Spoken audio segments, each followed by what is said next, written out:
Oh ho ho ho! How we doing?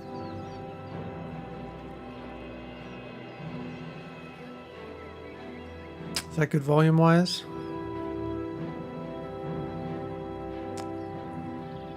Probably's okay. Probably. We'll see. I turn down that much more. Okay.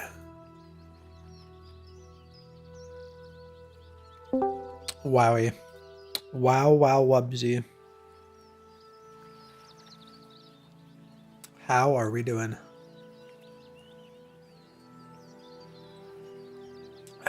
Okay. So.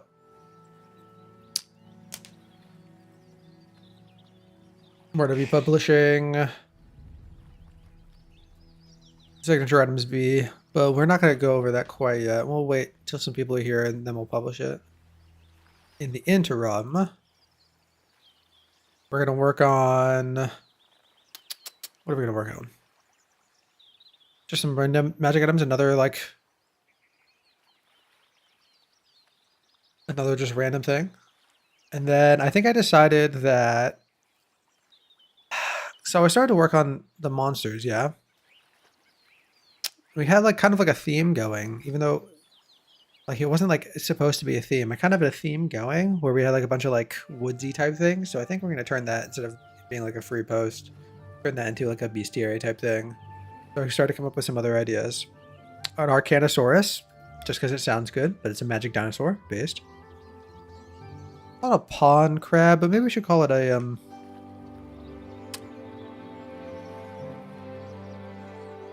pond pad. Because the idea is that it's like a lily pad. Pad hurler, we did the troll.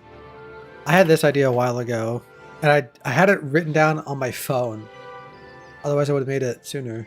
But I put it on the Google Drive, where it's a mischievous fey creature, known as a bad dog. But its entire gimmick is that it's a shape changer, but it shape changes into pets and gets the pets in trouble. Bridge troll, that's obvious. It's a bridge troll, literally. And I had this idea for another troll, but I don't know if it's too... So here's two different takes. When a troll gets old, they either get nice and big, or they get nice and cancerous, So I don't know what you would make a leather troll be, besides just it's literally just a dried out troll. Like an old troll. But I don't know mechanically what type of gimmick that would have. Surely the bridge troll is obvious. It's literally a bridge. Well, this would just be a dire troll or a venom troll or something, right? So this is probably a bad idea. Oh shit, how do we strike through on Google Drive? How to strike through docs. Alt-Shift-5. Alt-Shift-5. Alt-Shift-5. Maybe I should... Alt-Shift-5. Nope, that didn't work. You're a liar, Google. Why would you lie about your own... Why would you lie about this? Maybe I need to use Alt-Shift number key 5? No. Yeah, I have no clue why that's not working. Format, text, Alt-Shift. What? Excuse me?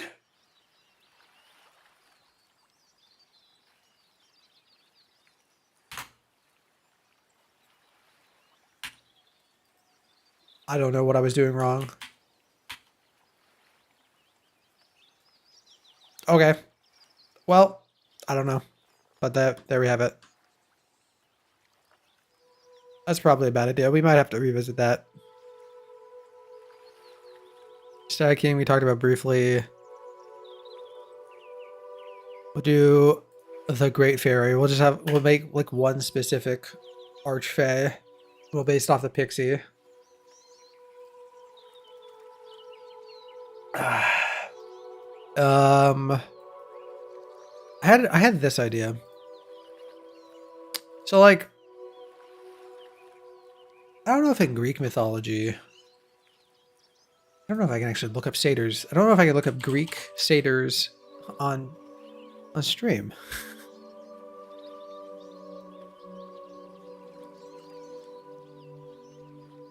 I don't know if it was like in like some stories, but like people becoming satyrs, like being cursed to become satyrs. It's kind of like a take on that.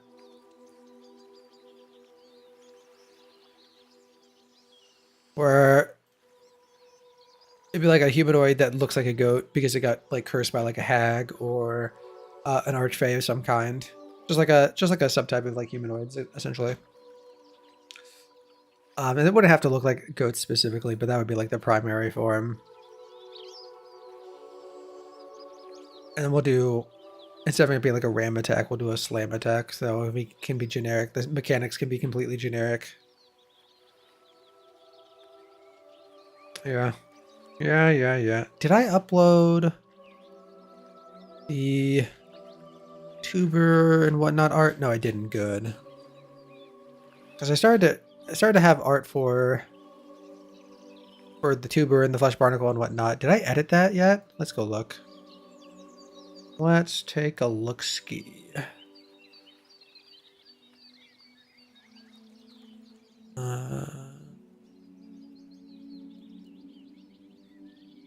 Bum bum bum ba ba da ba ba.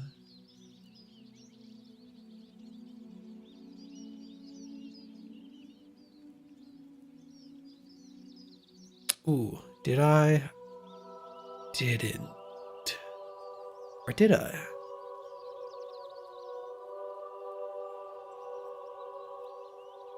Am I blind? I'm looking.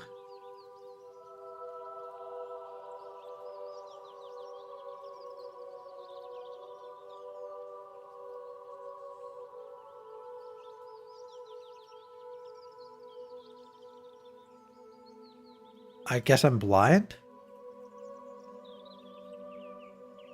Is it not alphabetical order? It goes from A to D. I'm looking for a folder entitled B. What the fuck? Oh, that's why. Because I did move it. I did move it into its own folder. Okay.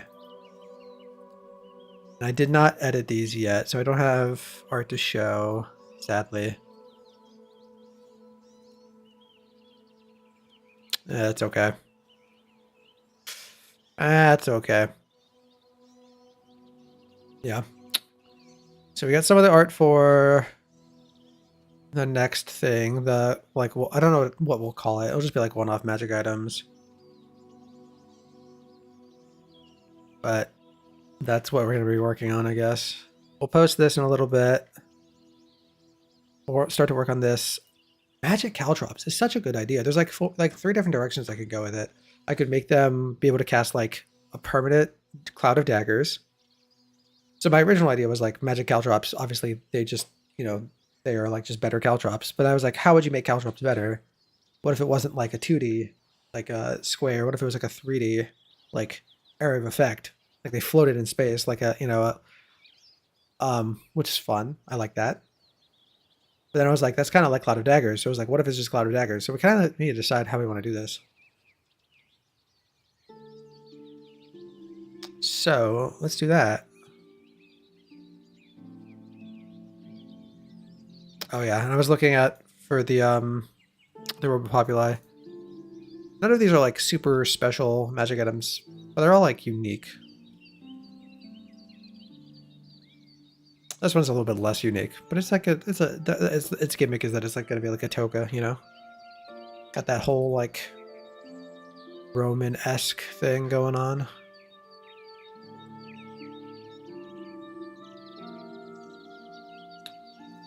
Okay, let's look first.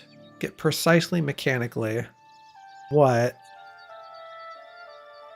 caltrops do. And we'll see how we can make them super omega amazing plus S tier.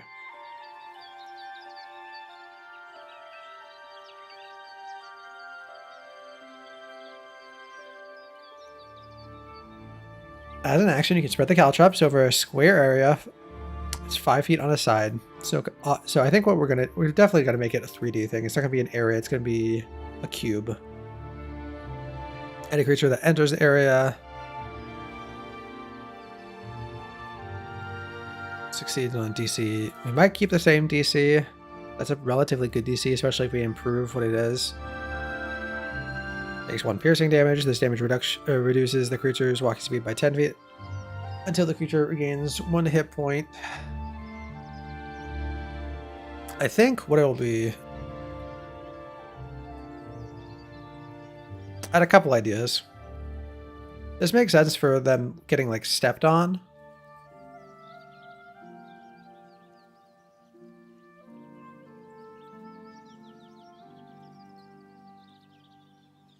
If they're 3-dimensional, they're reducing your movement speed. Doesn't really make that much sense unless they're like very painful.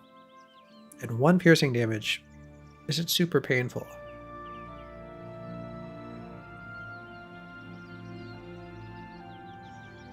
We could also get rid of the DC. It could just be creatures that enter the area take damage. Because how would you avoid, you know, a magically dispersed cloud of caltrops? It would literally be a cloud of caltrops instead of like a cloud of daggers. Which is based in cloud pilled.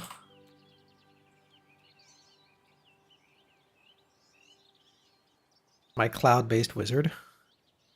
My Warforged cloud-based wizard. Oh, that's a funny idea. With spinning daggers. I think it might just be a pseudo cloud of daggers at will, because it's not concentration. That is less damage, and it's be piercing damage. A bag of, like, you can, as an action, you know, open the bag of caltrops and deploy them in a...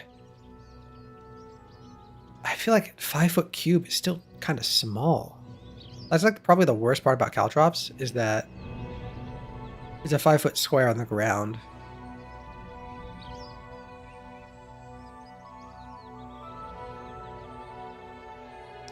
Okay, here's a couple things about it. It's going to be no save.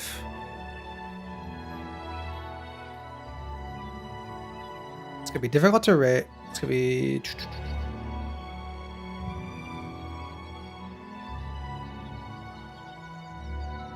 Get rid of this.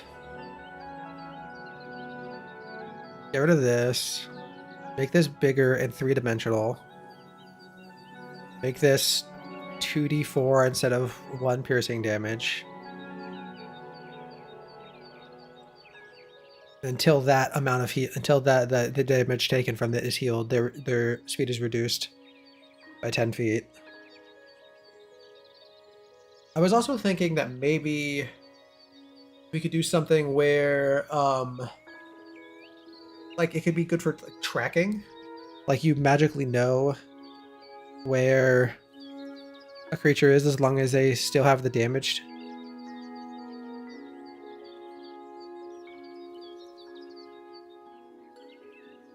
Why not? Why not do that? Why not? Great magic item. Right from scratch. I think it'd be funny if I just called them a bag of caltrops. Like, that's the name of the magic item.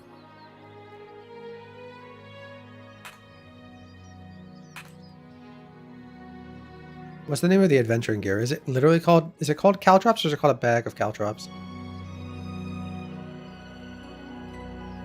Is it called caltrops, right? Bag of 20. Fuck it. It's gonna be a bag of caltrops. That's gonna be the name of the magic item. Magic caltrops? Bag of caltrops? Magic item? Based.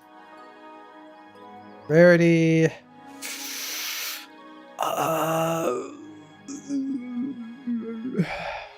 Uncommon. Wondrous item does not require attunement. Okay. Creature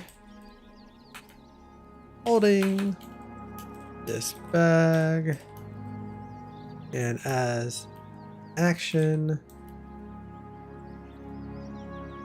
open it to magically deploy cube of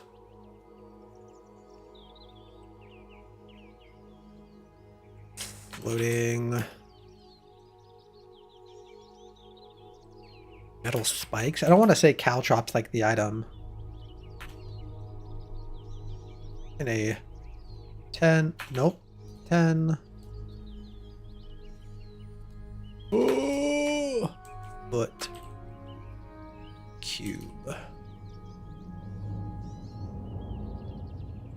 don't know if that's the proper syntax or if it's a 20-foot radius sphere. I don't know if 10-foot cube is the right verbiage or if it's a cube 10 foot on a side. We'll go check. We'll go check. How would we check?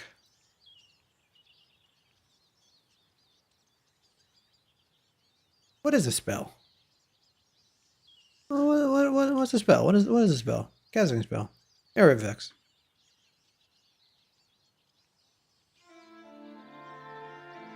Does it not actually say? We gotta go do the footwork. What's a good cube spell? I guess Cloud of Daggers, right?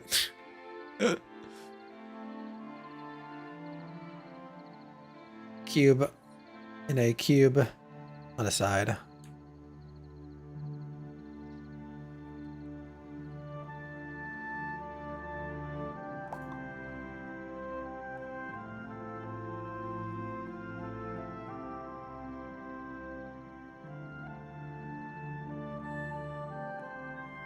To a location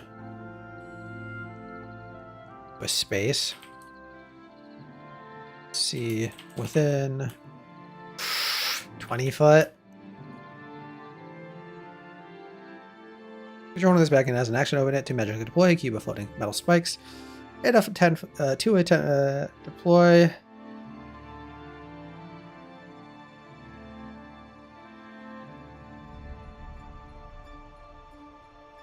Floating metal spikes in a cube 10 feet on each side to a space it can see within 20 feet. Okay.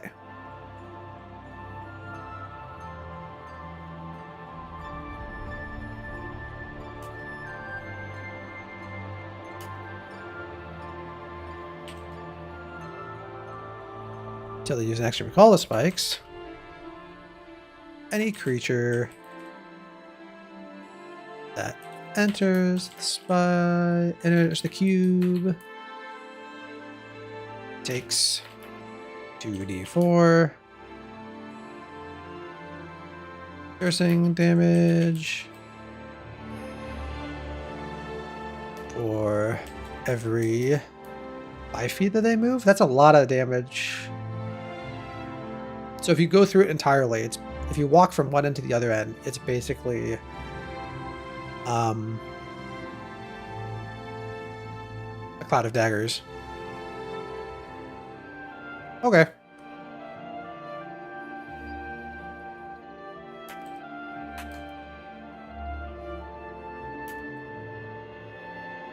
Any creature that enters the cube takes...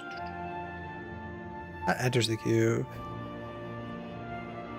I guess any creature that enters the cube. I don't know if there's a way I can do it. Like...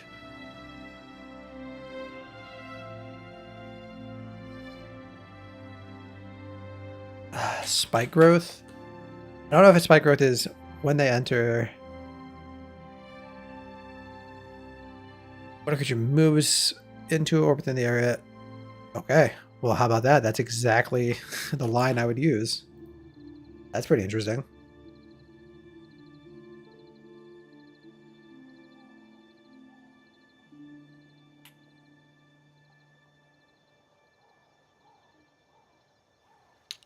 Till they use an action to recall the spikes. When a creature moves into the area or moves into or within the area, it takes 2d4 piercing damage for every 5 feet it travels. Should it be 1-to-1? No, this is just easier. It's too gamey. It's too gamey if it's like a 1-to-1 thing. I'm gonna make you 1-to-1. Let's see.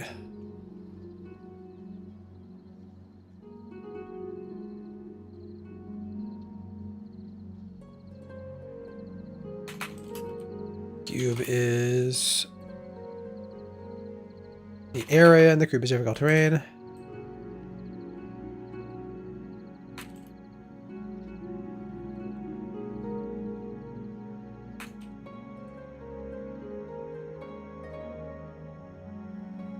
This should probably be boop.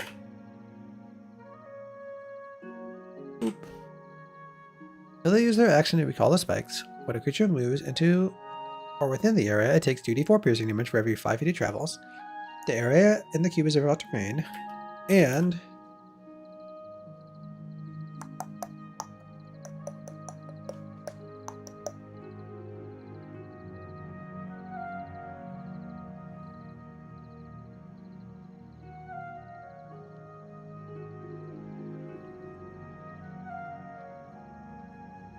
how do I phrase this? I want to say that their movement speed is reduced by 10 feet while they have this damage. Do I just yank the caltrop language? I might just yank the caltrop language. Caltrop. Really? It doesn't just scroll down? Can't just link to it in on the same fucking page? Okay. Okay. Good fucking website.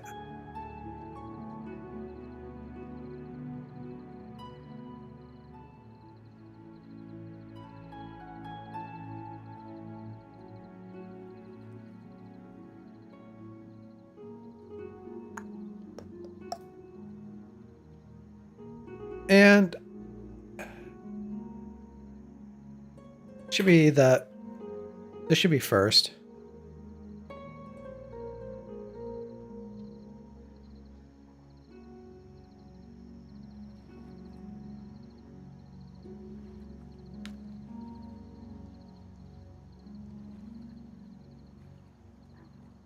Until the area is difficult terrain. When a creature moves into or within the area, it takes 34 piercing damage for every 5 feet it travels, and this damage reduces the creature's walking speed by 10 feet until they regain that amount of hit points.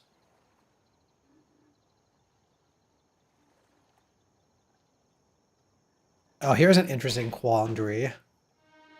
So normally, it's not likely that you would take more than 1 piercing damage because it's only a 5-foot cube, but theoretically you could.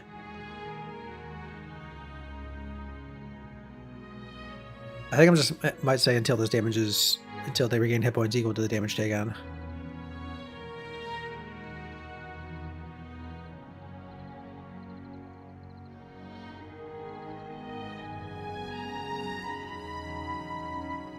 Yeah, that's what we'll do.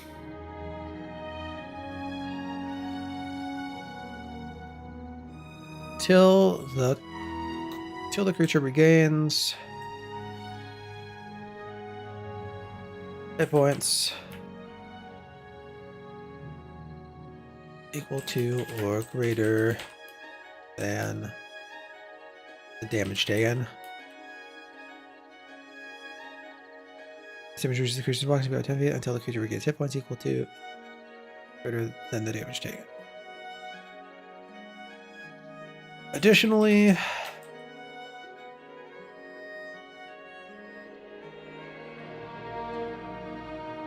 creature holding the bag and sense the direction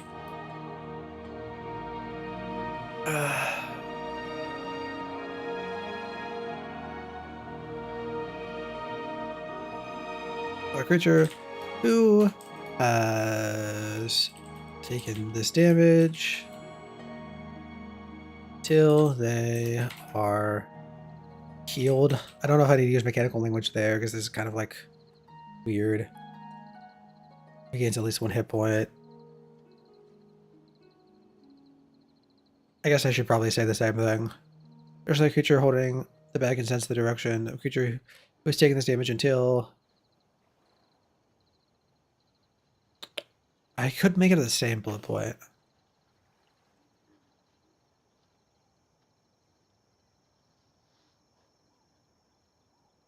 Choose rocket speed is reduced by 10 feet until the creature regains hit points equal to... That's weird to put it as part of the effects of the area, though. I think it makes more sense for it to be a separate bullet point, like its own thing. Because it's not an effect on the creature, it's an effect that you have on the creature. Creature holding this bag and has an action, open it, magic deploy, floating metal spikes in a 10-foot cube. In a 10-foot cube, a cube 10 feet on each side to a space you can see within 20 feet. Till they use an action to recall the spikes.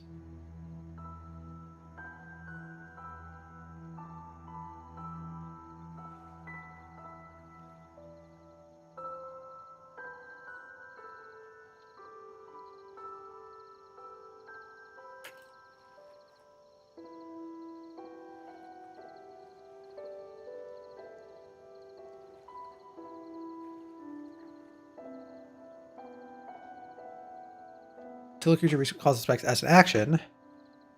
The area in the cube is difficult terrain. When a creature moves into an area or within the area, it takes 2d4 piercing damage for every 5 feet it travels.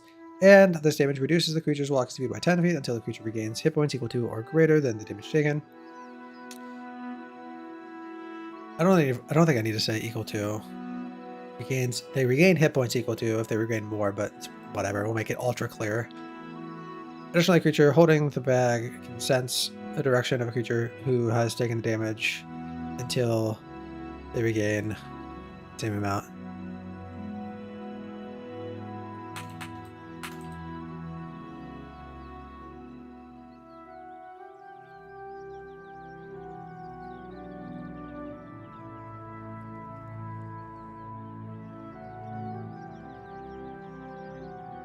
Should I make it charge based? I probably should make it charge based. I was gonna have them like magically like generate more caltrops, but actually, do I want to make it? If I make it charge based, it would make it like a couple times per day. I feel like that might be annoying to be a couple times a day.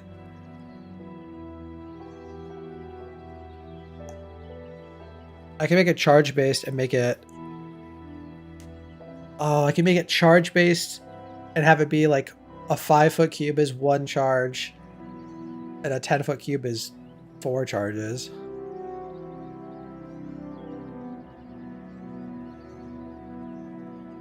I think I'm just going to say the bag regenerate. And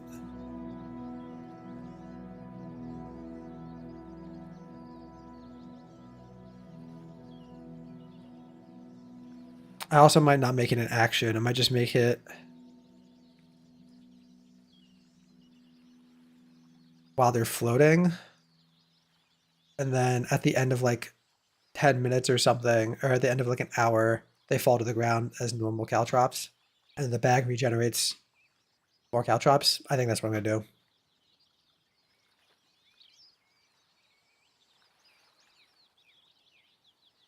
That's what I'm going to do.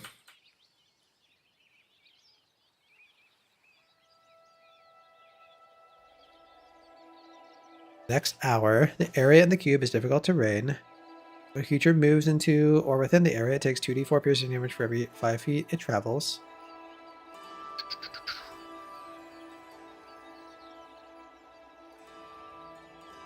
After the hour, the floating caltrops spikes drop. They lose their magic and are treated as normal caltrops.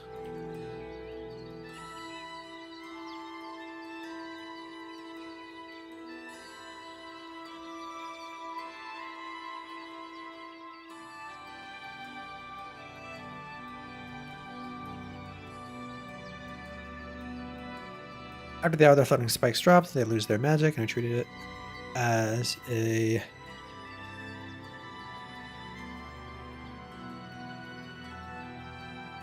Here we have normal caltrops, yeah.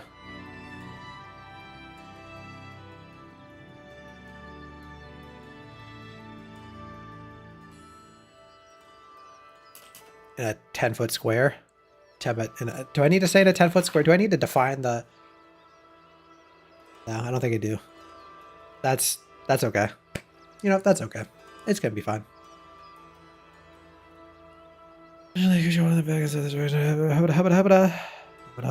The real question is, if they lose their magic after an hour, should this tracking thing only work for an hour?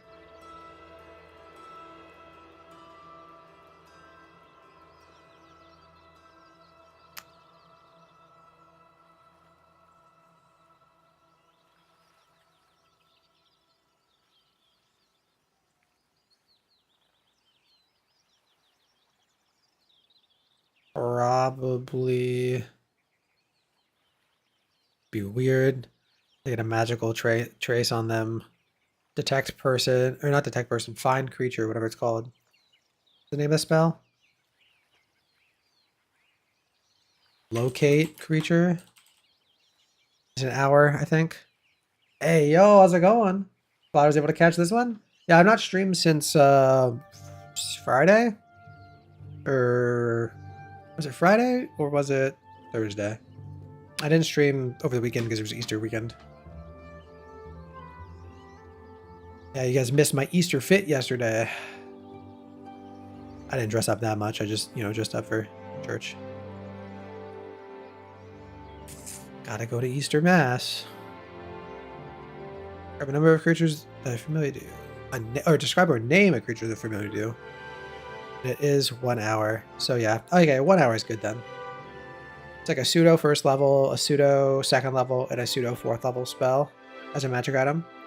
In like weird different ways. That's kind of cool. I kind of like that. I like that. Working on a bag of magic caltrops. Glad to hear you had a good Easter. Just got back in town. Nice. Yeah, I had a relatively, got a nice little breakfast after Mass. Got some candy because, classic. Easter classic. You gotta have candy. It was sugar-free candy. The one that cutting life. Ugh. Yeah. Yep.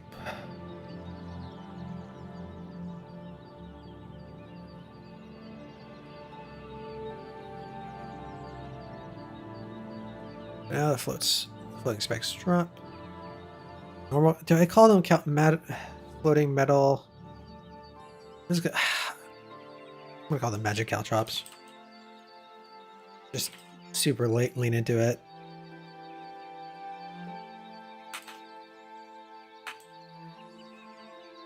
I always got a chocolate bunny.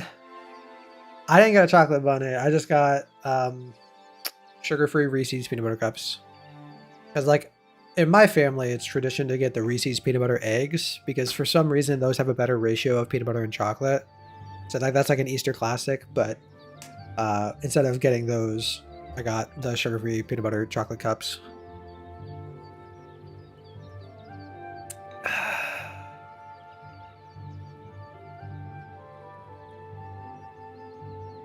Caltrops, plural. Caltrops? What's that? Oh, the L's wrong. You can deploy a field of floating caltrops in a cube 10 feet on each side to a space it can see within 20 feet. For the next hour, the area in the cube is difficult terrain. When a creature moves into, or do I want to say difficult terrain or do I want to say half movement? Difficult terrain lets people do like weird things.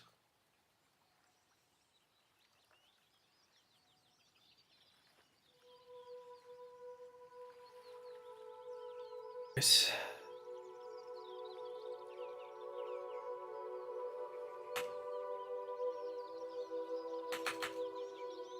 Moving through the cube takes twice as much movement. No, it's stupid. Just call it difficult terrain and let people have their weird gimmicks.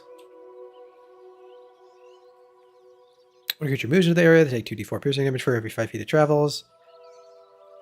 And this damage reduces the creature's walking speed by 10 feet until the creature regains hit points equal to or greater than the damage taken. Additionally, a creature holding the bag can sense the direction of a creature who has taken this damage until that creature gains the same amount. Like Hunger of Hadar? Is Hunger of Hadar... The spell that comes to mind is Spiritual Guardians. Where Spirit Guardians, it says it takes like twice their speed instead of it just being difficult terrain.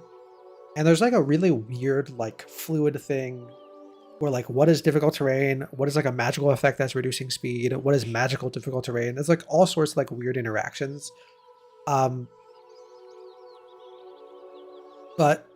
the reason why I was like deciding how I wanted to phrase it is because if I call it difficult terrain, hands down, point blank period, it is quote unquote difficult terrain. So like things like the mobile feat, if you dash through it, you can just ignore it, or things like oil of slipperiness, I think, because that oil of slipperiness puts you under freedom of movement, which lets you ignore difficult terrain.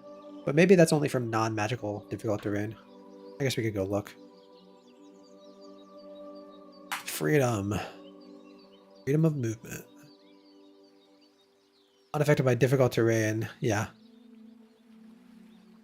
So like for some reason, freedom of movement would allow you to walk through a cloud of like magical caltrops without being affected by the speed, but you'd still get hit by it. I guess magic's weird sometimes, but you know, it is what it is.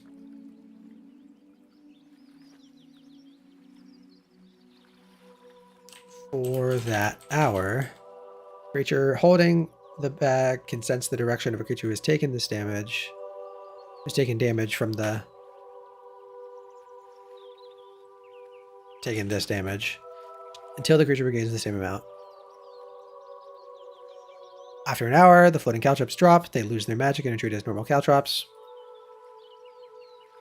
The bag regenerates. Regenerates. Caltrops. Daily at dawn.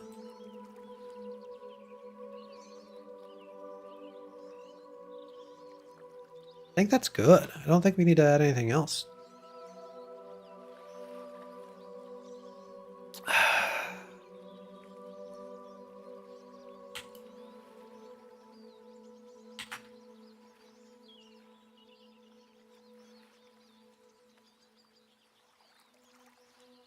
So yeah, Hunger of Hadar is specifically difficult terrain, but if I go and I look at Spirit Guardians, I'm like 99% certain it just says they can move half their speed.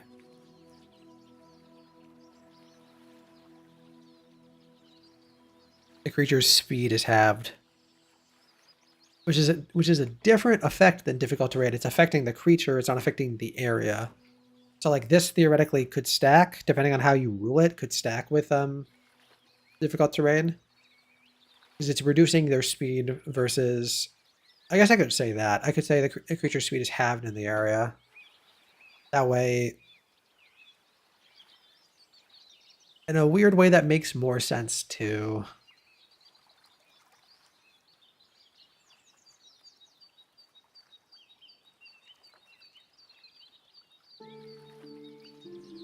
Because they're not like... it's not necessarily that they have to take more effort to move through it. It's that they are taking damage for moving through it.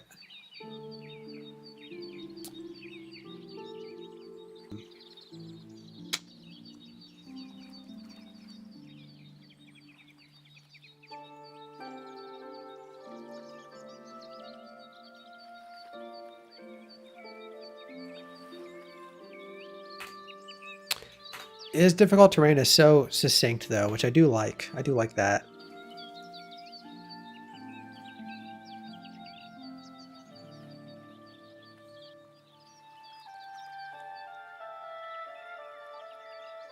Note on that one. Once like one or two more people show up, we'll go over the finalized version of Signature Magic Items B, and we'll post that on the Patreon for free.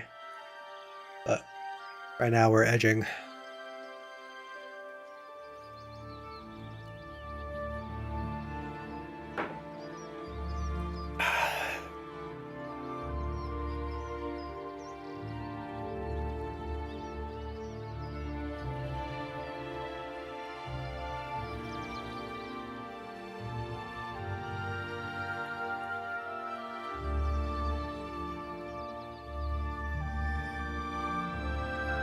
Does it give difficult terrain affect melee? Difficult terrain only means that the terrain takes an extra foot per every foot traveled. Let's see. Travel speed. So this is in reference to like traveling over like miles and whatnot, but affects the same way. You move half speed in difficult terrain, moving 1 foot in difficult terrain costs 2 feet of speed. So basically you can cover half the distance in an hour. And it doesn't necessarily have to be on the ground, which I guess that when you think about it that way, it kind of makes more sense that it'd still be difficult terrain. Because like, if you're on the plane of air, there could be rough wind. Like there could be like turbulence. That would be difficult terrain. Or if you're in like water, there could be like rough waves. That could be considered difficult terrain.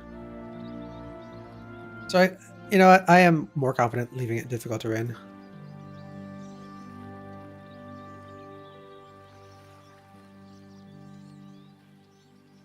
Yeah, it's actually weird. There's not too many things there's not too many environmental effects that actually interact with like rolls. The only things I can think of are squeezing and like darkness. And I guess underwater. But underwater is like kind of super specific. And half the rules are just ignored if you have like a certain like if you have a swim speed, you can basically ignore half the rules.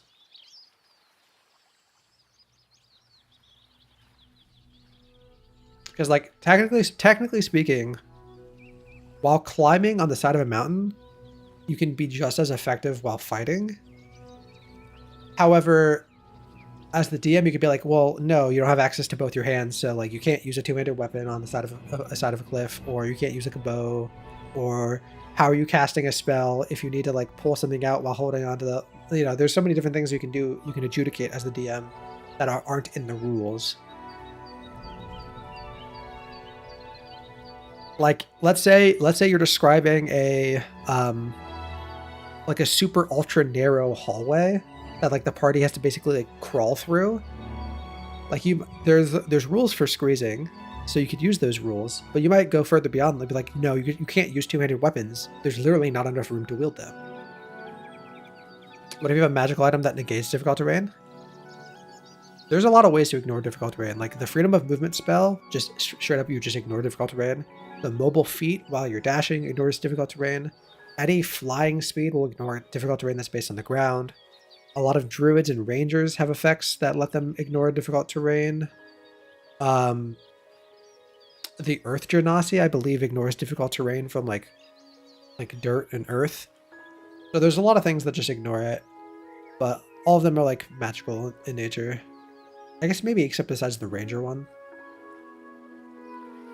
Also, like having like swimming and climbing are like essentially difficult terrain if you don't have those speed equivalents. So they're technically not, but they can be. It's like weird.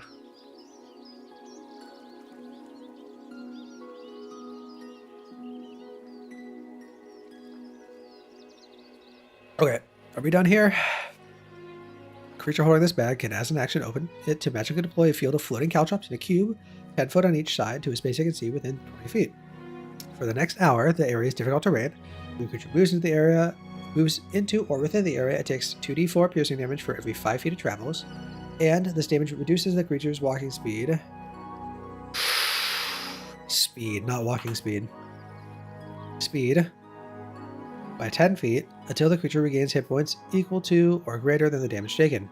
Additionally, for that hour, a creature holding the bag can sense the direction of a creature who has taken this damage until the creature regains the same amount of hit points.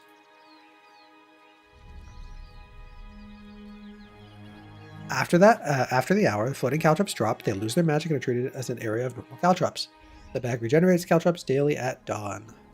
So you automatically take the damage. The idea is that like it's like a three-dimensional like minefield. Like it's impossible to not get hit by these if you're traveling through them. So either you don't travel through them or you travel through them, take the damage. Similar to the Cloud of Daggers spell or plant growth, or no, sorry, not plant growth, spike growth. This is kind of like a mishmash of those two spells with a sprinkle of locate creature and just like the base adventuring gear of caltrops.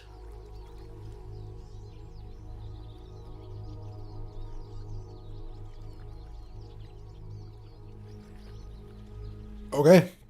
I think we're golden here. I think this is fine.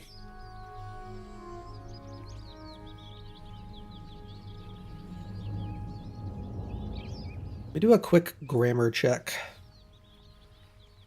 Even though I think I decided that for like certain mechanical language, this isn't the best. So we might end up ignoring it.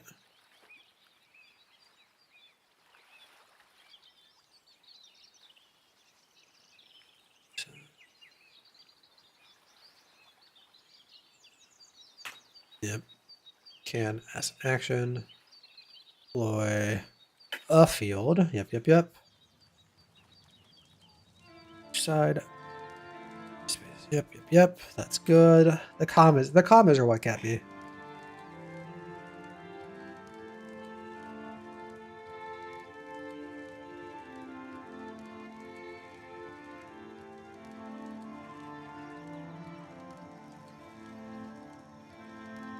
Okay, now it doesn't like this long sentence down here. But I don't know. I want the for the next hour.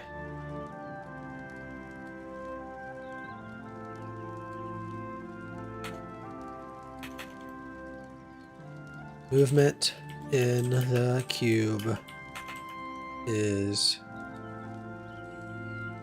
impeded.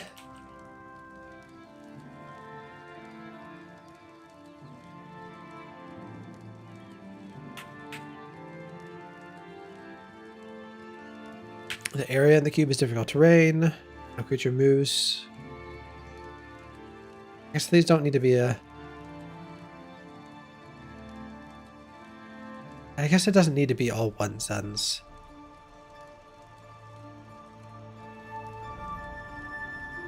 When a creature moves into the area...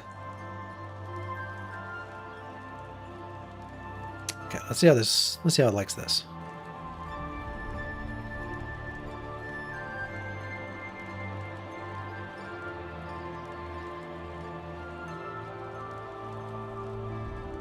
Okay, it just told me to add this comment, but now it wants me to remove it. Whatever, fuck.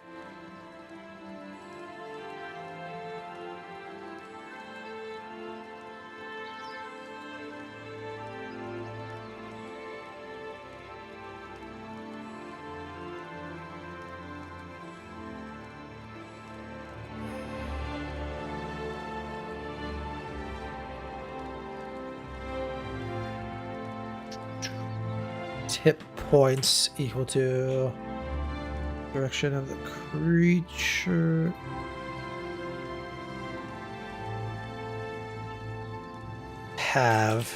Creatures who have taken this damage until that creature regains. So those creatures.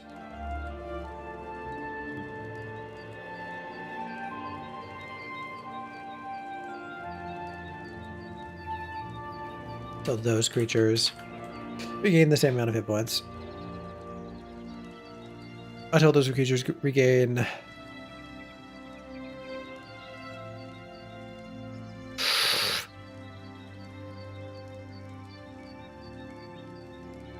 Oh. Especially for that hour, creature holding the bag can sense the direction of creatures who have taken this damage. Until those creatures regain their movement. That way we just tie it into the... But then, no. The idea is that they have like magic caltrops stuck in them. That's how they're being tracked. The bag can sense the direction of creature was taking this damage until that creature. I don't want it to be plural because the same could be interpreted as like the same as each other, even though I'm trying to refer to something previous. They regain the same amount of hit points.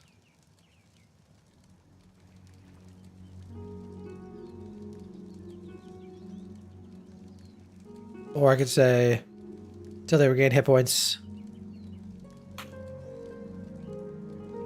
as above.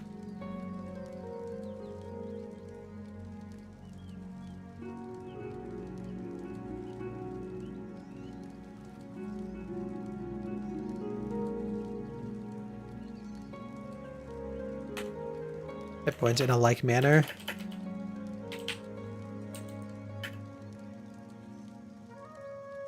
Let's see how it likes that. We'll see. We'll see. We'll all see.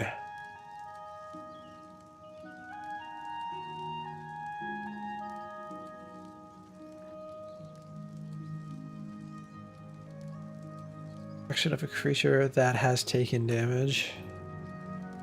That has taken this damage.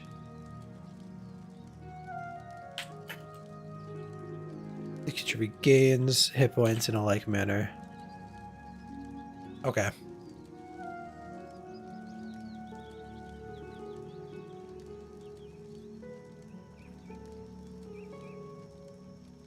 They lose their magic and are treated as an area of normal caltrops. The magic. The bag regenerates caltrops.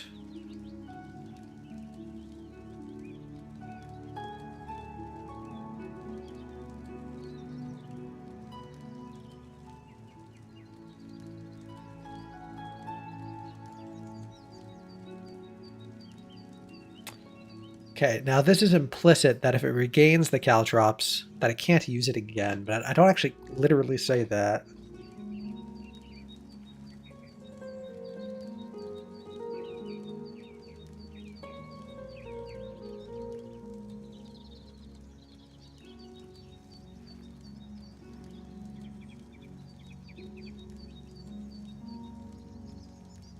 The bag cannot be used again till it regenerates more caltrops daily at dawn.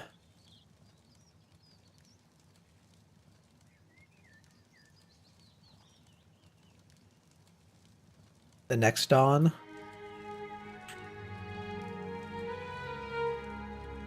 The next dawn? Do magic items normally say that? I feel like they don't. I feel like they normally say daily at dawn.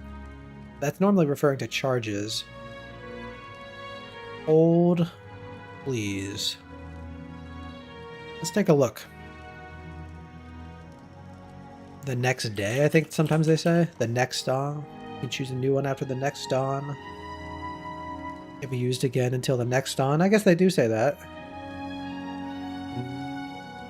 Next 24 hours, the next dawn. Okay, I guess we could say that. To the next dawn.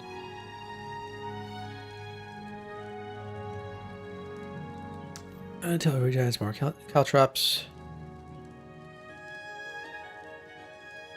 At the next dawn. Okay. See, the real Gigabrain players will realize that they have a caltrop factory. You're gonna make 4 bags of caltrops every day. Let's go. 80 caltrops a day. How much money is that worth?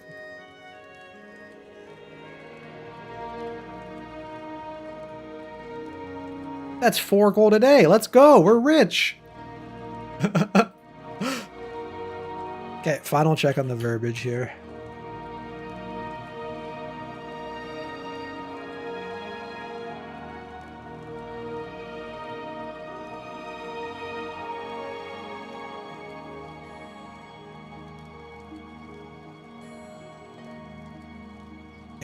It's schizophrenic about the commas, whatever.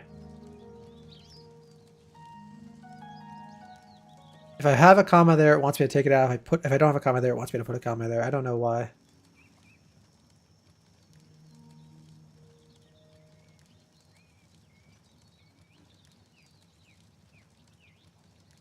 No, literally, if I add the comma, it's like, take it out. If I don't have a comma, it's like, put a comma in. It's actually schizophrenic. What the fuck? That's weird. That's suspicious.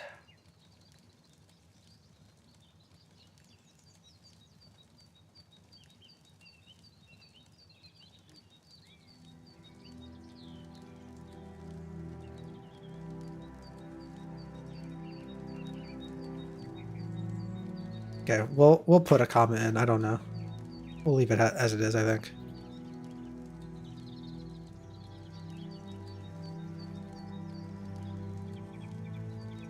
In a 10-foot cube. Cube 10 feet on each side to a space you can see within 20 feet.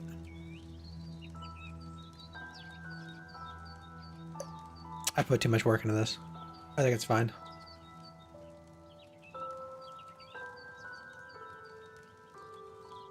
In a 10-foot cube. I want to say in a 10-foot cube, but it's a cube 10 foot on each side.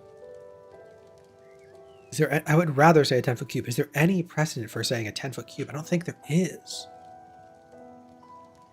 What cube-based spells are there? Can I sort by area of effect? I don't think so.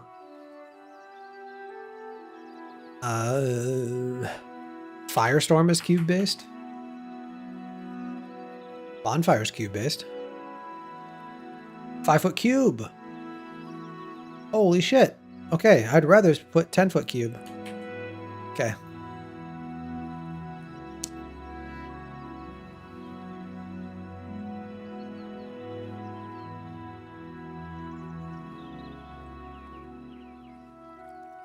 Magically deploy a field of caltrops in a 10-foot cube to a space you can see within 20 feet. That reads so much better. That reads so much better. Okay. Double check real quick. Go, go, go, go, go.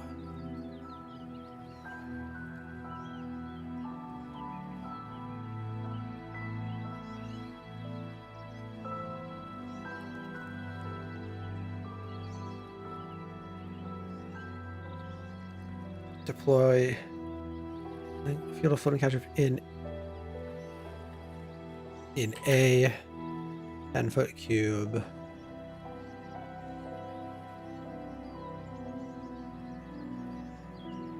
Within the space you can see. I know a comma should go after introductory element, non-essential information. Yeah. I mean, you can also just use... Commas are weird because there's all these like times where you have to use a comma, but there's also a million times where you can just use a comma if you like want it to read differently.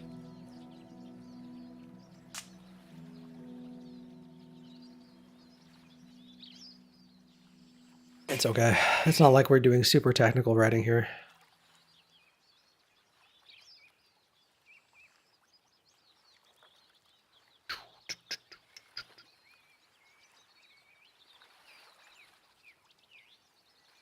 Okay. I think we're good.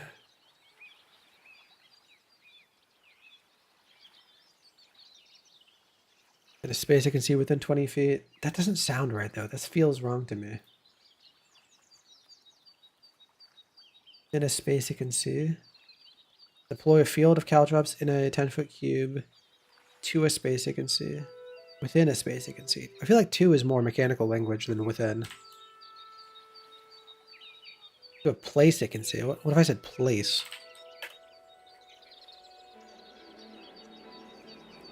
To a location I can see. To a space I can see. To a location. To a point. To a point. To a point it can see within 10. Yep, that's the one. That's the language I need. Okay. Boom. We got it. We got a couple other magic items to work on. This one's super easy. This one's kind of lame. We'll just do that one. It's basically just robes of talking. Robes of populi. Robes of the populi?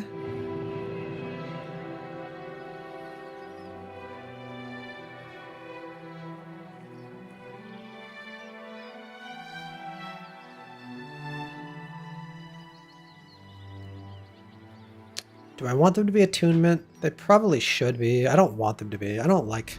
Conceptually, I don't like attunement. I'd rather it be like a slot-based system, but you have to rework the entire thing, so what are you going to do? Robes of populi? I think the of the populi makes more sense, because it's the people, isn't it? Translate. Like a bathrobe? No, it's going to be like a toga.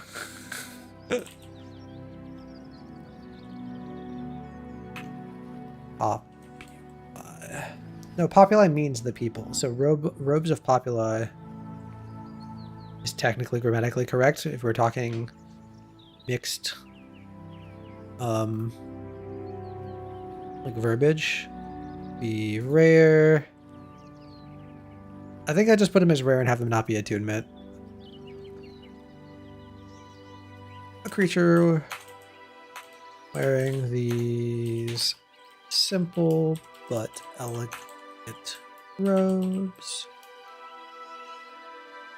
is under while a creature.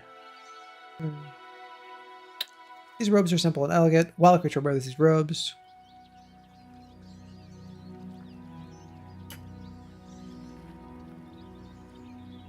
these robes here as simple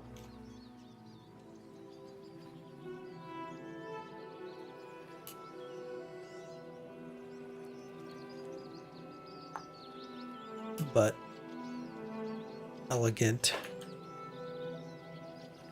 Are tunics considered... Can you typically wear a tunic over your whole body like a robe? Or is that just like a something that Link does? Tunics, I feel like they're a chest slot normally. Tunic full body? Does that make sense? Full body tunic? Name of full body tunic?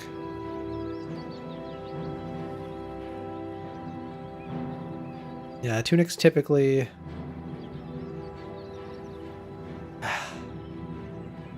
Yeah, robe is the proper... I could just say toga. That's like ultra specific. Wink wink nudge nudge toga.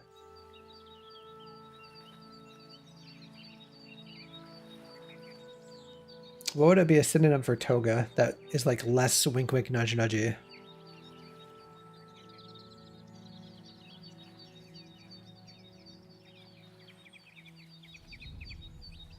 Robe, gown, mantle, garment. Mantle?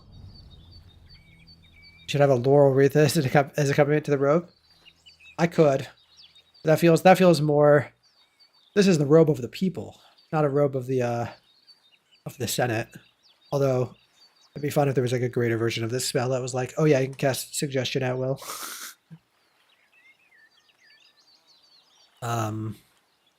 Mantle or toga.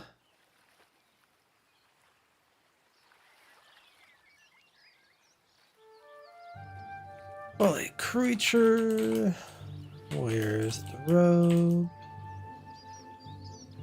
They have advantage on our loincloths? Wait, I'm not sure about D&D, but traditionally you wore a tunic under the robe. I have no idea. I mean, I would... Typically people wear clothes. So in D&D, if it's an overgarment, they'd be wearing something underneath. If they would like to wear clothes, which most people like to wear clothes. They have advantage on charisma or charisma.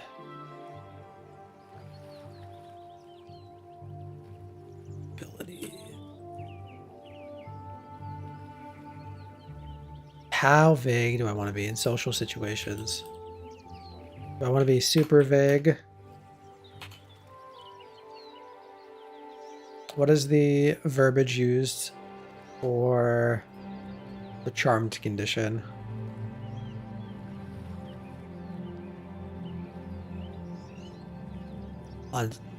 check to on any ability check to interact socially with a creature.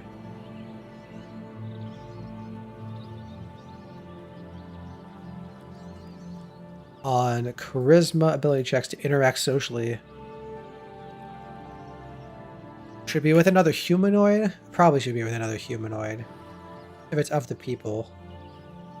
But there's a lot of social checks. There's a lot of social checks that aren't humanoids. Like anytime you're talking to the Fae.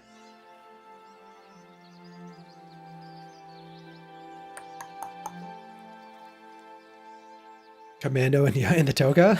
Toga.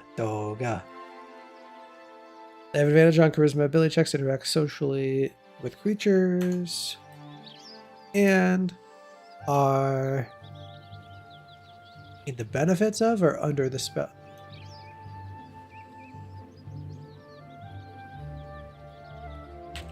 Of the tongues spell. Intimidation, persuasion, and deception, or just, just a charisma check. Or like maybe even a charisma site. Ooh, we can do mixed skills.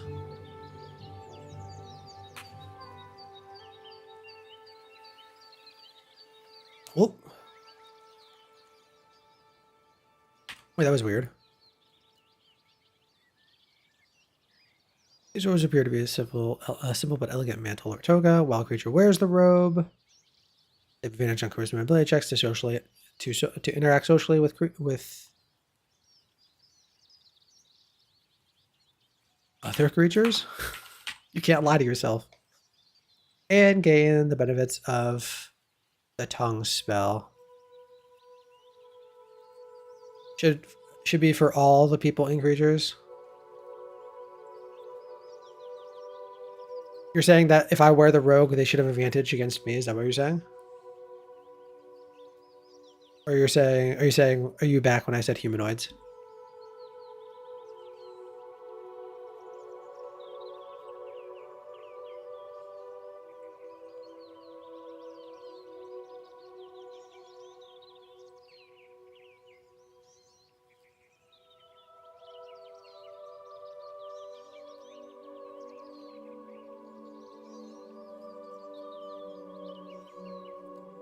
I feel like I always do this. I go and I look at the potion of heroism to see the verbiage of how it says you're under the effect of the spell.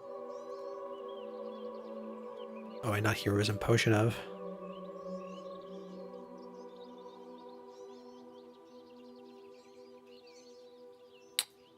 You can make a legendary have it.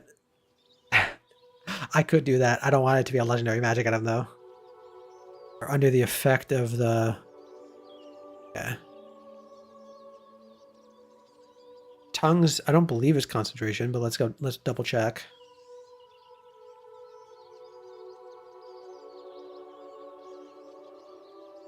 It's not concentration.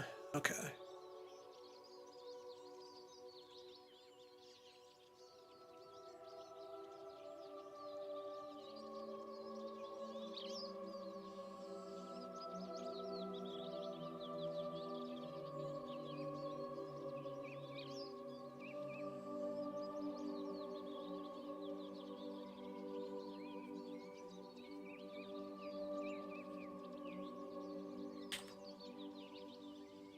While a creature wears the robes, they have advantage on charisma ability checks to interact socially with other creatures, and you are under the effects of the tongue spell. Super simple. Now, if you wear the robes, you have advantage. I know if you wear the robes, you have advantage with anyone and any creature and anything. Oh. Oh. What we're talking about.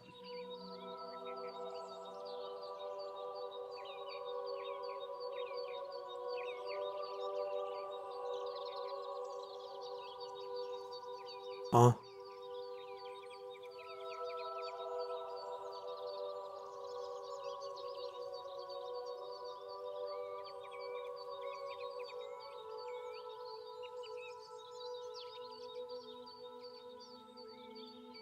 Simple magic item for a simple post.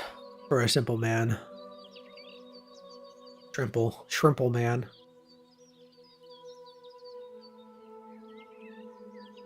Shrimple as, they say.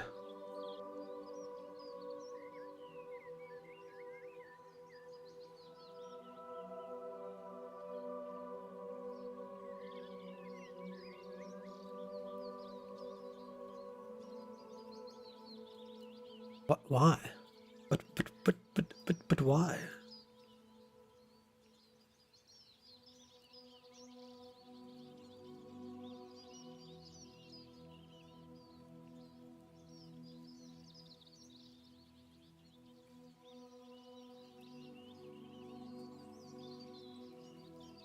Oh, wait. We have some improper syntax here. Hold on. We've got mixed things. Well, a creature wears the robe. They have advantage on charisma checks to interact socially with other creatures, and are under the effect of the tongue spell. It should not be you. It should be they are.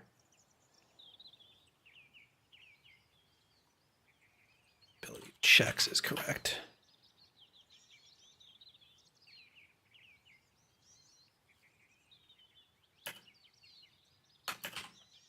Okay, there we go. There we go. We are Gucci Mane.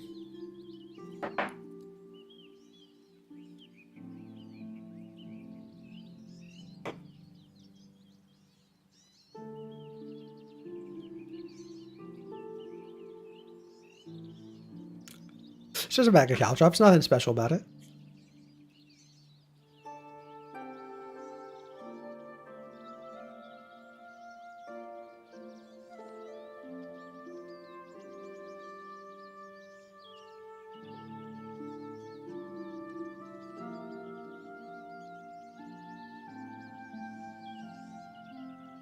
Okay, now for the interesting things. Ancient scroll paper. Basically, for better magic scrolls. How do I want to make it that it uses the spellcaster's spell save DC? Or is it just when you make scrolls with the scroll paper, there's a flat increase, which is what I have it currently at. That was the idea of a flat bonus. Because it's silly, wacky, weird that for what's it called? For spell scrolls, all of their spell scrolls are a set DC, which is, I mean, it's probably a good thing for balance. Because then, no, it's actually a really good thing for balance. It'd be so easy for like a really powerful wizard or mage to make a bunch of low-level spell scrolls. If their spell save DC was their spell save DC, it'd be way too strong. So, you know what? Yeah. It should just be a flat bonus. I'm thinking like a +2 bonus. So this would be a 15, and that would be a 17. So it'd still be really good. 19, 20, 21 for a 9th level spell. Yeah. Yeah, I mean, it makes a lot of sense. Yeah. Yeah. Yeah. Okay. Let's do it. Great magic item. Straight from scratch. Ancient Jedi texts.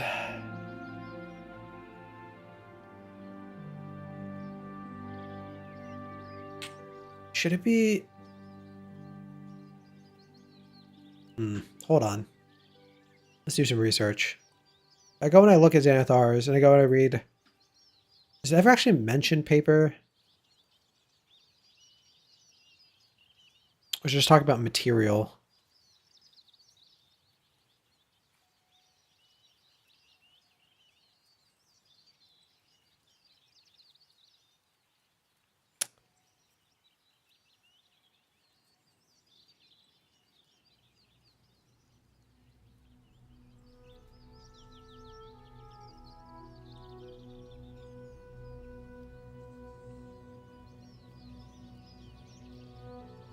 I feel like it's implied. I mean, if it's scrolls, it's implied that it's paper.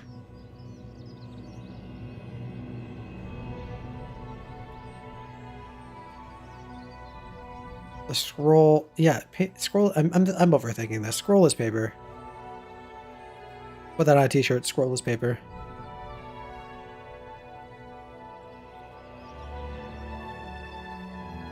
Ooh, ooh, ooh. It's not a spell scroll though. It's a magic item that can be used when making another magic item.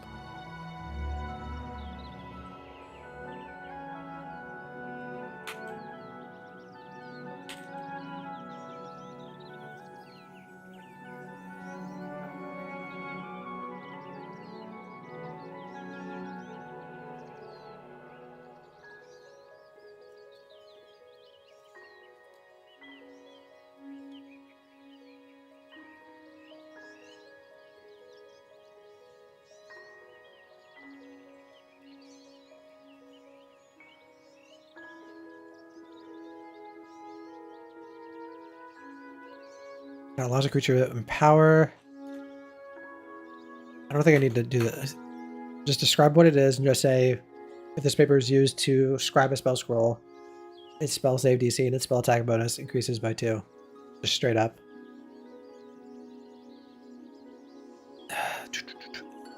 Ancient and powerful magic. Should I talk about... Should I... I know I'm going to miss the best part. I got to take care of the family situation. I'll be back about 30 to 40 minutes. No! Okay, well, we'll see you about 30 and 40 minutes then.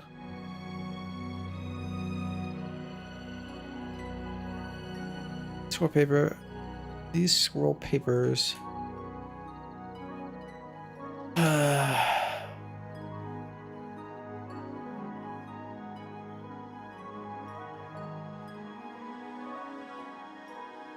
are infused with ancient and powerful magic.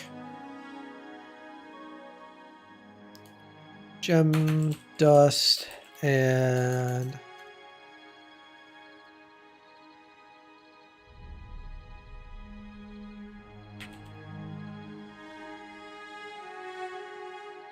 with gem dust.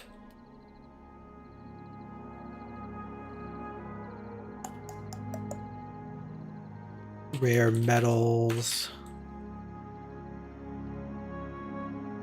or exotic other planar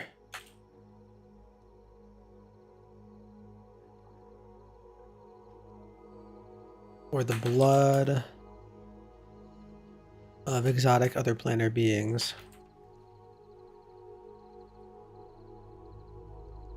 If a creature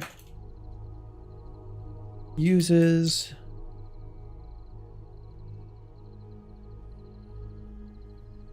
these papers, you scribe a spell scroll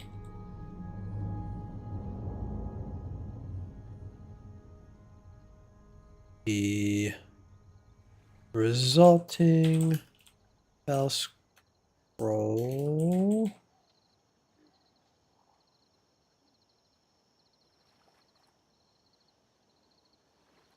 Wait a second. I was going to say gets a bonus to its spell save, spell attack bonus. But could I just say the level of the spell increases? Which would boost lower levels. Wouldn't do anything to higher levels though. So I probably don't want to do that.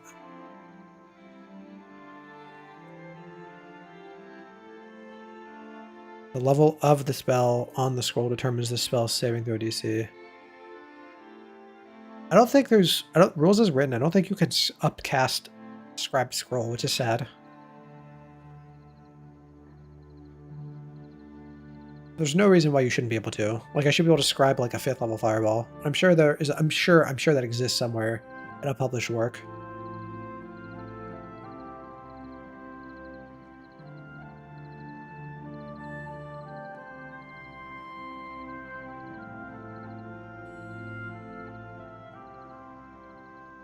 Yeah, we're not going to deal with that. We're just going to do what we're doing. The resulting spell scroll gains a bonus of +2 to its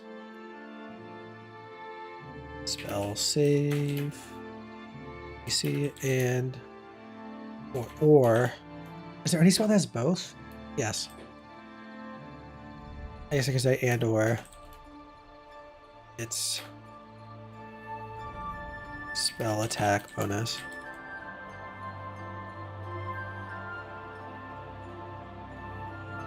Save DC.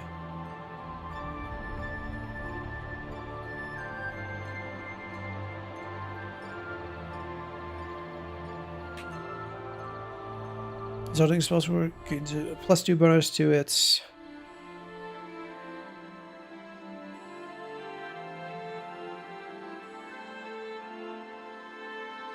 saving throw DC and attack bonus.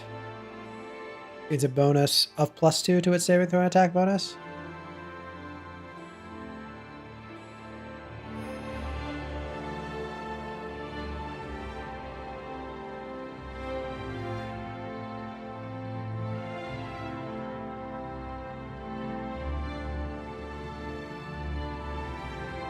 I mean, it really is so shrimple.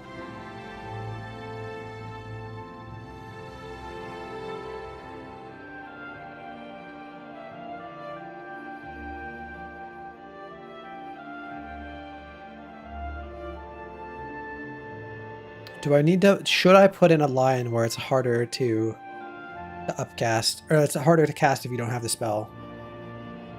Probably not, because it's tied to the level of the spell, not tied to the bonus. And it's not actually upcasting, it's just increasing the potency of it. So it's not like more powerful magic, it's just like more effective. So I don't think so. I think it's fine how it is. Such a shrimple idea. But sometimes the shrimple ideas are the best. These are infused with agent power. The paper itself is infused with gem dust for metals or the blood of exotic planet beings that fuel.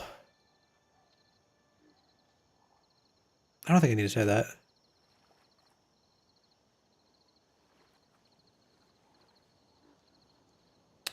Oh, wow. Nice one. Boom. Boom. Get fucked.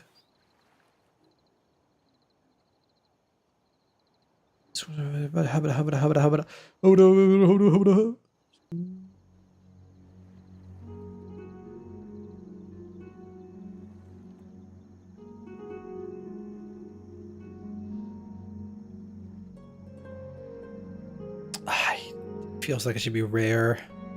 It's weird though. What is I know it's attunement. This is like a consumable, so it's a little bit different. But like, what is the rarity of like all like the +2 things in Tasha's? That would be a good framing for this. I might put it like one below that. I feel like very rare is probably what it is, and then legendary for the +3 ones, but maybe not.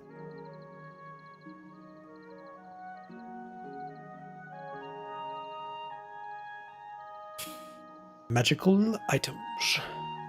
Magic. All-purpose tool. So it is +2 for really.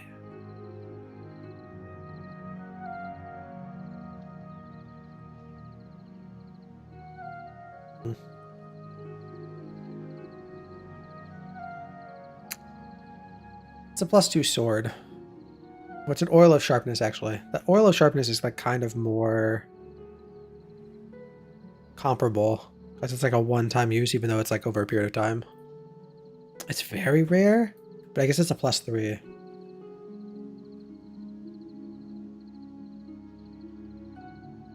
Can coat 1 slashing or piercing weapon, or up to 5 pieces of slashing or piercing ammunition.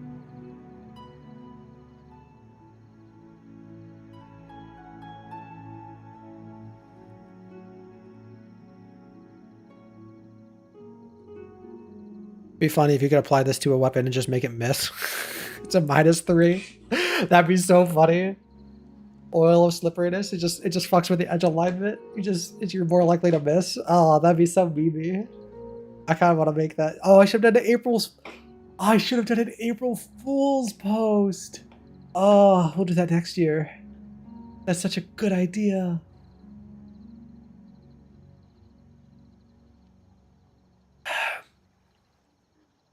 Womp womp.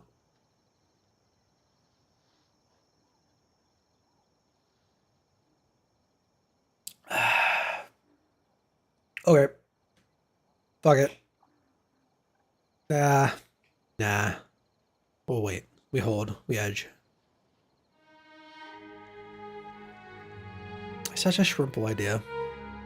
It really is. But like, how can you not like it? It just gives spellcasters more options, and spellcasters always need more options.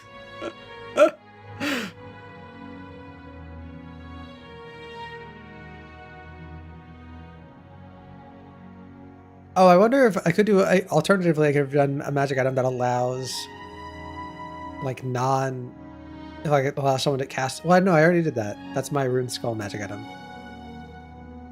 That's exactly what that is. Never mind. What was I looking up here for art?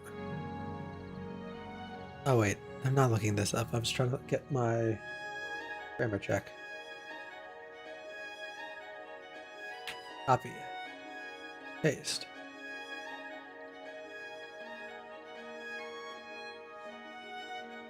That's just wrong. I'm not.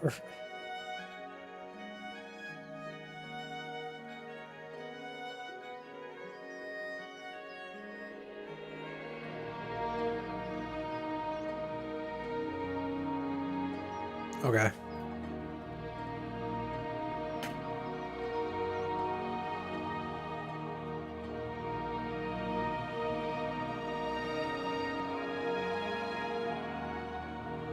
I feel like that's not entirely correct, but we'll see what it says now. I feel like that second comma. Yeah, but it wants me to get rid of that comma. Yeah. Okay. It's actually stupid. Of exotic other planar beings. Paper itself is infused with gem dust, rare metals, or even the blood of exotic other planar beings. Creature uses papers to scribe a spell scroll. The resulting scroll gains a bonus of +2 to its saving throw DC and attack bonus.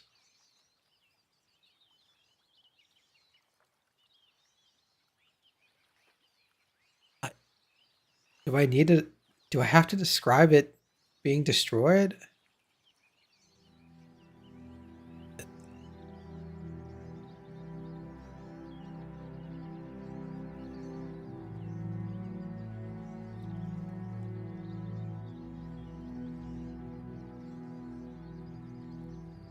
Using up the paper in the process? Like the paper, this magic item is used in the creation of another magic item. Do any potions say, and the potion's consumed, and the potion's gone once it's consumed, or is it just implicit? I don't think it does. It doesn't say, it just says applying it. It doesn't say, oh, once you apply it, the potion's gone, because of course it is, because you applied it, you used it. I don't think I need to say that, do I? How pedantic do I need to be?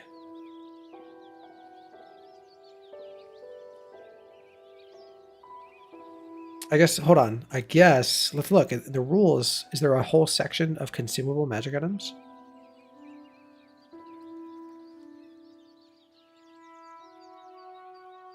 Consumable. Are used up when they are activated. Potion, elixir, or oil. The writing variation of scroll and red. Okay. So there is a core rule that applies to consumable magic items.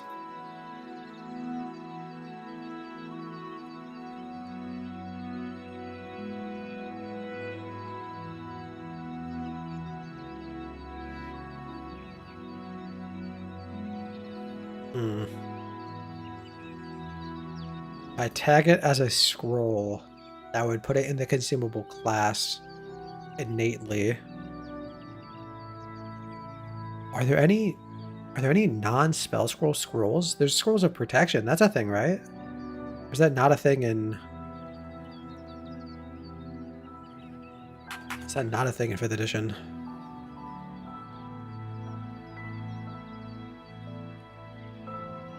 Spell scroll. I don't know why I clicked on that. Scroll of protection. I don't want that one. I want a scroll of protection legacy. There we are. Each scroll of protection works against...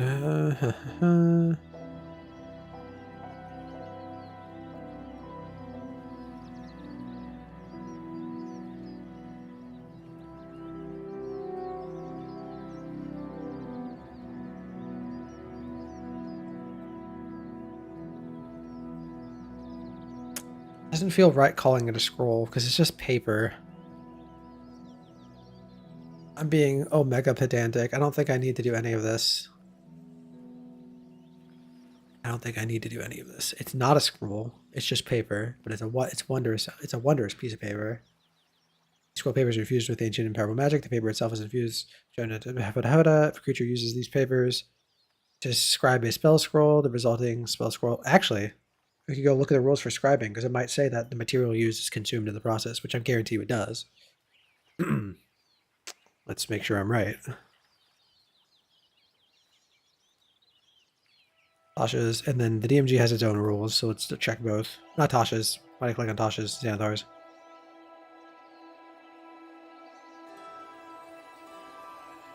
Creating a magic item. What are the rules for that?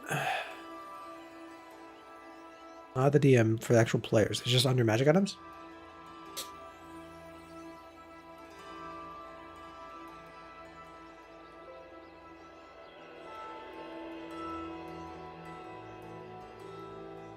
Huh. I know there's buying and selling. There is rules in the DMG for players making. Is it between? It's downtime activities, isn't that it? That's where it's at. Crafting a magic item. Aha!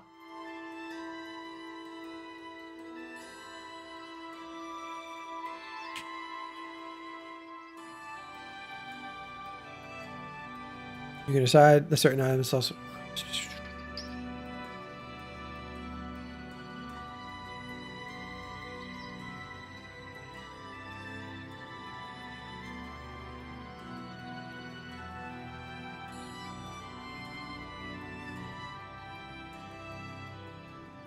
Huh.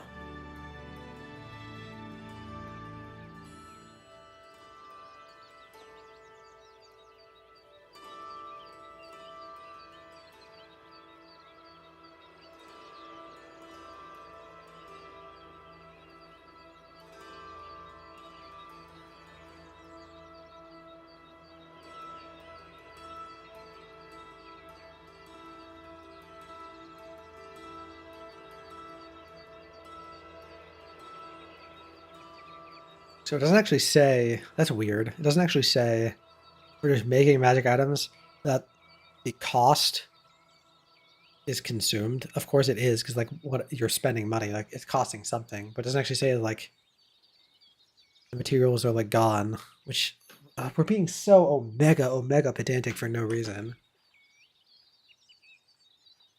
I need to say that using these to create another magic item means that this magic item doesn't exist anymore. Don't think I do. I think it's just implicit. I think it's the same way an oil of sharpness says once it applies, it does a thing, and then it's gone. But then again, it's a potion, which consumable base rule. I don't know. I think it's fine. We're done. We're done. We're stop being omega pedantic.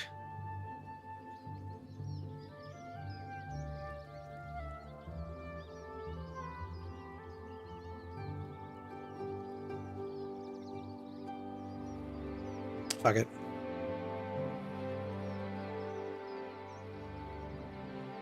Does anything ever say one use only? Some things are, they become non-magical once you use them.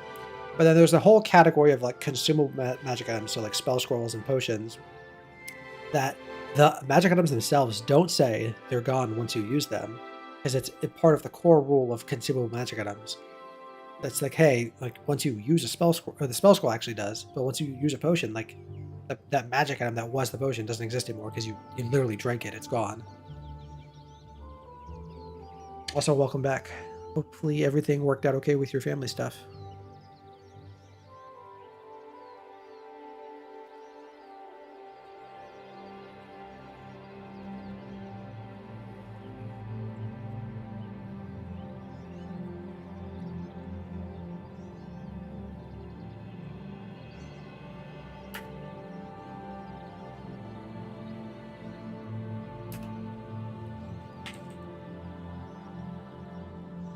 Scribing process. Okay. The resulting spell scroll gains a bonus of +2 to its saving throw DC and attack bonus, assuming this item in the process.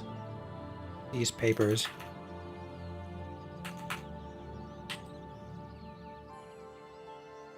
Okay, that's the final text. We're not going to go any more. That's perfect.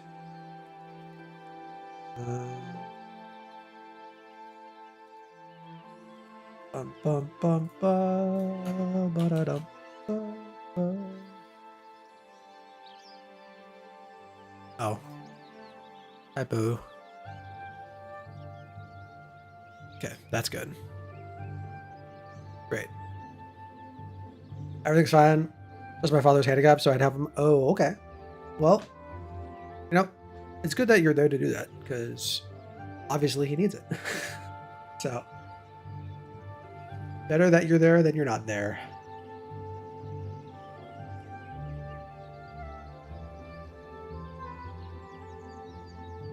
Okay. We did this. That.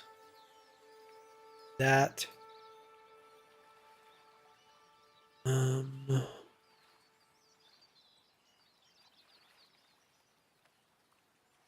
think there's only one more item you work on right now.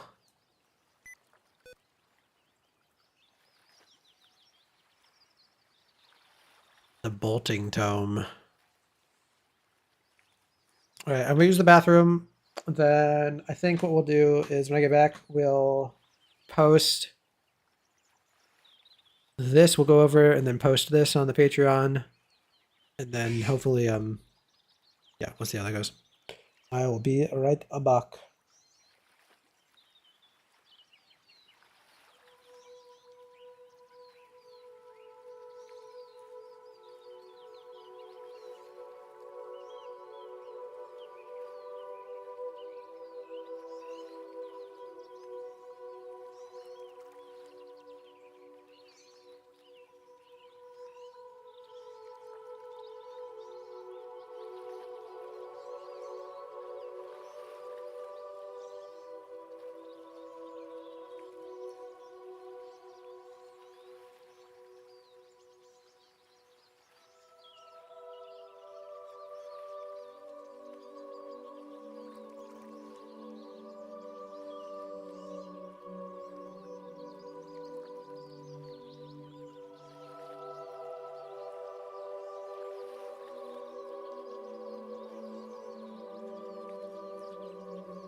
Okay, I'm back.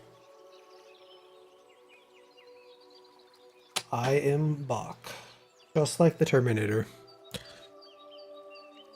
Okay, we went over all of these previously, but just read through them one last time before I post them. Make sure there's no glaring errors. Of course, there will be glaring errors, and then we'll have to fix them.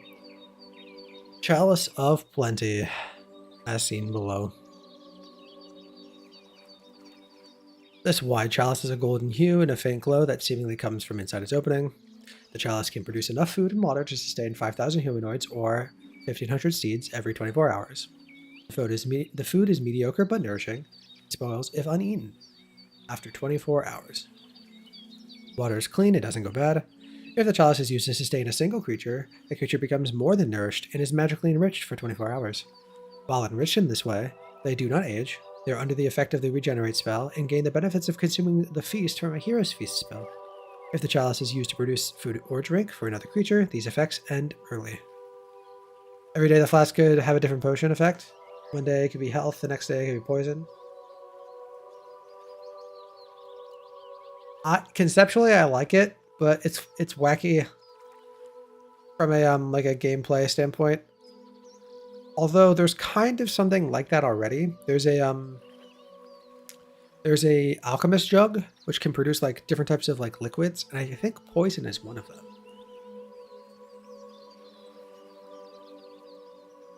I just see that I just seen the Chalice of Plenty.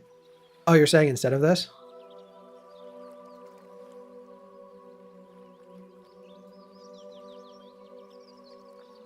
Alchemy Jug.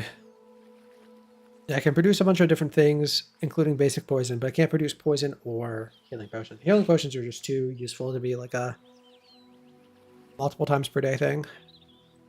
Well, like a flask of healing that produces like a healing potion every day is like a totally fine idea. It can't like, it won't produce more. It's just that you can drink from it like once per day. Like from like Dark Souls. What's it called?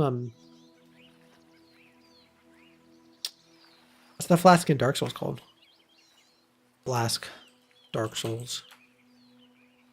Mayonnaise? Yes, exactly. Estus flask. Yeah, like an Estus flask type thing where it gets special, like it's charges every day. That'd be too strong though. If one charge was a single healing potion, it should just be. It should either be a healing potion a day,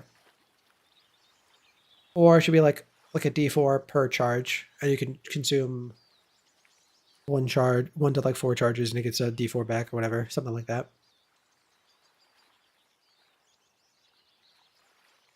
Okay. The next magic item, we went over once again, we went over all these before. Just checking these for final before I post them. The Wondrous, very rare, requires attunement. This item is a magic quiver of great renown. The quiver functions as an efficient quiver. The quiver has 30 charges.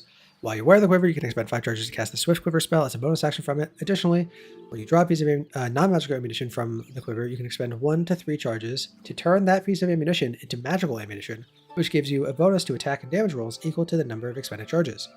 After you make the attack, hit or miss, the magic fades from the ammunition. The quiver gains 3d8 plus 6 expended charges daily at dawn. If you expend the last charge, roll a d20. On a 1, the quiver is destroyed with a vortex of wind. When that happens, for the next 10 minutes, you are under the effect of a warding wind spell. No concentration required. Typically, this is a good spell, but if you're a ranger, if you're making range attacks, not good for you, because you have disadvantage on all range attacks. But you still have advantage, you still get all the benefits of being under the warding wind spell. Got the quiver right there. We've got the Dragon Balls. There are 7 of these scales in existence. All the scales must be brought together in order for this item to be used. When all these scales are collected, a creature can issue a command word as an action to summon an avatar of the World Dragon. The avatar then appears and grants a wish to whoever asks it first. The avatar suffers no penalties from casting the wish spell. The avatar disappears after it casts the spell. After they do so, these scales magically scatter across the multiverse, leaving no trace to their new location. Shrimple as. Oh wait, did I change these? I was going to change this item. Did I change this? Let's look. Wondrous item, very rare. Requires attunement. These spectacles have a frame of dark metal housing 2 lenses of black stained glass. While a creature wears the spectacles, dim light does not lightly obscure their vision. They have dark vision within 60 feet, and they have they magically perceive undead and fiends that don't have total cover in the same radius. Magical darkness doesn't impede this dark vision. I feel like there's a grammar issue here. While a creature wears these spectacles, dim light doesn't lightly obscure their vision. They have dark vision within 60 feet. And they magically perceive undead and fiends that don't have total cover.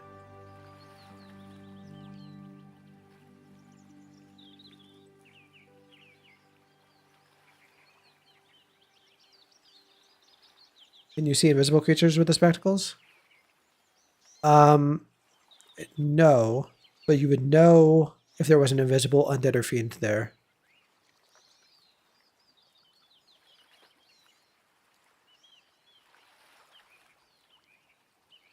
They would still be invisible, but you'd be able to like see an aura.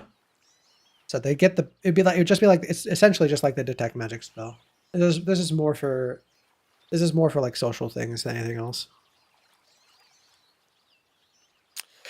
As an action, while wearing the spectacles, a creature can take on a shadowy amorphous form for 1 hour. While in this form, they are under the effect of the freedom of movement spell. No! This should be italicized. See, this is why we're doing this. Freedom of movement spell can move through a space as narrow as 1 inch wide without squeezing.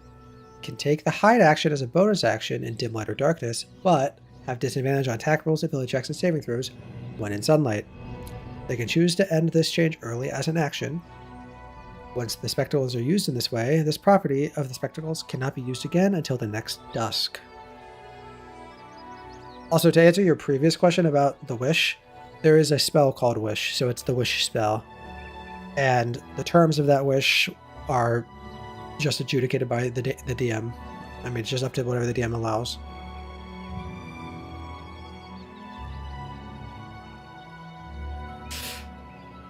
Okay, and then that's the spectacles. And then we have Summer's End. Before I read that, let me fix the text on... I can't believe I missed that. I did change it, but I didn't change it with the proper syntax. No.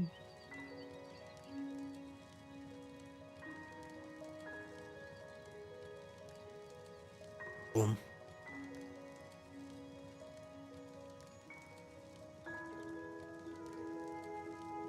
Okay, and last but not least, we have Summer's End, which is this thing right here. Weapon, blowgun, very rare, requires attunement by a druid, ranger. Oh, should it say or warlock? Ooh, wait a second. I don't think it does. I think it just lists out the thing.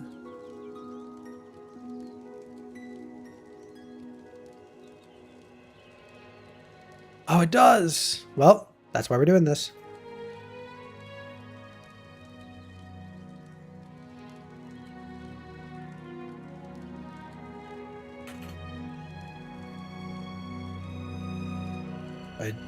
A druid, ranger, or warlock.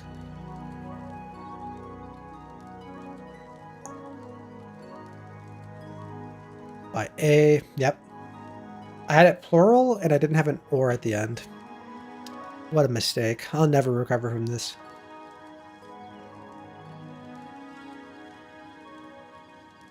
Summer's End, blowgun, very rare. The Summer's End is traditionally used by satyrs or druids as a method of defense. They collect seeds, typically from fruits such as watermelon or strawberries, to use as ammunition for this weapon, which cannot use traditional blowgun needles. You are considered proficient with this weapon, even if you lack proficiency with blowguns. You have a +3 bonus to attack and damage rolls made with this magic weapon. Additionally, the weapon's damage die becomes 1d6 instead of a single point of damage. Creatures hit by a ranged attack from this weapon have disadvantage on saving throws to avoid or end the poison condition, or saving throws where they would take poison damage on a failure. This effect lasts until the end of your next turn. And this weapon has 6 charges and regains 1d4 plus 2 expended charges daily at dawn. While holding it, you can use an action to expend 1 charge to cast Entangle, should be italicized, from it. Alternatively, you can cast Thorn Whip, should be italicized, with an attack bonus of +8 from the weapon at will. Oh my goodness, I can't believe I'm a fraud. I'm a fraud. Oh no.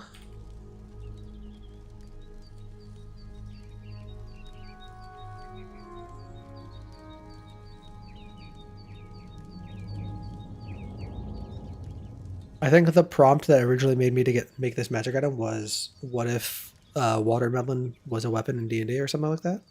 Something like that.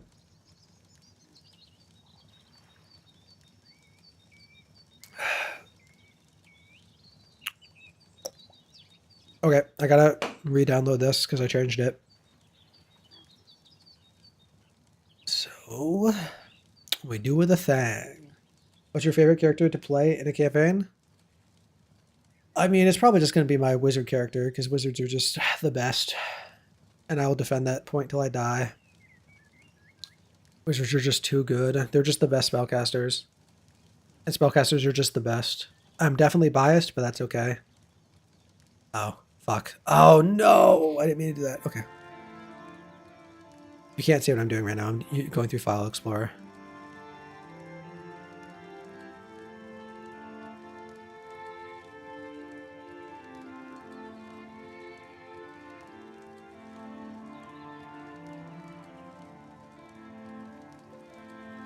Yep, replace that file. Now we need to get a JPEG of the PDF.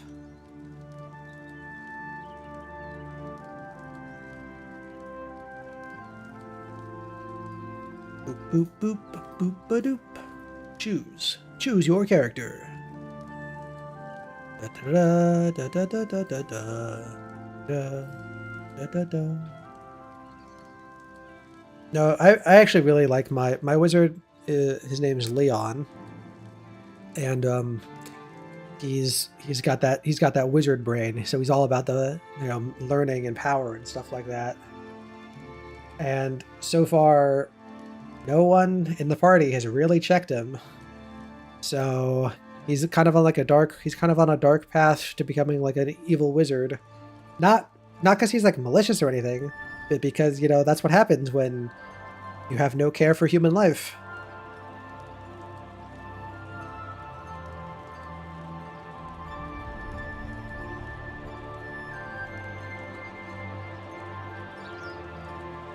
But he's an elf, so he's allowed to not care for human life, right? Talk so much shit about wizards, my bad, bro. No, you're fine. Everything you said was right. They're squishy, but that's why you cast a million different spells from the backline. Order of Scribes Wizard is just so fucking good. Oh, it's just so good. It's chef's kiss.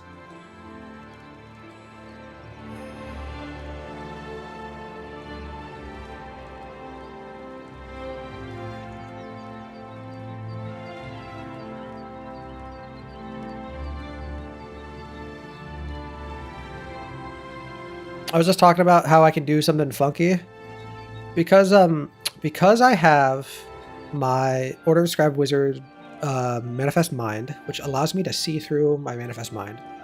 I can do the following. I can cast Scrying on anyone in the world. While I'm scrying on them, I can cast the teleport spell through the vision of my book. And because I am actively looking at a location through the scrying spell, as long as it's on the same plane of existence, I can teleport there as if it is a familiar location, which means I just have to roll above 25% to not get fucked over on a location I've never seen before. It's actually fucking based. Okay. I like the idea of a character who's just a normal person with no abilities, but when he gets knocked out, he wakes up as badass spellcasting warlock. Yeah, honestly, that's probably one of my favorite like warlock tropes is that they didn't actually like actively make a deal. It's kind of like it's like a subtle arrangement.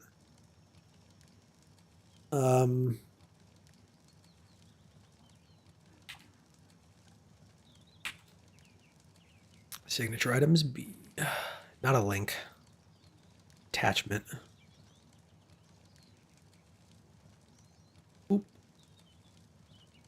What should I put for the little blurb? There's no text, there's no forward on this, it's just the magic items posted.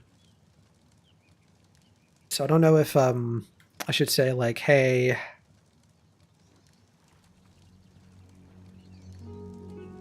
these items are me. I don't know if it's implicit that it's signature items B, especially if I change the title of signature items to signature items A, that it's following the same vein.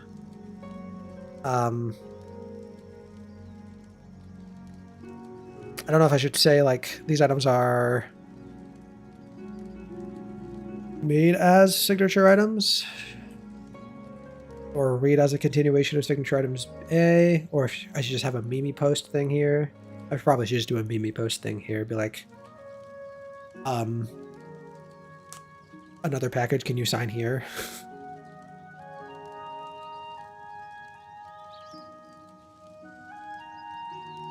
That's a crazy ability. Have you ever used it before? Used what before? Wait, what are you talking about? Oh, my scrying thing? I unfortunately do not have 7th level spell slots yet. I cannot do that, but you better believe as soon as I get level 13. I have thought about this so much that I don't have 7th level spell slots, but I have a spell book that has the teleport spell in it, such that as soon as I get 7th level spell slots, I can scribe it into my spell book.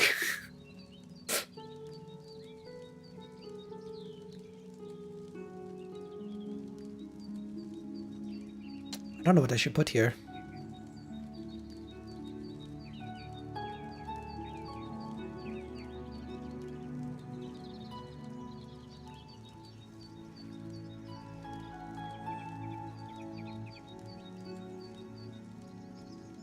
I wear my sunglasses at night. What's not? Wait, who actually sings that? I have no idea. Sunglasses at night.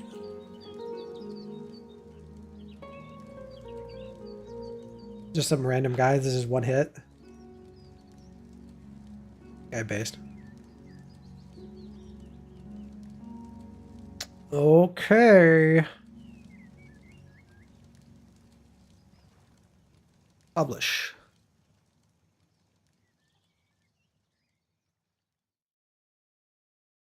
Can I get the linker? Any linkers? We need to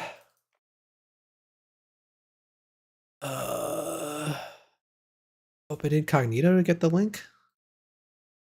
Patreon. New post right here. Share. Copy link. You were just talking about the spell with the book, then travel to a location you can't see. So yeah, so here, I'll just talk about it in a minute. Let me post this in chats. Bada bing, bada boom. There's that. And then I'll put it in the Discord as well. Bada bing, bada boom.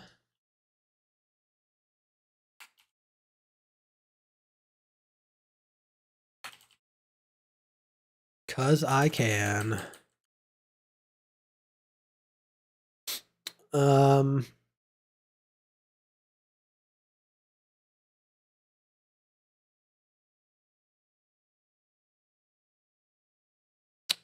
song stopped. That's not good. What happened?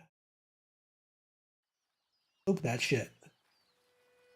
So we'll have this open here as I talk about this. Actually, no, you probably should look at it. So teleport.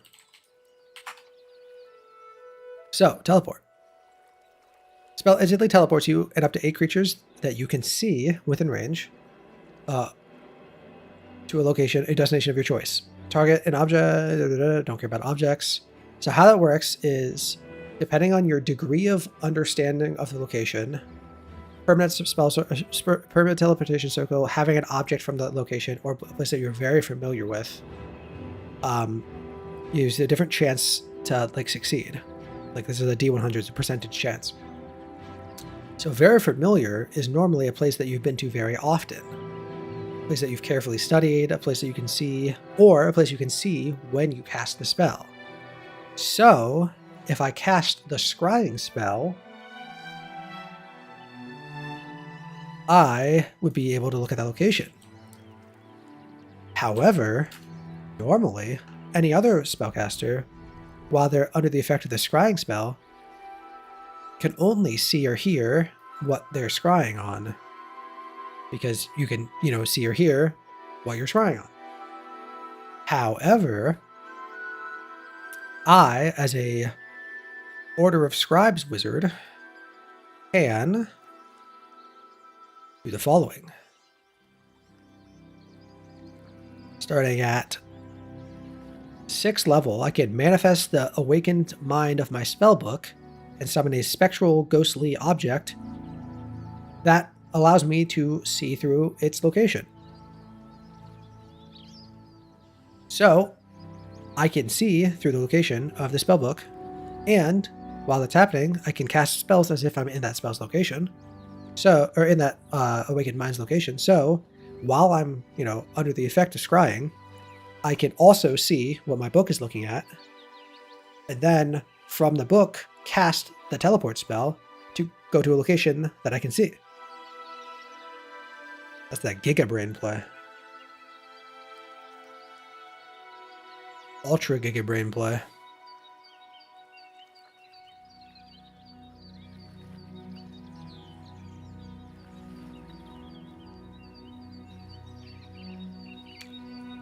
Now, when I do that, there's a 25% chance that something could go wrong, which is a little bit unfortunate.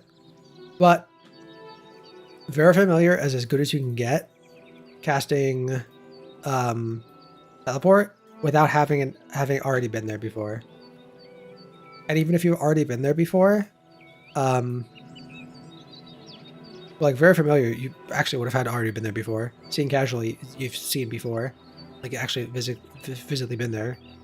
But the associated object only works for 30 days.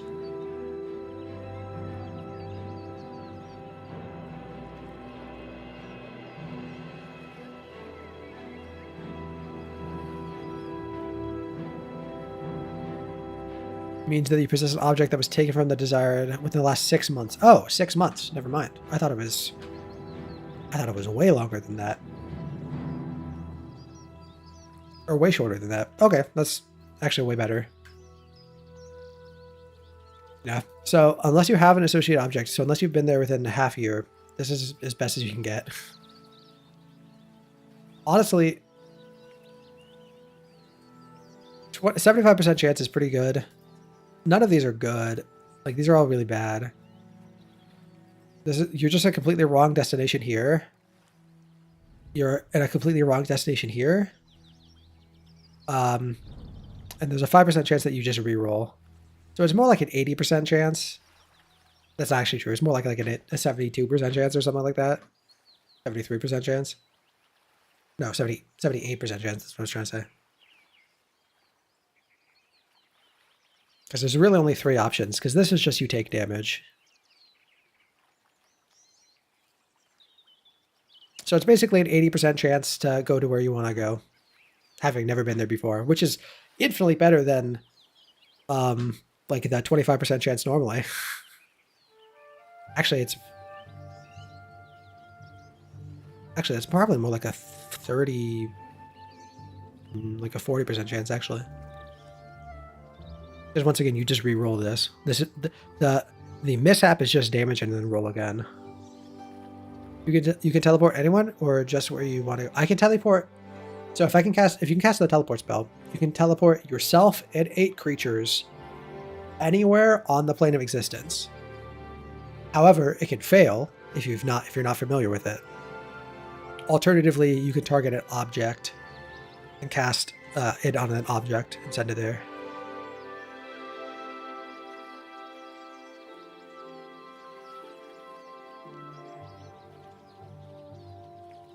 Oh shit, that's probably... I just realized that that might have been how that NPC made that object disappear. They might just cast teleport on the object. Oh, fuck it. That's probably how that worked. Did you make it fail to send someone to a different plane of existence? Nope. However, there is a different spell called Plane Shift, where you can plane shift someone. Or Banishment, which, you know, sends someone back to their home plane.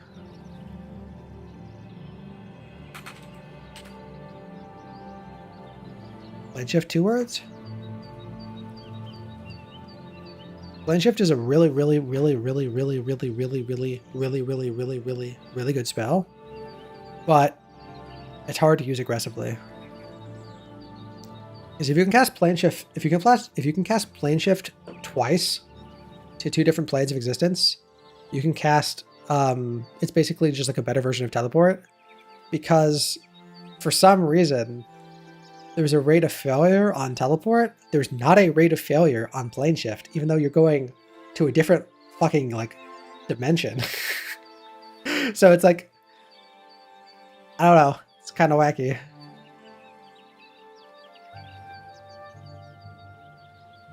Do I like Banishing Arrow? I've never used a Banishing Arrow in Baldur's Gate 3. It just makes them like disappear for a second, right? It's like the effective banishment for like 2 rounds.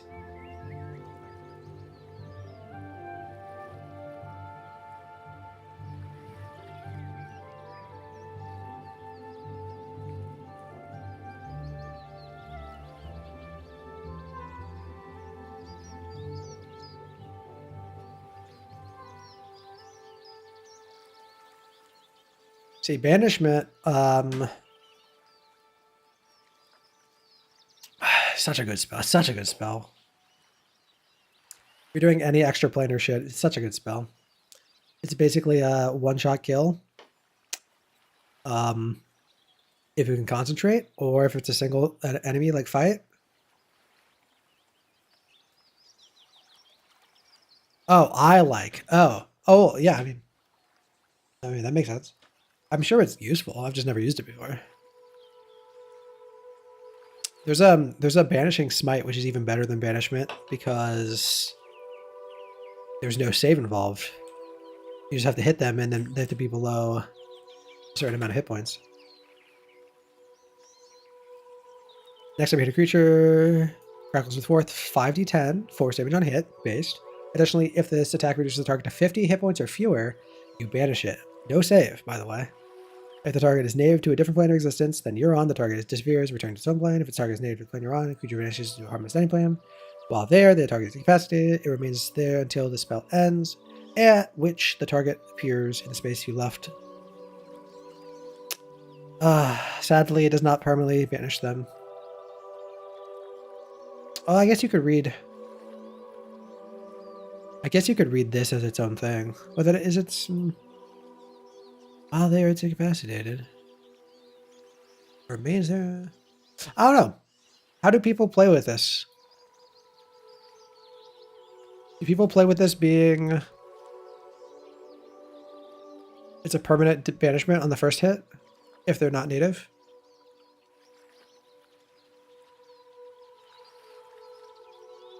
If the spell ends before 1 minute, they reappear. This line of text is not in Banishing Smite. So I guess you could read it that way, theoretically.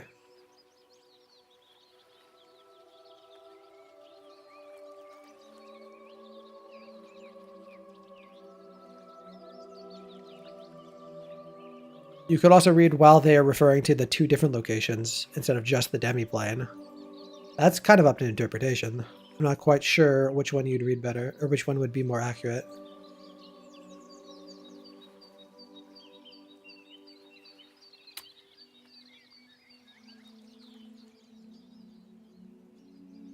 It should, if it was trying to say either the native plane or the demi-plane, it should have said while at either location, but it doesn't say that.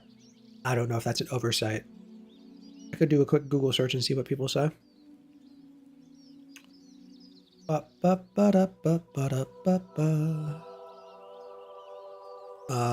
Is banishing smite permanent? 5e. Banishing smite is not inherently permanent. Thanks, AI overview. Let's see what this.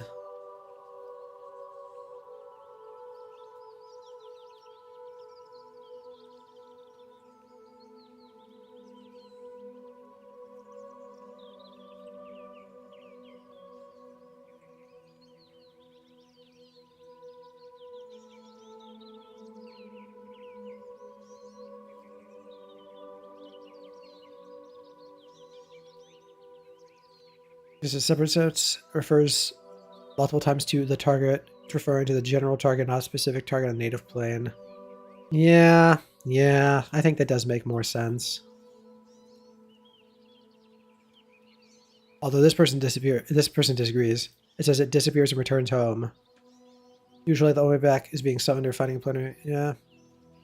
DM's call. I mean, that's the correct answer. It's always that.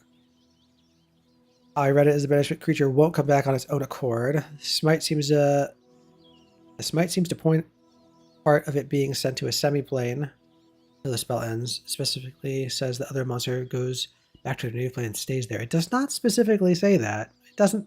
Does it say that? I don't think it does say that. It says returning home to its plane. It does have a period, but it doesn't say it stays there.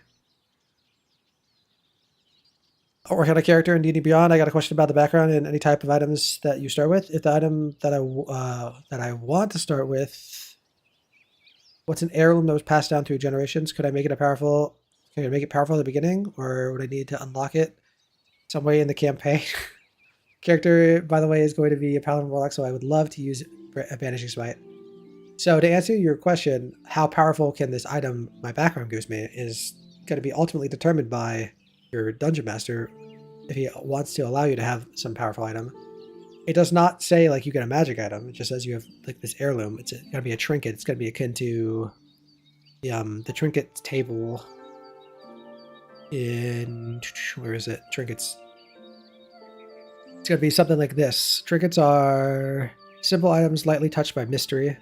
They don't have any inherent properties. They're just things to base roleplay off of or to hook your story into, which is what that is referring to.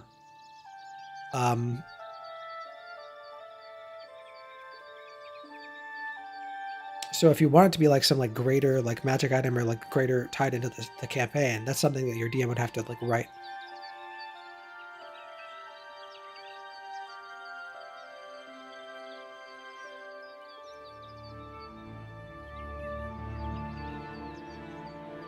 Oh, that's actually an interesting point of order.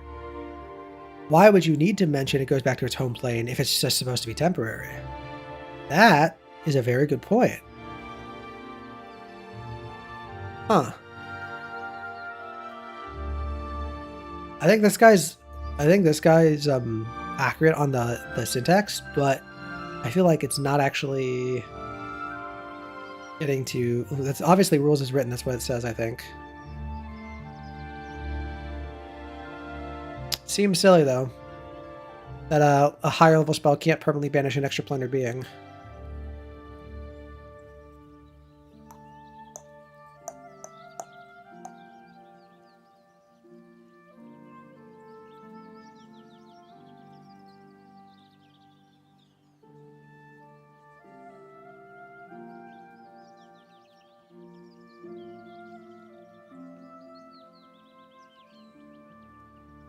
Okay, this is not the same type of thing.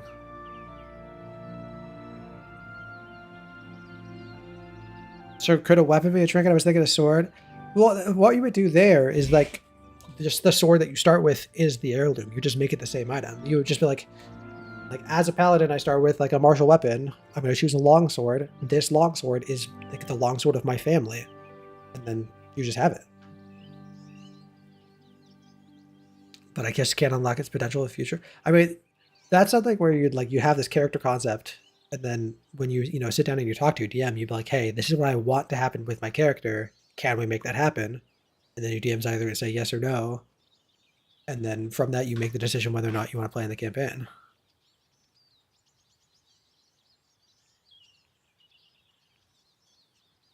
I don't know. I feel like Banishing Smite should be able to permanently banish. It does feel weird that it specifies it goes back to its home plane if it's supposed to be temporary. Because if it's supposed to be temporary, it would just say it disappears to a temporary plane either way, right?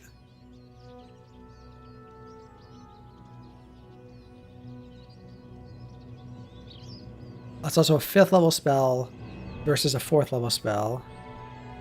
There's no save involved, but there's a hit point threshold. It's a paladin 5th level spell. So resource-wise, it's even more costly. Fuck it, I'd allow it. There's nothing more badass than actually, banishing it with a hit.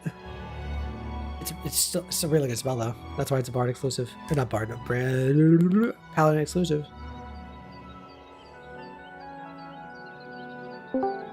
Hello, someone. Yeah. Who just joined? Hi, Alice. Oh, how's it going? Good. Did you know Dimension 20 on a bus is a thing? I've seen that. I don't know exactly what it is. Is it just Dimension 20 on a bus? Basically, D&D made up on the spot with D6s, and that's it. Interesting.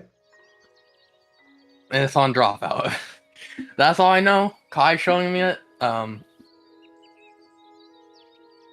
Very interesting. I did something like that before in real life, where it's just made up on the spot.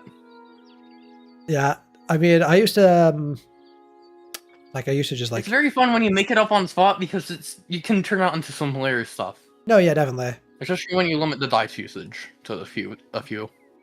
It's really good for like coming up with like unique circumstances and stuff like that. I was like, just the yes and like the game. It helps. It helps your improv skill. Exactly. Yeah. Yeah, and like it's really fun. Because that brought back some memories of when I played D&D in person one time. D&D in person is like infinitely better than D&D. Like after it ended,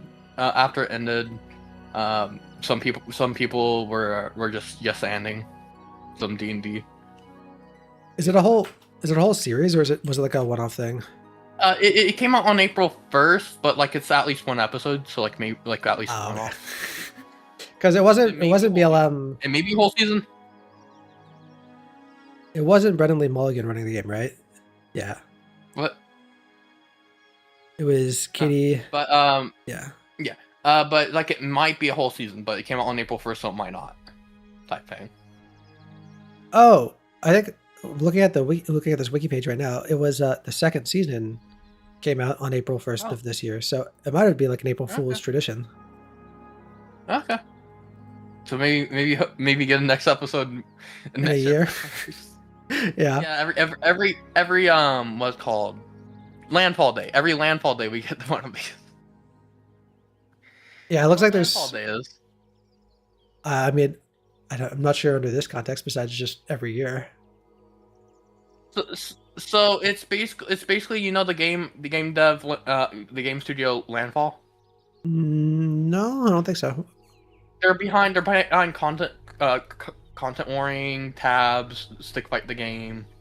I've heard about content warning before. Whatever the speed one is, whatever the haste, that's what it is. I've heard about content warning before. I'm not sure what the other ones are. And Peak. They also teamed up with ARCRaiders. Oh, okay, yeah. Yeah, every April 1st, they release a new game or announce stuff about new games, and it's Landfall Day, and it's sometimes free. And sometimes you can get a free game on there because they release it. Wait, are you saying Sandfall or Landfall? Landfall. Okay. Yeah, but like sometimes they release a new game, like a free game, like Content Warning was free on April 1st. Wow. When it first came out. Yeah. Fun when stuff. it first came out, Content Warning was free, so like yeah. But yeah, Landfall Day is a great day because the developers actually post real stuff when people expect April Fool prank. That's the joke. Fresh air. The joke is that they actually do something. Yeah, it's a breath of fresh air and actually kind of funny because they actually do something. It's unique. But yeah, I'm gonna go back to watch it. Huh? I'm gonna go back to watch. Yes, the show. Okay. The thing. Okay. Have fun. They went BRB, so like I might as well just ask you if you heard about it since you're the D&D guy that I know. True. I am the D&D guy. You are the D&D guy. All hail the D&D guy. Yo, you should follow the D&D guy right here. Oh my god, true. Do that 100%. Yeah, do it. Get him at least one follower by the end of this year. What is that supposed to mean? I don't know. You're at 0 followers. Huh? Right? You need 1 follower. This is your follow goal. What do you mean 0 followers? I ate all your follower count. You are back at 0. Oh, that's not good. I ate it. I was hungry. That's not good. Have you ever built the campaign and ran it as a DM? Me? Yeah. Yeah, 100% yes. Okay, the next magic item. D&D guy or D&D god? Porque no las dos. The next magic item we're going to work on is Bolting Tome. Bolting is a spell from Fire Emblem. That's like a range, it's like a siege weapon, Thunder Tome. However, we're going to make it so that whenever you're attuned to it, whenever you cast a spell that deals lightning damage, you can cast it at a distance that's not yourself. It's going to be like distance spell, except for exclusively lightning damaging spells. So before I write that down, we got to make sure that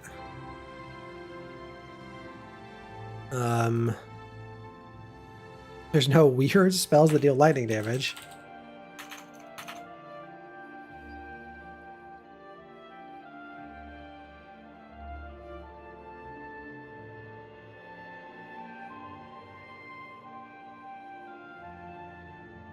That would be really funky if they went in a location that was like 100 feet away.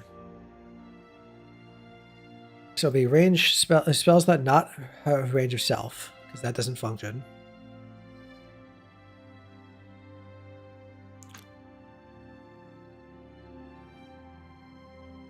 If it already has a distance, the only things that would be weird were spells that are touch. So it would just be elemental. It would literally just be these two spells. Wait, no.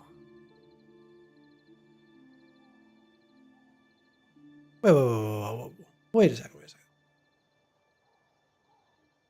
Shocking Grasp doesn't exist? Where's Shocking Grasp?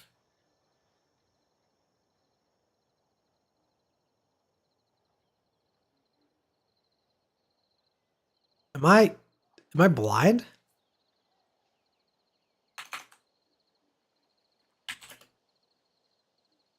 Shocking Grasp 2 words or 1 word? Wait. It's there now. Is it? Where the fuck is it?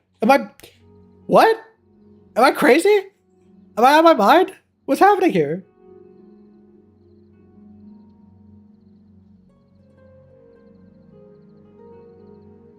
Wait. What? What's happening? With the exact same filters. The only added filters, I put the spell's name in there. Which should make it more restricted, not less restricted. What the fuck? Dude, D&D Beyond, why the fuck do you do this shit to me? What am I supposed to follow you on? I only have social media in this YouTube. Just YouTube and Twitch and stuff like that. Patreon, I guess. And make sure you're following the Patreon for free if you're not, so you can see when I drop more things like this. We'll be posting these magic items when I get art for them after I do this one. And I got art for the Armor Slayer and the Caltrops already.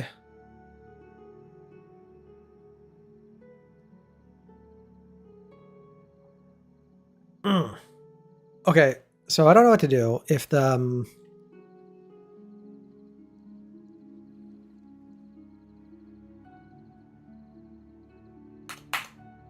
I don't know why. Shocking Grasp. Oh, there it is. Am I blind? Was it not there? It's not here. What the fuck? Wait, what the fuck is happening? Why is it there now?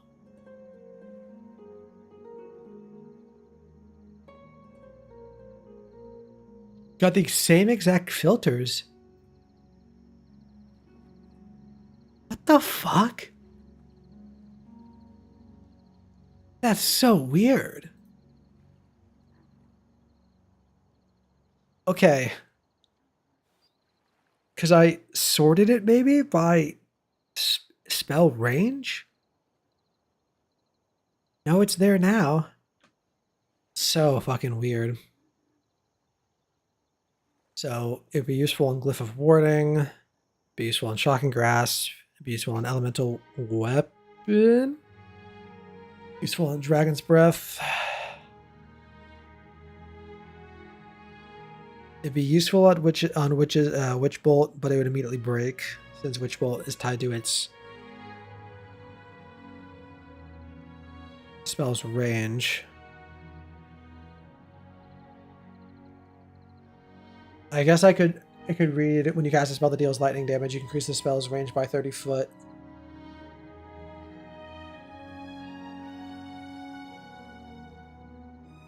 That way it works with touch spells.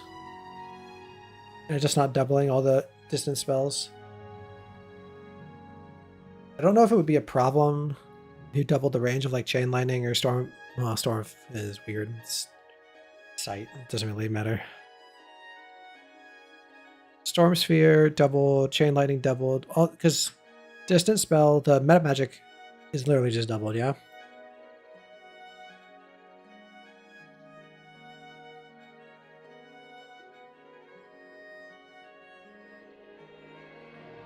Double the range, yeah.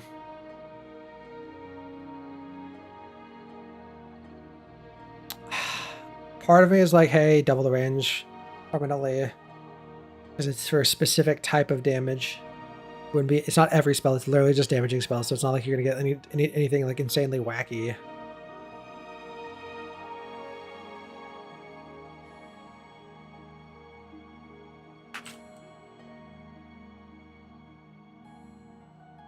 How much do I want to base this off? So conceptually, this is very similar to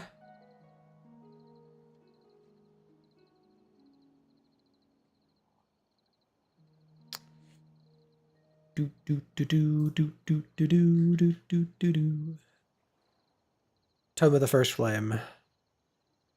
So Tome of the First Flame is a magic book that allows you to do a couple things. You can use it as use the tome to prepare the Firestorm spell. When you do so, it doesn't count against the number of spells you prepare. It lets you prepare an extra spell a day, but it's specifically Firestorm.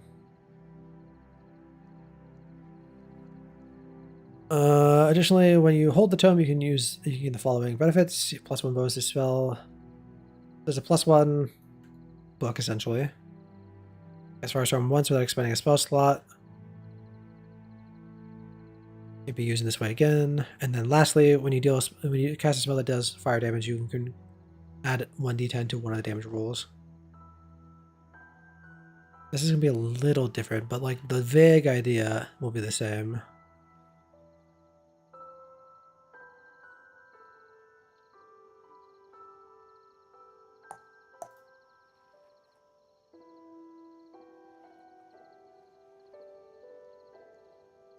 I don't think I want it to be...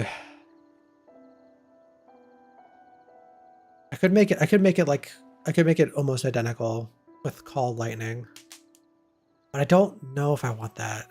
So, Tome of the First Flame, the inspiration behind that is the Four Blaze spell, which is like the truest form of flame. That's like the idea. That's like what that spell is. It's like an ancient magic. It is like the original flame spell. This isn't that. This is like the siege magic lightning spell. This is bolting. It's just a mediocre damaging spell that does 3 to 10 range. Right? Why can I not fucking type? No, not fandom. I did it bad. I see. I clicked on the second link because I thought the first link was going to be fandom.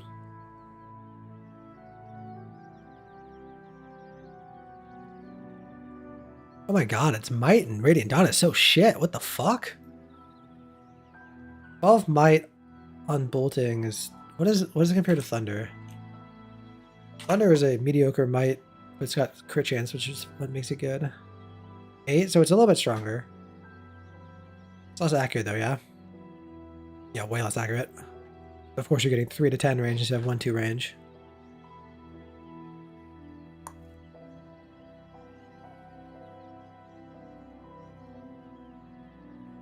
Yeah. Okay, I think I'm gonna make it pretty similar. What is Fire Emblem? Fire Emblem is a JRPG, but it's not a classic JRPG, it's a tactical strategy JRPG. So in Fire Emblem, you control like an army of units that goes around on a grid. They fight. If you're on my YouTube channel, you should be able, there's a bunch of old videos of me playing Fire Emblem. Here, you're on the YouTube channel right now. Oh, and a different tab. Don't go away, but on a different tab, open up the channel. And channel. Videos. So this whole series of videos, this is me playing Fire Emblem 7. Like permadeath, like I'm not allowed to reset. If I lose, like I have to restart my whole playthrough. I'll check it out for sure. So this is a really old, this is like a Game Boy Advance game. Oh, I remember. So on my is this my Iron Man playthrough? No. Yes. On my Iron Man playthrough, I got like super lucky with one of my... Wait, did I use... Who did I kill the dragon with? Hold on. Dude, why is this taking so long to load? Lost jump. Did I check it out and just use? I must have just used it. Dude, why is? Okay, what the fuck? Oh yeah, I checked it out. I just used Athos.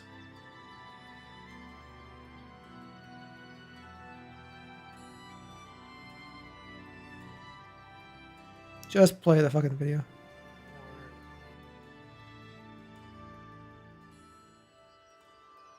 Yeah, this is Fire Emblem. It's just like a GBA strategy game.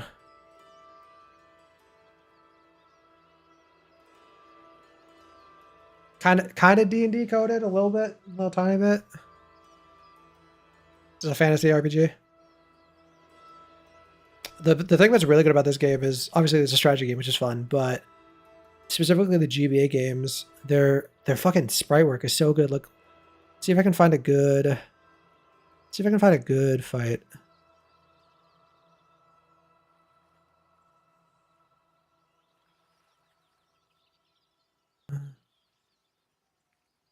Is he using Four Blazes here? He's using Luna. Okay, we'll just watch this real quick.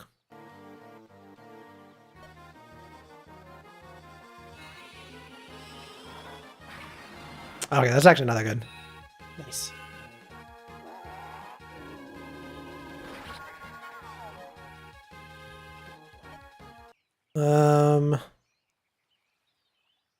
I would never have used Lin in any of this.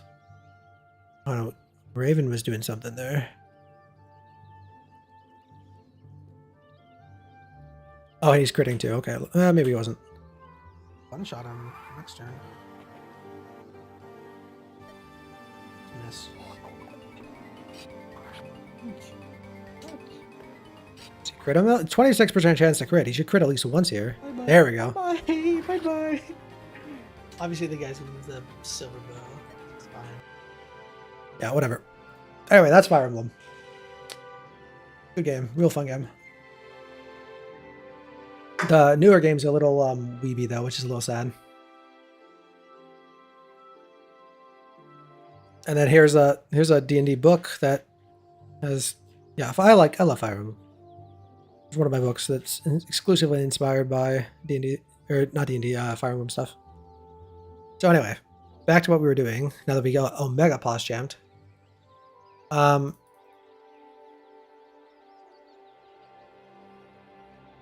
think we are just gonna steal the framework of the Tome of the First Flame.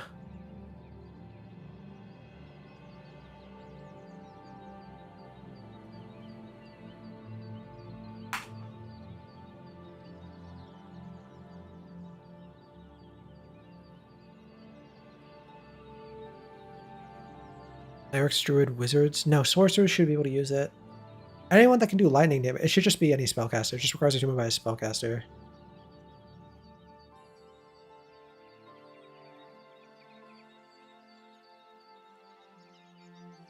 Do this. This. Golden. Ooh. Golden doesn't sound right if I'm describing like lightning damage, like thunder. I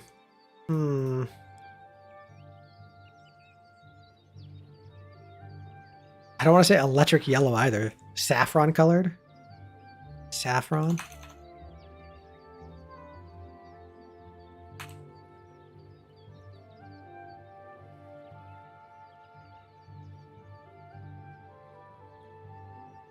Holds within it.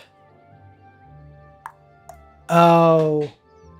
That's why I had it. That's why I had it cleric, druid, wizard. It's because it lets you prepare the spell. So if it's any spellcaster, you can't prepare the spell. I can still have them be able to cast,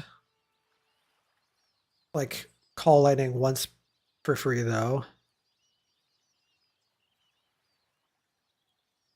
I could, yeah.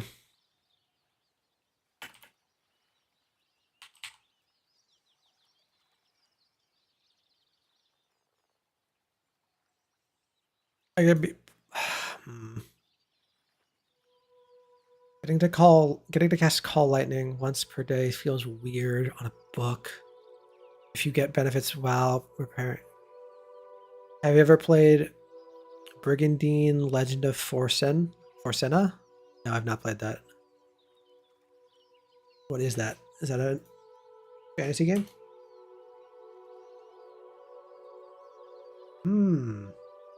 Looks very Fire Emblem coded. It's a PlayStation game. If you like this game, just by looking at it, I have a feeling that you'd really like Fire Emblem. It's a hex grid. Hex grids do it for me, but not as much as a square grid, if I'm being honest. Square grids are, hit different.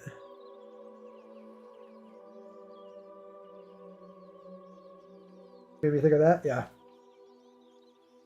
I'm kind of like kind of a plebeian when it comes to Fire Emblem, because I've not played any of the OG like Famicom ones, and I don't like any of the new ones. I'm like I'm like the golden age of Fire Emblem, where I like the GBA ones. I like the GameCube and the Wii one. Honestly, I feel like if Awakening wasn't the one after it, I probably would have liked the new ones a lot more, because I played Awakening. I was like, yeah, I don't really care for Awakening.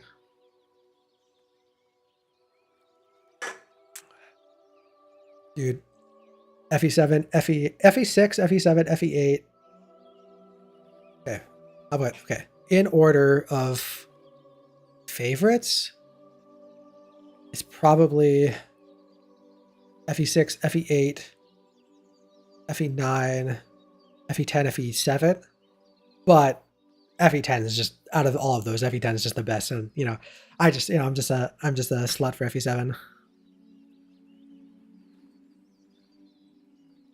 Anyway, the Saffron Color Tome holds. Did it.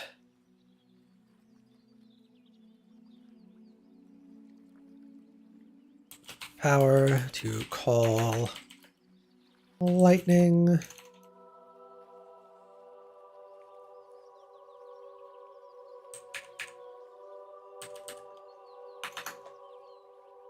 Use the tome to. Not that. Not that.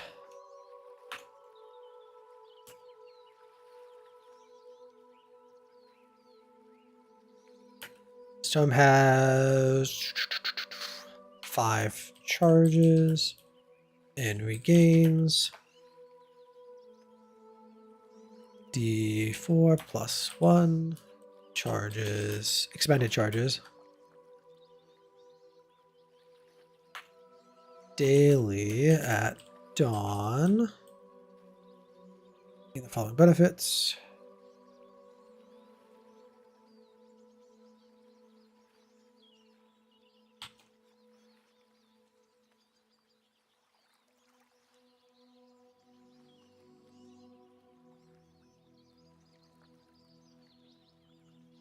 Can expend, charge. I enjoy JRPGs classic like Chrono Trigger, or silly like Robin Hood, Prince of Thieves, Breath of Fire, to Skyrim and Fallout. I've not played Chrono Trigger, but I kind of really want to. I feel like I would love it, but also I'm spoiled by being young and like having experienced all like the. I would get so mad. I'd be like, oh, this thing's not working because I didn't do it in like the proper order or something like that. That being said, I've played, so much old school RuneScape that I'm kind of immune to that kind of bullshit. So I don't know, maybe not. But I like those games. Something about being on a grid though. Just, put me on a grid. The grid. I feel like I need to blow my nose. I'll be right back.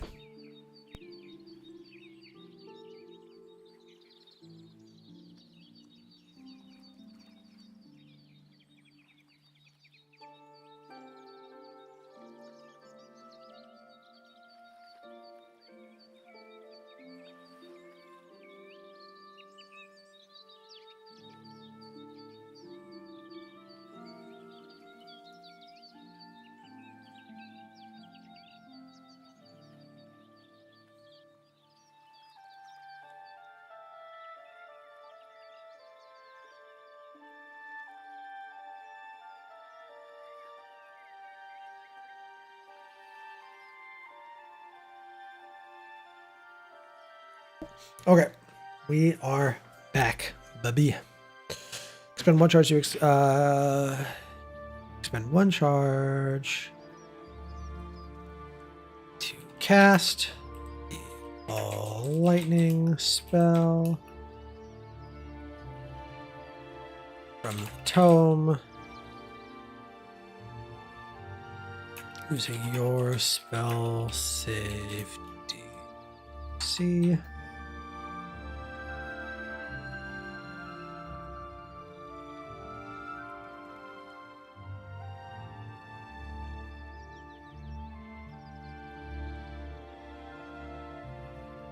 You cast a spell that deals lightning damage.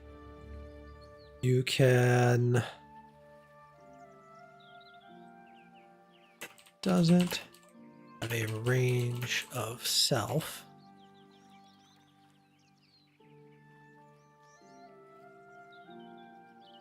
The range that spell by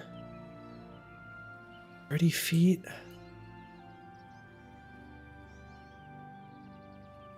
I just say 30 feet, or do I just straight up double it? Just have boom. You get, I don't know.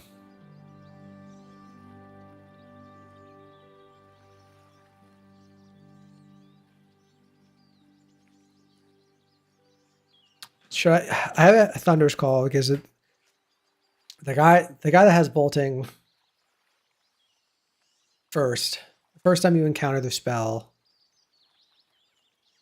he says a Mimi line, but Thunder is its own type of damage in 5th edition, so maybe I should call it Lightning's Call, but that makes it less obvious what I'm referencing. Or I could make it thunder and lightning damage.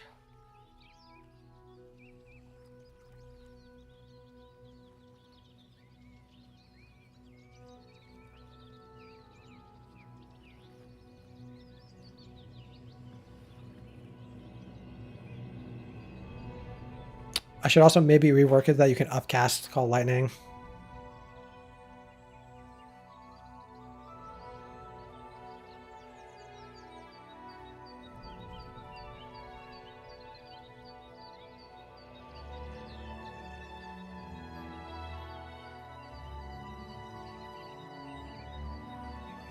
Or I could rework it entirely that you can cast Call Lightning with one charge.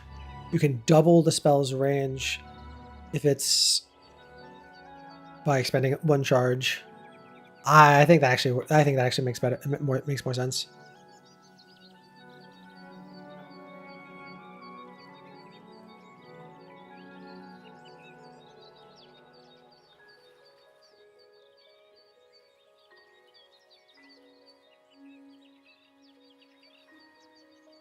Cast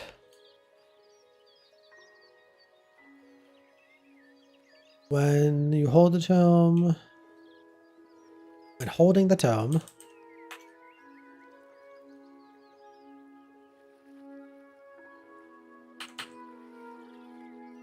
you can spend one charge to cast the Call Lightning spell from the tome using your spell save DC.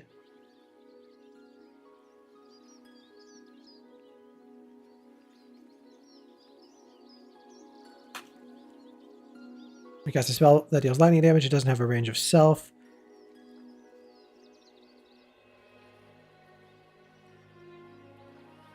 You can expend charge to double that spell's range.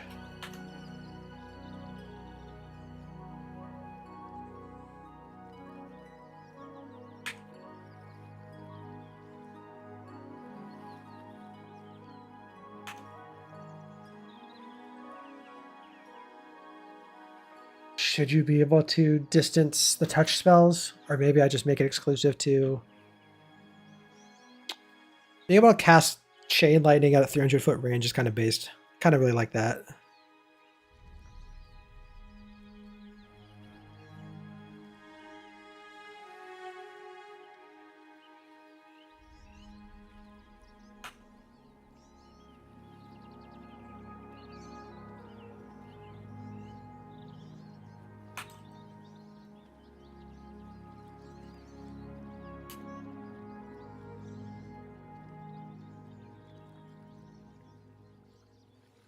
+1 bonus to your saving, your spell saving throws, and your spell save. Wait, your saving throws and your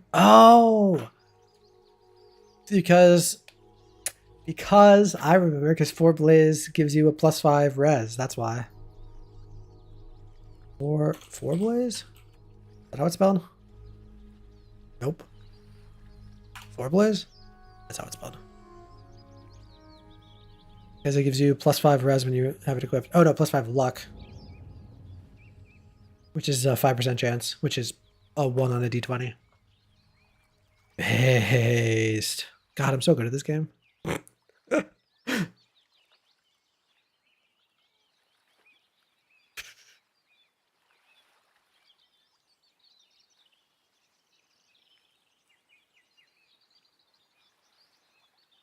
I got a question about the help action in combat. Do you need to be proficient in a skill to help someone with it?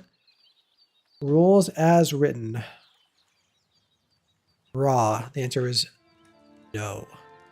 However, as a DM, you might say, how is it possible that you can help someone in something that they're not proficient in? You could be like, okay, I'll allow you to help them if you can explain to me how you help them.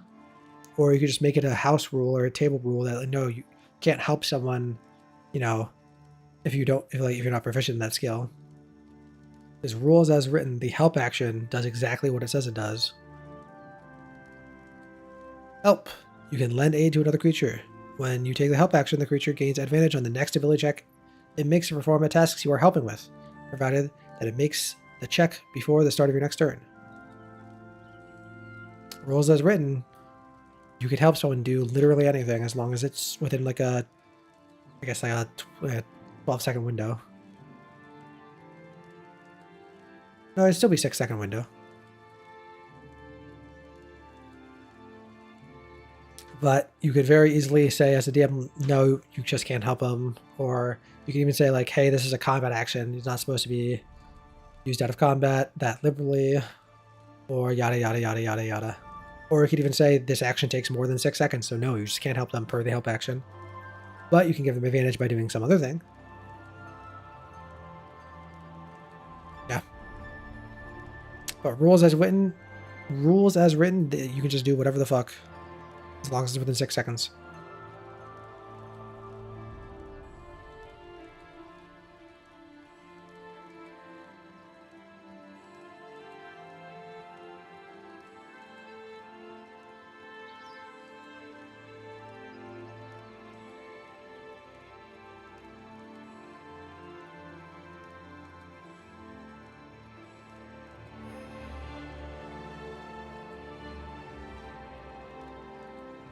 Okay. Additionally, when you hold the tome, you have a +1 bonus to your spell save DC and your spell attack bonus. If I made this so that it worked on lightning and thunder, what would that entail? Currently, it does not work on range of touch, which is okay because there's only 4 of them that aren't self.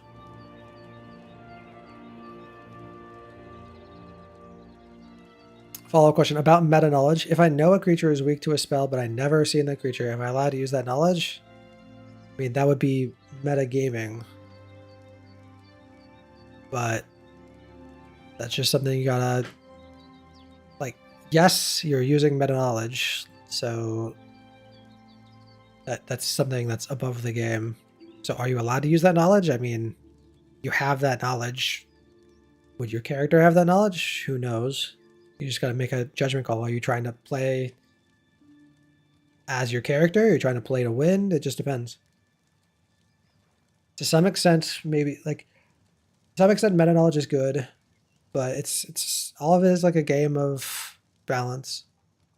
Like you should probably, to some extent, use meta knowledge, but only as a way to like help the story stay on track. Like, let's say there's about to be a TPK and you're fighting a troll and you've been fighting a troll for like the past like hour and it's like I never necessarily knew that trolls, you know, won't regenerate if I deal fire damage.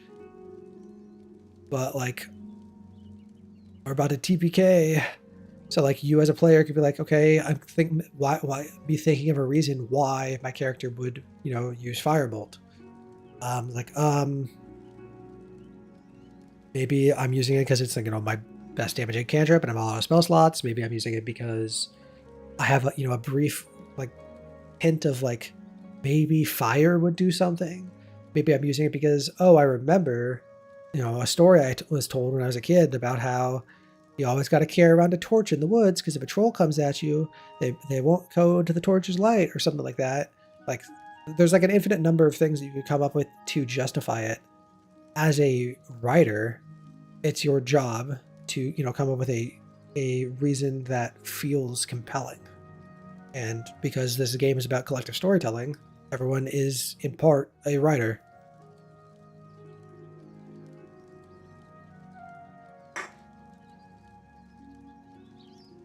So I hope that answers your question.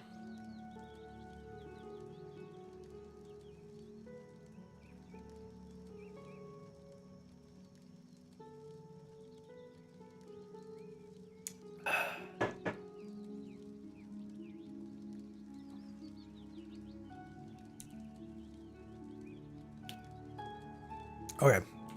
What other spells are there? There's Shatter. I think there's more lightning spells than there's thunder spells.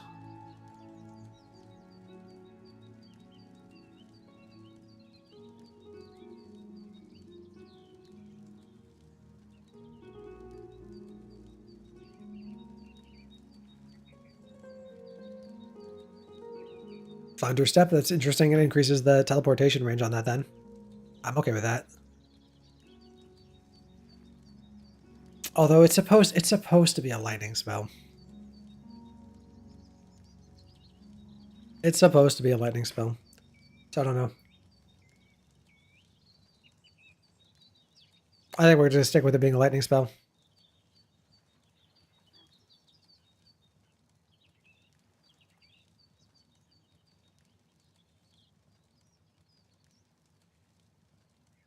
Fuck it.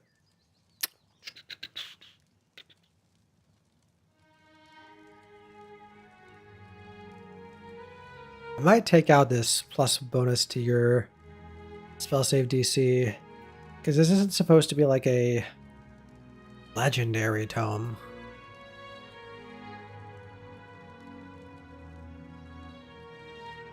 Casting a third level spell? Call Lightning's third level?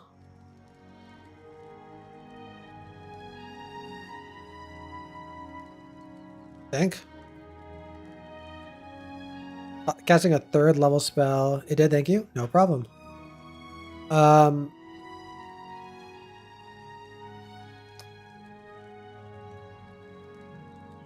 Touching back on it, it's your job as a writer to make things feel compelling. It's not your job as a writer to make everything, what's the word I'm looking for? Convenient? Like, you can rationalize in infinite ways that your character would have knowledge, but your character should not have knowledge of everything. You can rationalize a way that your character would know, oh, of course I know, you know, trolls have weakness to fire because, you know, X, Y, or Z. Now, trolls is kind of a bad example because, you know, they're kind of a common folklore thing, but like, you could use the same exact logic to say, oh, of course I know a flame skull needs to be doused in holy water after I kill it so it doesn't come back to life. Even though that's like a very obscure thing, it's like the same logic. So like you can use like the same logic to be like bad faith. Like you just have to be, you gotta have trust at a table. You gotta have an understanding of like what the goal is as from a meta standpoint. Like, is the party trying to, you know, have like a, you know, compelling battle where it's like more of like a strategic thing, or we try to tell a story and I'm, you know, cutting off the head of the story by like letting everyone die because I just refuse to use this knowledge that I have in real life. Like it's always a balance. Now, there's no good answers to anything ever. Everything is just take it as it is.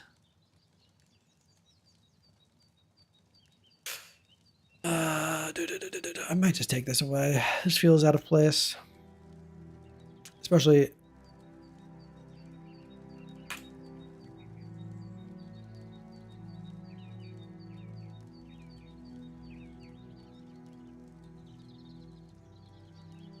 Actually, no, I'm going to put it back. I was going to take it out because it's not supposed to be like an accurate tome necessarily. But it's supposed to be... It's supposed to have like a crit chance. And there's no good way of... I guess I could increase the crit range. That feels weird, though. Also, what spell attack rules would there be? Lightning spells that are attack rules that are not range of self. I don't think there's any. Oh, Chromatic Orb. That's the only one. In Witch Bolt? Wait, that's not attack. Wait, Witch Bolt's an attack roll? Oh yeah, the first one's an attack roll.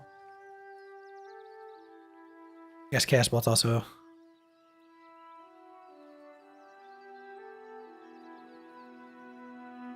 Do you need ability to check to draw a map of, say, a town or specific place you've been? Yes and no. You can draw a map. I mean, it doesn't take like it doesn't take a real life check to draw a map in real life. However, you're drawing a map based off of your own skill in real life, so it's not going to be like a perfect in-universe map. Even if you were trying to draw a map of something that was real in real life, without like any like passing or failing, you'll have a somewhat functioning map. It's just not going to be like super accurate, not to scale. There are mechanics in the game that allows your character to draw a map, like having proficiency in cartographer tools. Using the rules in Xanathars can allow you to make a map.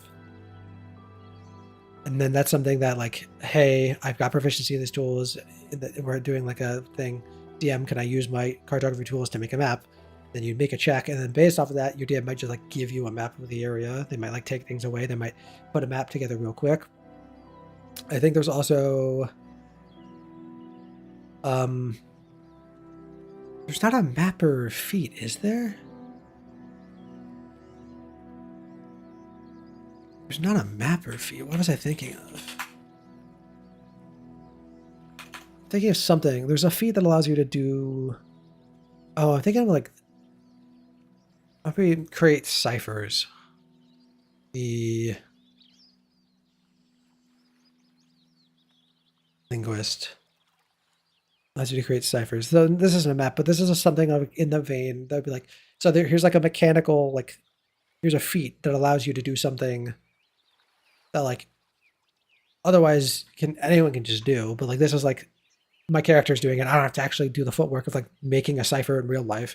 My character, passes a check, has this feat, and they have a cipher that they can use, and then you just can talk about things like under the guise of it being a cipher. Going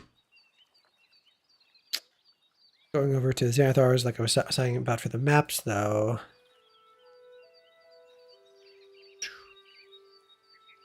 Tools revisited. Where is that at? Tool proficiencies.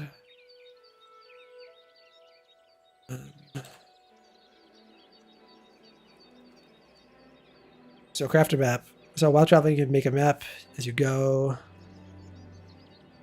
So yeah, so per the rules, having cartographer tools, you can just having cartographer tool proficiency and cartographer tools, you can just make a map without having to make any checks. But of course, that's not stopping you as a player from making a map in real life. In fact, a lot of times that's encouraged.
I feel like this needs something else besides just a +1. I don't like that.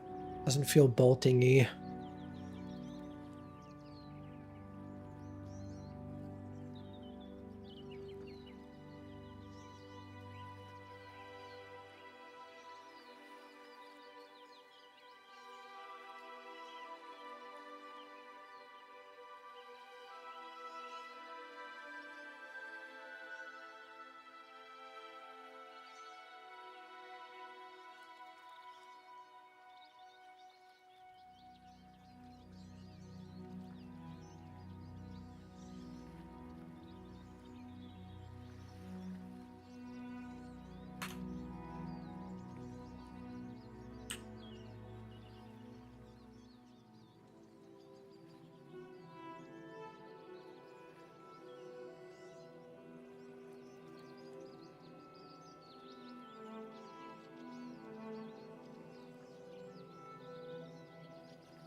Yeah, I don't know.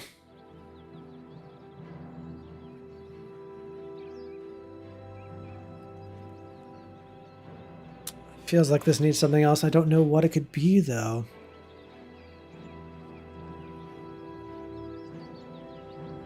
What feels bolting-y?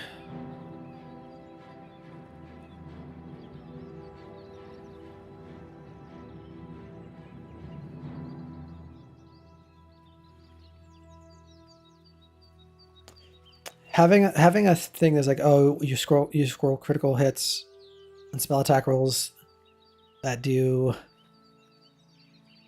deal lightning damage.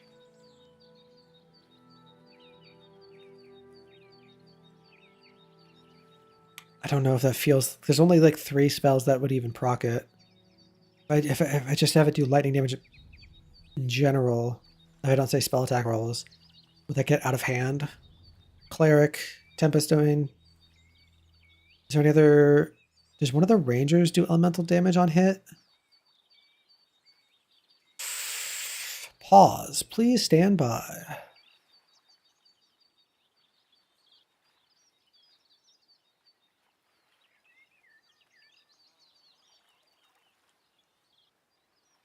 Ooh.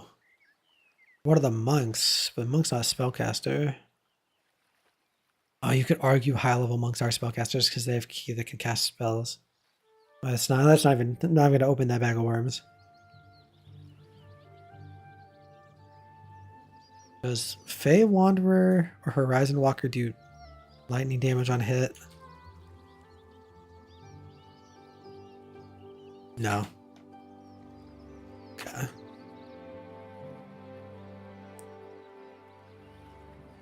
Yeah. So it would literally just be for...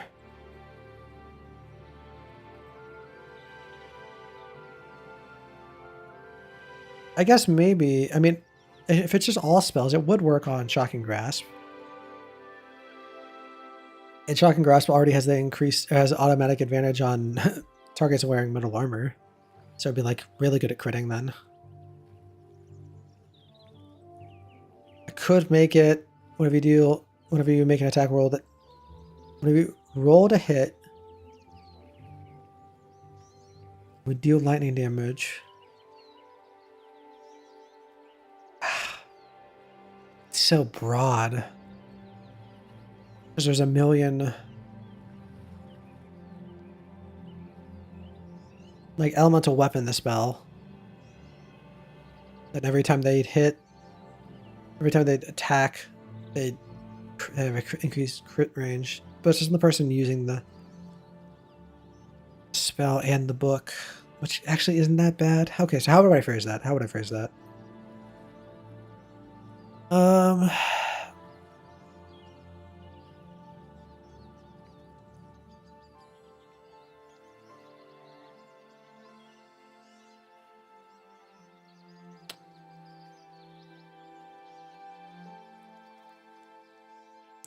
When you make an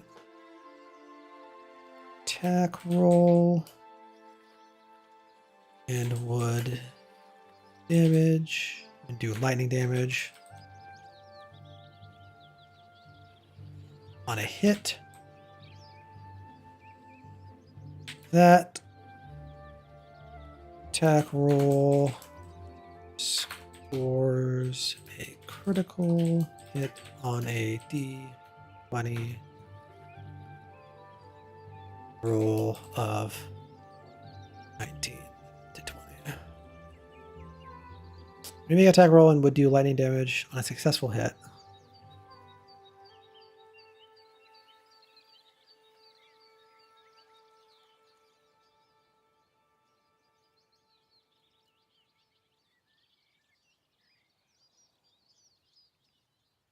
So for spells, it would just be Chromatic Orb, or Chaos Bolt, or Shocking Grasp.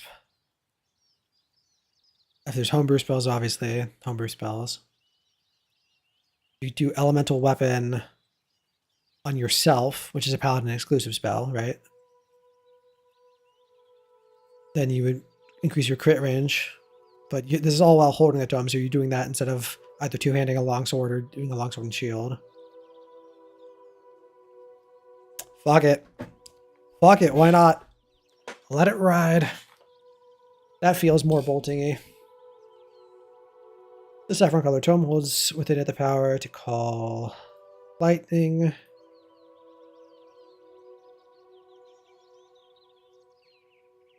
Power holds within it the power of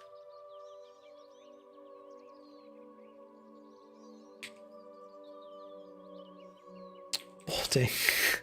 Wink, wink, nudge, nudge. I wonder, what is like the description for... Not four blaze, bolting.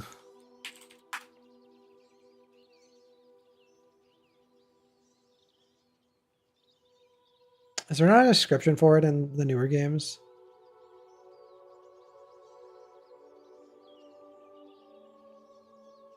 I guess not.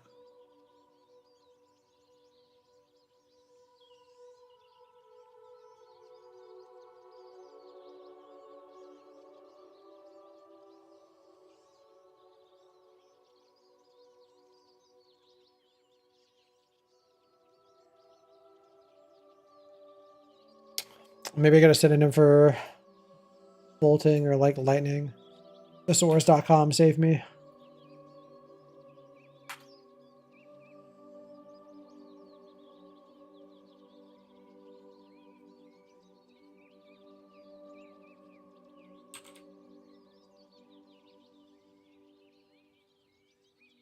Fulmination. Yeah, I don't want to use that word since I have it as part of my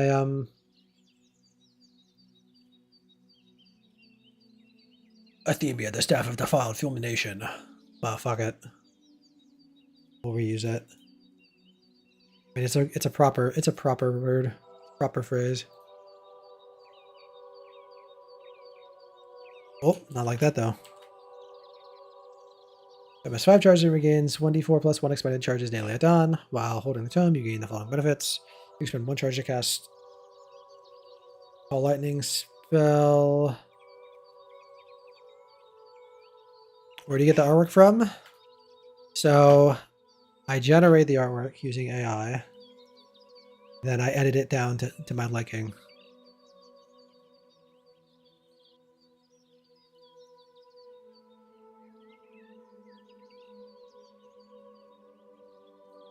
Spend 1 charge to cast the Call Lightning spell from it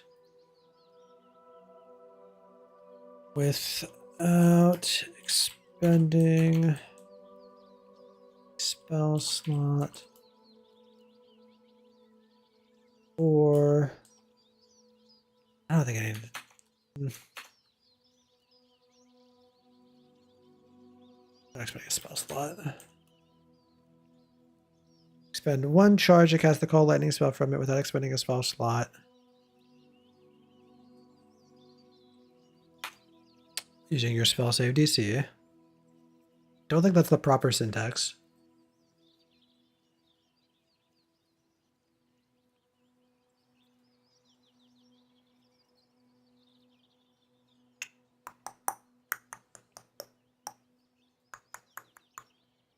Is that the proper syntax? That feels wrong. What should it be? Rod of blasting. Let's go look at that. Why do I feel like that's the right thing? Circuit of blasting is what I should have been looking at. Not rod of blasting. There's probably a rod of the ram.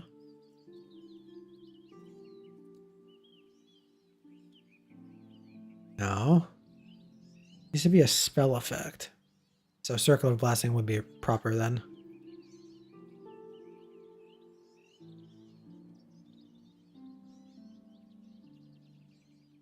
See, this doesn't say without expending a spell slot, but do I need it? I don't think I do actually need it.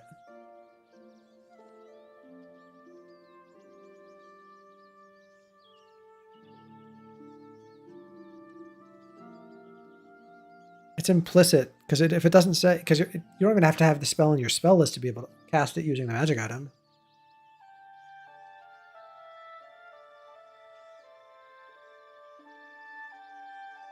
Rules, I'm not sure if able, but could use nunchucks? I could use nunchucks? Sure, if you want to. That feels like a monk item, though. A monk weapon. Vacuum nunchucks? It would just be like you would just flavor clubs to be nunchucks. And that's what I would do. Or a flail. Club or a flail. I'm pretty sure, actually, the PHB Player's Handbook, when it talks about monk weapons, gives examples of what some of the monk weapons could be.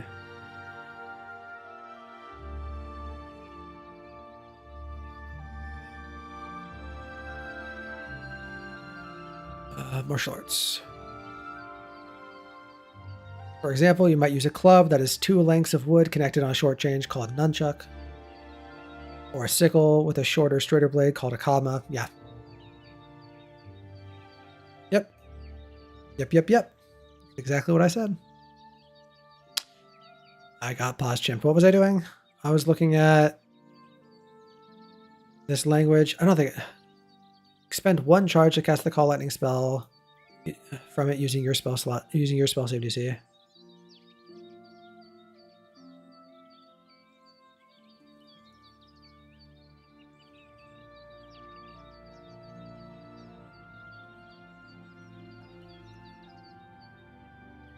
When you cast a spell that deals lightning damage and doesn't have a range yourself, you can spend a 1 charge to double that spell's range for this casting. I don't know if I need to say that, but I want it to be implicit for spells or I want it to be explicit for spells like Witch Bolt. So it doubles the duration for its whole casting. So for Witch Bolt, it can be within 60 feet instead of 30 feet. Then when you make an attack roll, even though that's a spell that you should never use, when you make an attack roll and we do lightning damage on a successful hit, the attack roll scores a critical hit on a d20 roll of 19 to 20.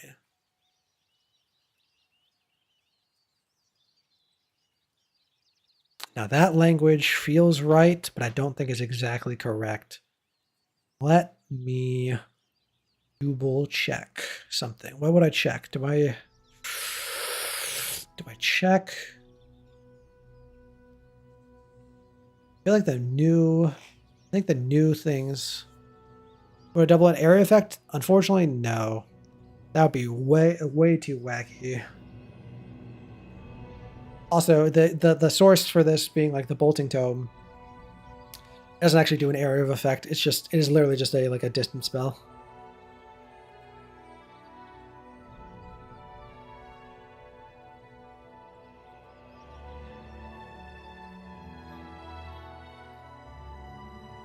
Did I do Thunder, Hear My Call as the on one of these? I don't know what I would do it on. No, because for Heroes of the Emblem and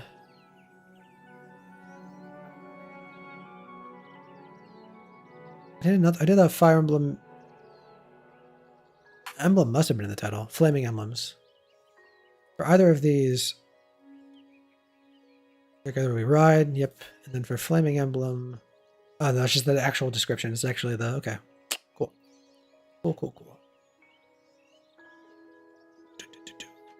So for this, we can say thunder, thunder, hear my cry. do the dank meme.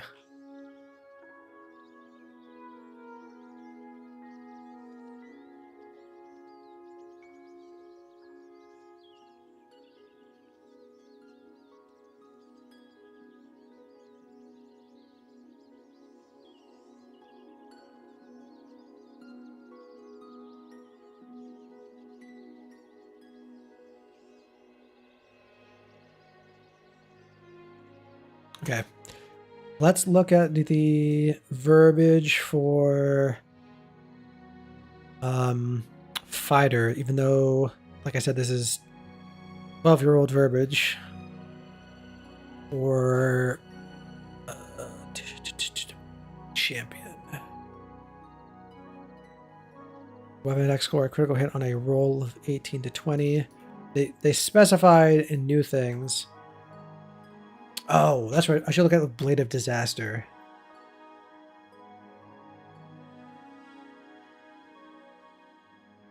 Could you have a magical tattoos? Yeah, that actually is a thing that exists.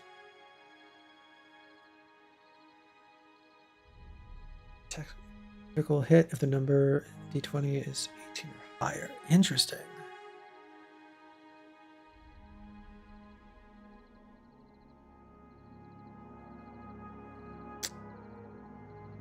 We're gonna take that language.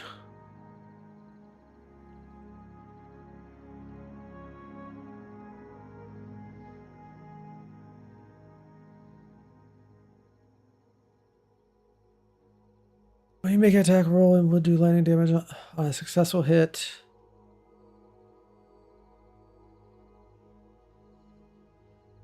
The attack scores a critical hit if the number on the d20 is 19 or higher. Okay. So this could be really good for a whole bunch of things. Is lightning lure an attack roll? No, it's a save, I think. Actually, is it an attack roll?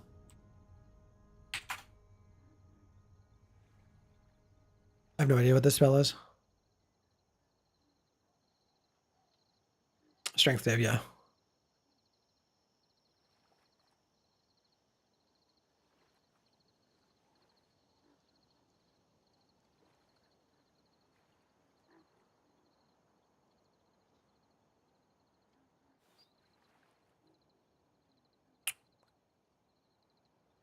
A Bladesinger? Yeah, Bladesinger would be good with that. Especially if they could get lightning on a weapon somehow. It'd be really good for a ranger. Actually, can ranger cast elemental weapon? Is elemental weapon a ranger spell as well?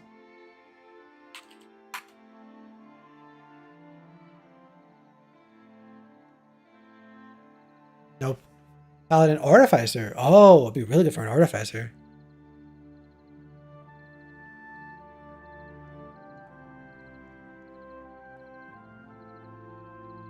Yeah, if you could somehow do like imagine if you could do lightning damage on an Eldritch Blast.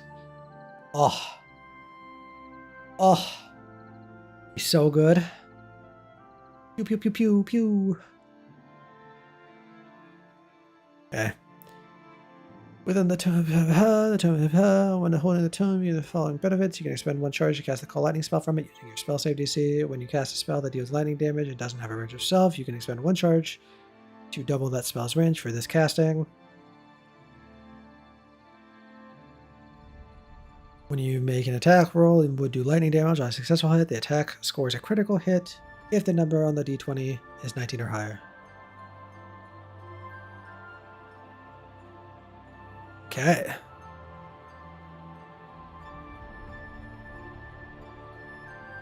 Very nice. Very nice indeed. I noticed when looking through Artificer and his evil robot. True. Battlesmith. Or is Battlesmith the one that gets the Steel Defender? That can be pretty tanky. Notice that the verbiage or the syntax stylization or whatever the fuck you want to call it This was incorrect.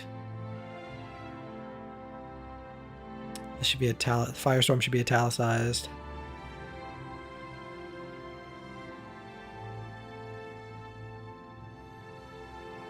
Oh, and I have this weapon scores a critical hit on a d20 roll of 18 to 20. Should I change it back? I feel like this is the truest. Actually, wait, I'm pretty sure there are magic items that score critical hits on higher rolls. Is that a thing? Is that a thing? Sword of Sharpness? Vorpal Sword?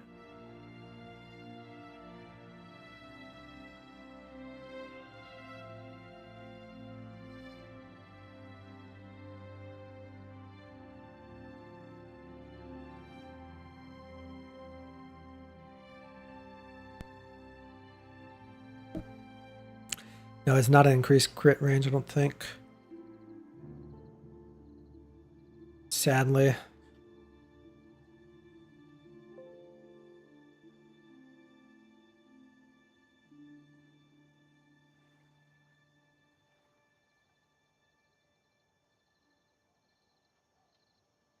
It should be within, not within. Well, what are we talking about?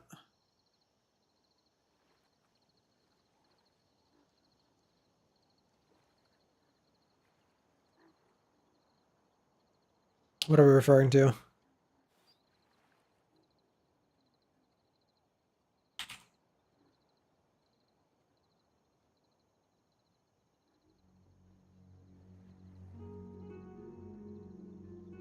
You think it's within?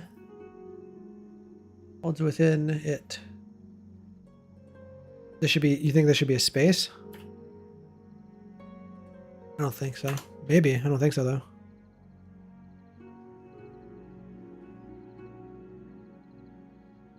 Speed of the sword. Oh, wait, over here. Yeah, this should be. This should probably be within.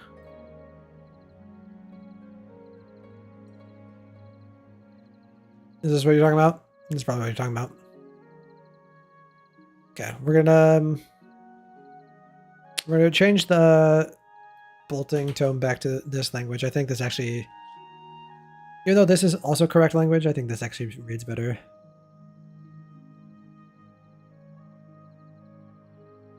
Scores. X scores a critical hit. Scores critical hits. A d20 roll of 19 to 20. Okay, we're gonna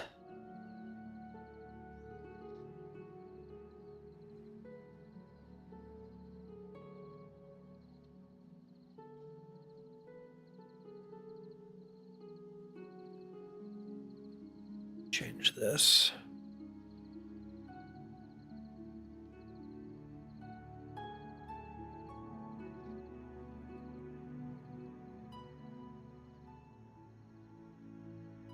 And then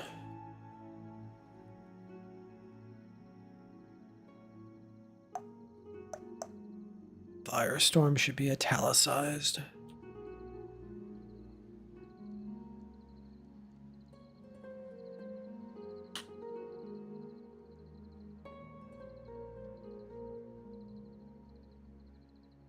Now, I think the spirit of the sword within it, yeah.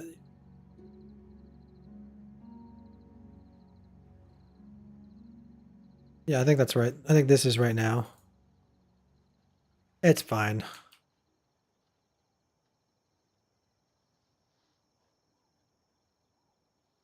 Your spells, firestorm spell, classes spell, your spell.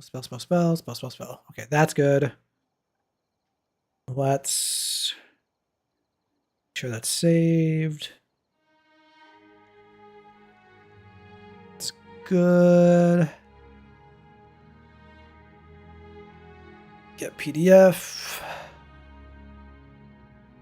Gotta go find where this is and we'll re-upload this.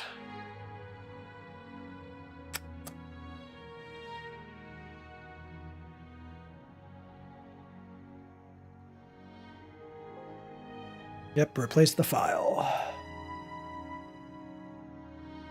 Now we need to get a JPEG of the new PDF.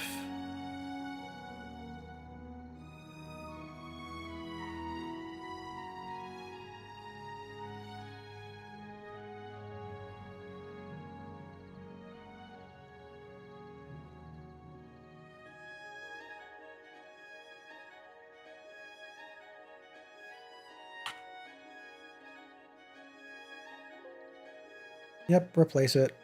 That's good. Now go over here. Actually,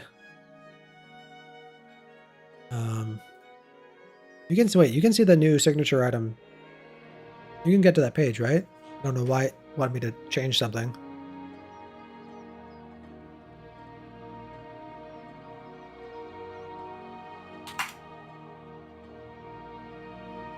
A size weapon in the game? It would just be a dagger. It's just a dagger.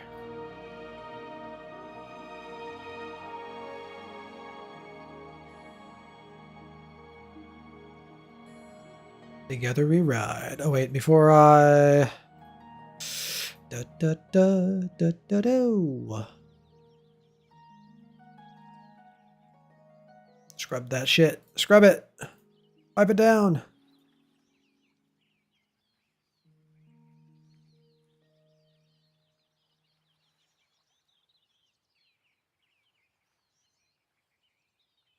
Okay.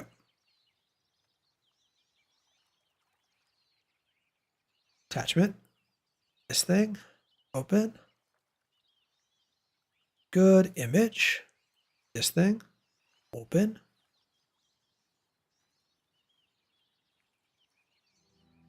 Okay. Fixed it. We did it. We did it. Yay.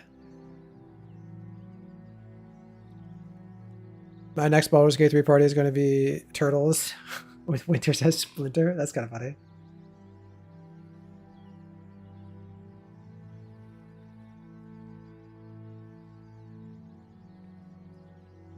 Okay.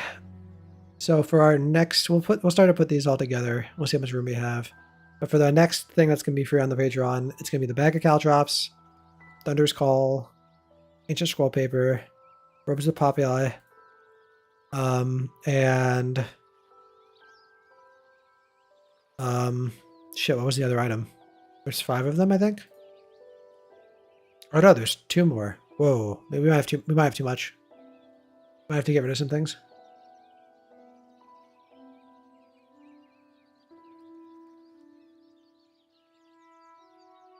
Oh, we're not done. We got more things to do. Don't you worry your pretty little head.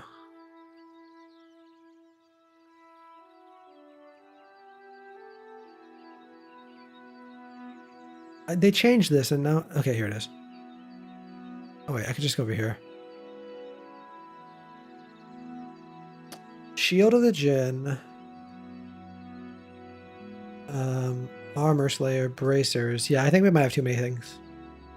It's really inspirational. Can't wait to actually play a real campaign. Been learning a lot so far. There's nothing that's going to be more teaching than actually playing. Because what I'm doing is like, it's not really D&D. It's D&D. It's the part that I like the most about D&D is like writing magic items and like, you know, having the story like framework ahead of time about like having all these items and like being able to, you know, stuff like that's fun for me. But it's not actually D&D. D&D is like, you know, the story that you tell with other people. And nothing's going to be more that than that. Okay. We might have too much. We might have to put this into 2 things.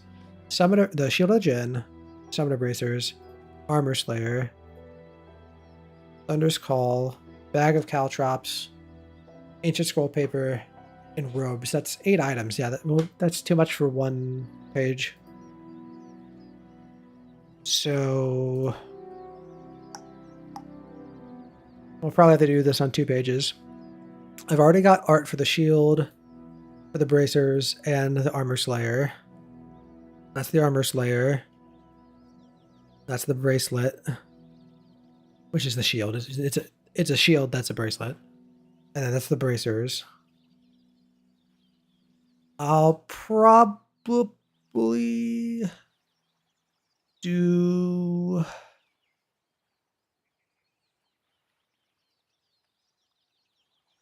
Thunder's Call and Armor Slayer are both like Fire Emblem items. Ancient Scroll Paper and Robes are very short though. 1, 2, 3, 5, 6, 7. Oh wait, 7? Was it 7 or 8? Fuck. 1, 2, 3, 5, 6, 7 items. How did I get 8 before? Scroll paper and the robes are very short. So I probably shouldn't put those on their own thing.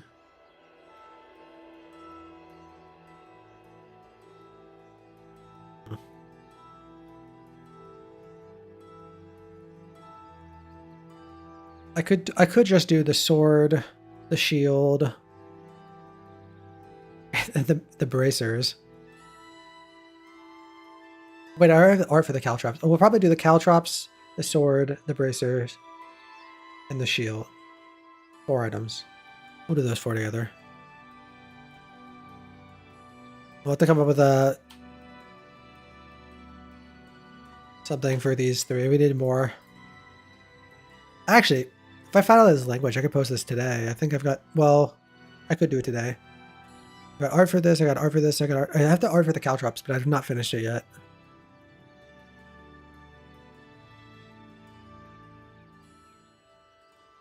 Actually, have I?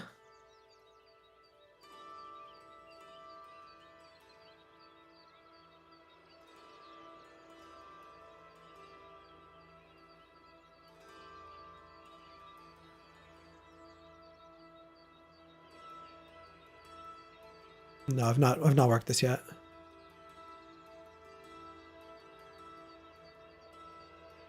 Fuck it, we'll just do that right now. We'll do some cheeky photo editing.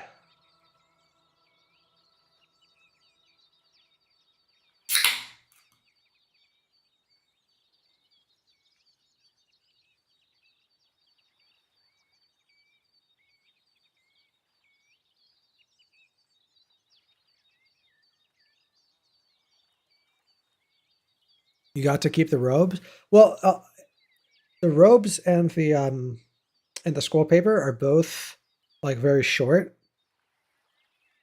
And also now that I think about it, they kind of like go together like conceptually, like they're kind of like magic-y, like higher intellect type thing. So we can come up with a concept.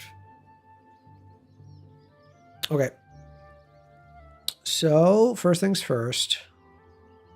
What we really need to do is make sure that this white is actually proper white.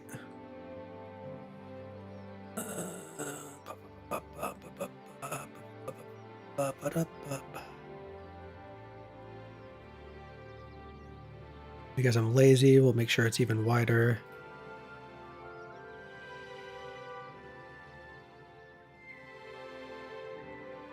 Can't even tell.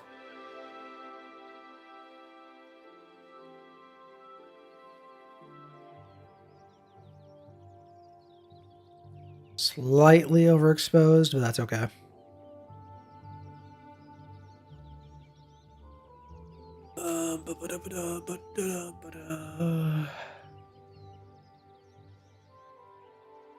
I don't want the watercolor splatter to be as opaque as it is.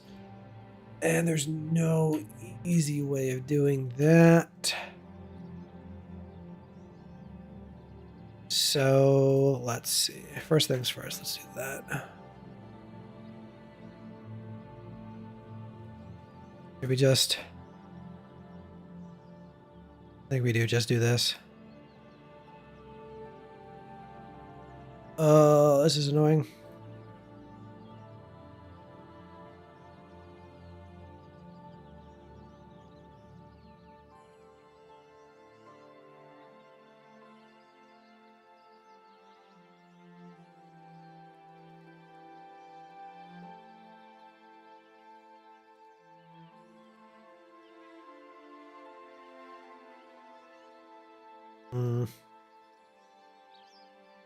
Actually, before I do this, let's see how bad it looks.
Export as a bag final or proto final.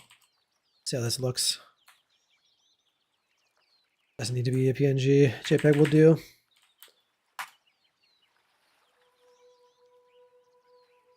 And then if I post this or bring this over, you can't see what I'm doing right now, but that's okay. Oh, that's weird. Whoa, how is that working? That's like breaking. How do you see that? That's not GIMP. That's so weird.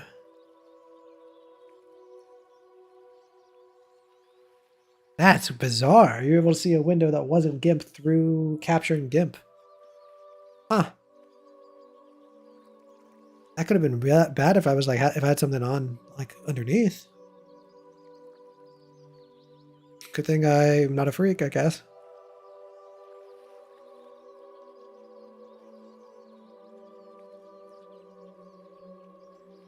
Okay, so I grab this and I come over new from blank.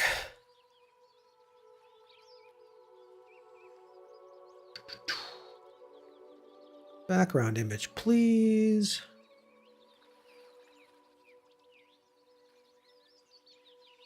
Oh.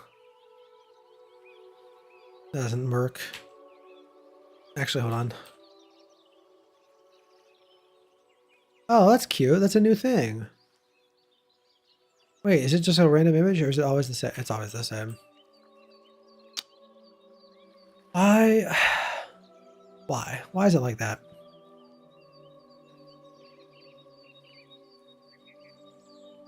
Also, why is this a different... I accidentally changed this?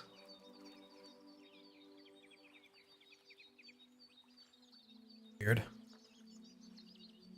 Same editor, but it looks different over here. Does that look bad?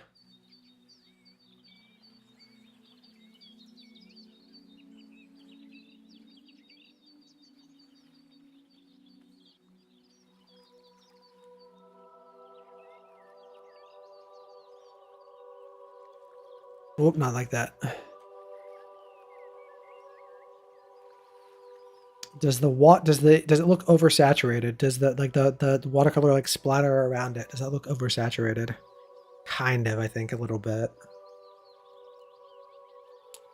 But it's so dense that there's no easy way of doing it. I'd have to like manually click through and then like manually I might do it.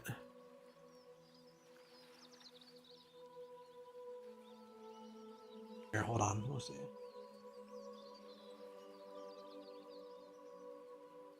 Okay. Restart.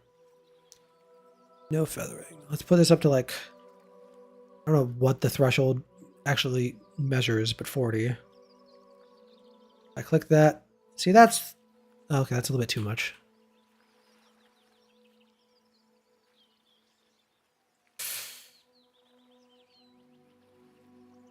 Yeah, it's too close.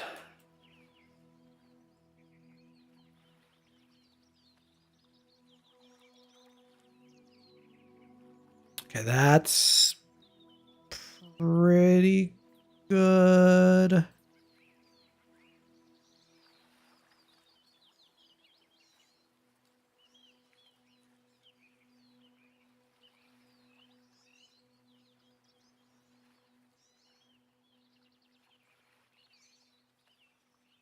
We're gonna have to go back and like manually lasso out all the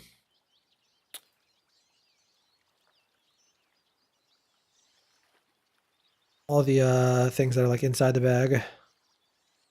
Or I could just be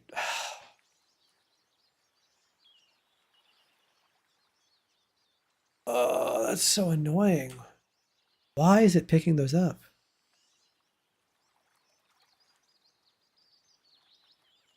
Hold on.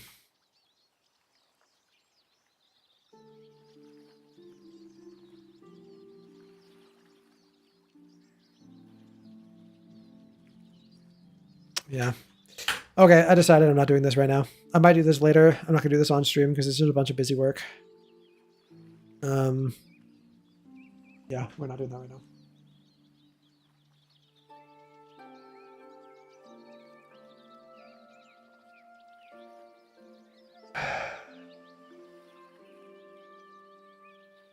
Okay. So we need to come up with a couple more magic items. I don't have any ideas right now, so I'm not gonna sit here and just come up with ideas. But what we can do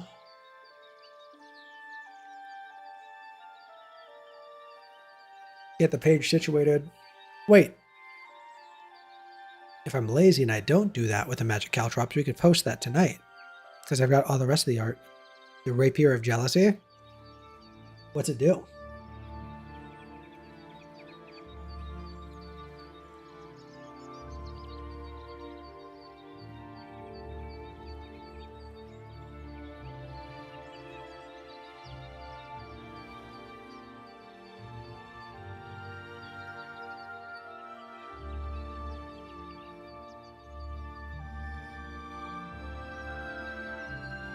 We gotta change the description. Because it's not twin bands.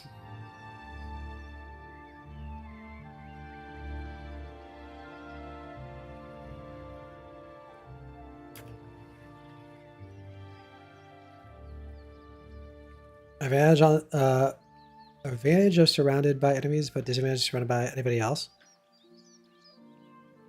There's there's already a sword called a Gambler's Blade, which can be any type of sword that allows you at the start of the day to pick a 1, 2, or 0 to 3, I think. 0, 1, 2, 3 bonus. Or it might just be a 1 bonus, 1 to 3. You get a plus 1, plus 2, plus 3 to all of your attack and damage rolls with the sword. But if you make death saves, you subtract the same amount. All that being said, it would be a similar type of like gambling magic. So I don't know if I'd call it a Gambler's Blade. You could call it a Gambler's Foil because it's a rapier. Gambler's Foil. It's a magic rapier. Get advantage on attacks if there's one or more hostile creatures next to you. Disadvantage if there's less than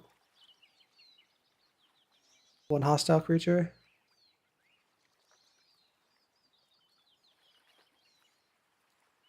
Would you have advantage if there's multiple enemies but also one ally? Is that what you were thinking as well? You would have disadvantage or advantage there?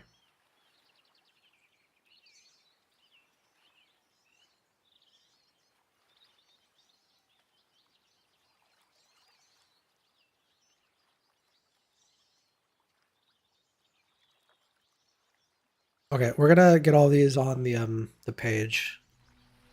I don't know what to call it. Not that. We're not calling it that.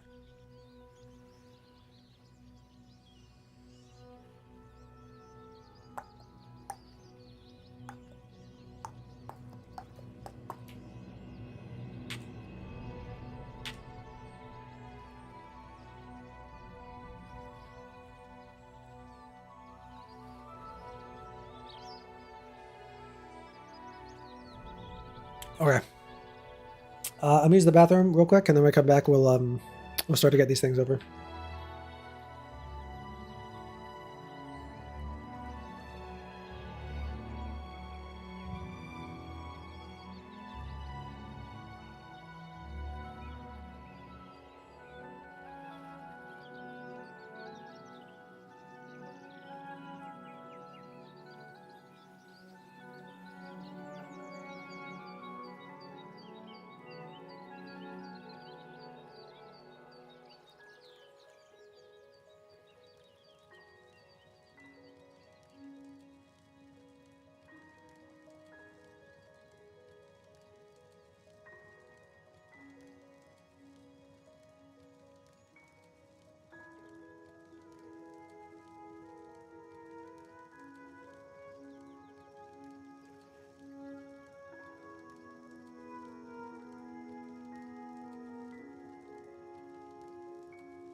Okay, I'm back.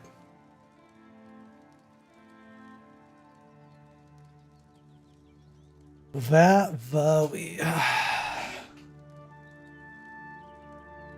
Oh, something else I can do if I want to take a break from this is I need to make a character because I don't know if it's Friday, playing in a one shot.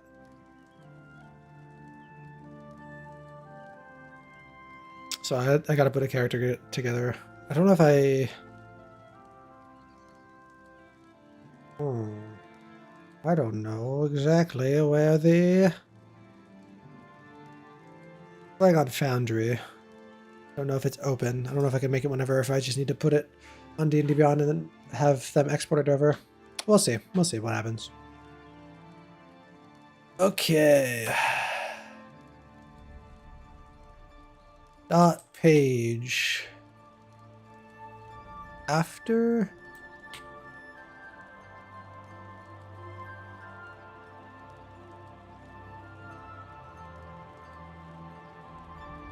Dot page space after.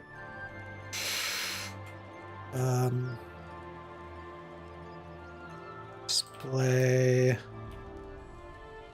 None? Something like that? I forget. It's something like that. That didn't work.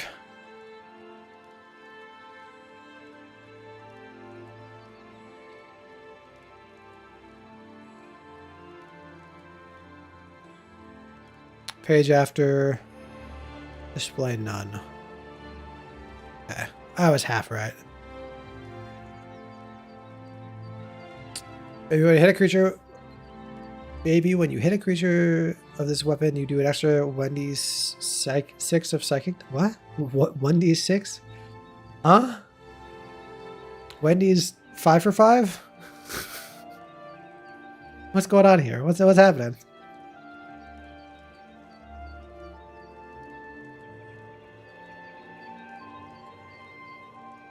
Say maybe not baby. Maybe when I hit a creature with this weapon, you do extra 1d6. I assume that's supposed to say. Psychic damage if the target has more current hit points than you. I think almost like the Sentinel feat, but I don't know technically. Okay, so Sentinel is... The thing with Sentinel and other creatures is... So if a creature attacks another creature while you're within its reach, and that creature also doesn't have the Sentinel feat, so it can't do a chain reaction, you can take a reaction to make an attack against that creature. Also, when you hit a creature with an attack of opportunity, their speed becomes 0.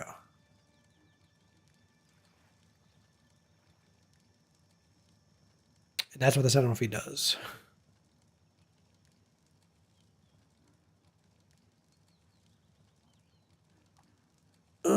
Okay.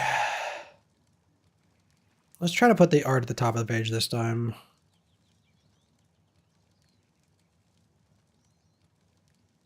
Oop, that's the wrong button.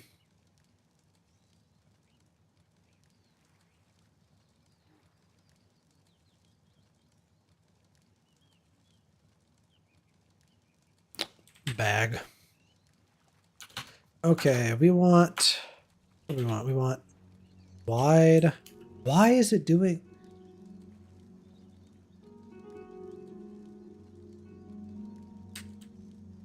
That's why. That's why. Okay.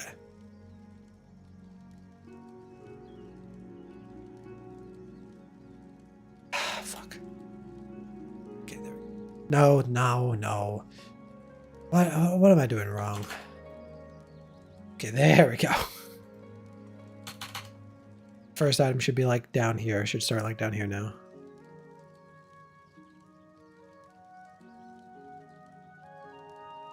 Okay.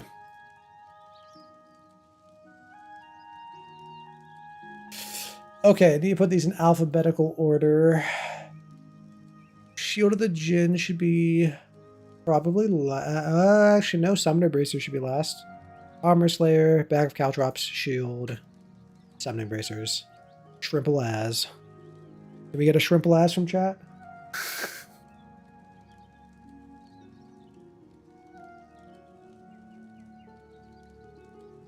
Just one singular shrimple as. That's all I ask for. I'm a humble man. I just want a shrimple as.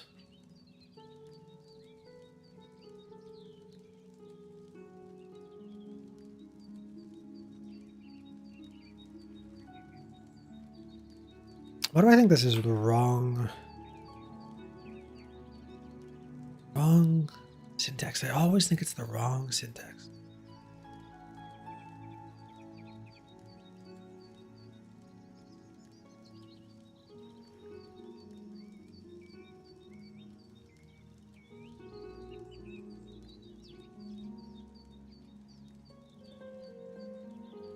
Looks right to me there, so I don't know why I think that's wrong.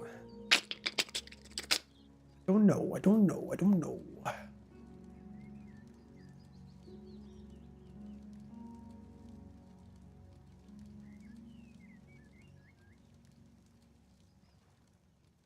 Actually, let's do it like this. Armor Slayer is one word. Up, up. Doop, doop, doop. Good. Ah, it's because this is wrong for some reason. They'd like to troll you like that. Okay. Now, did we do weirdness? We did do weirdness here. Yeah. What are you gonna do? What are you gonna do?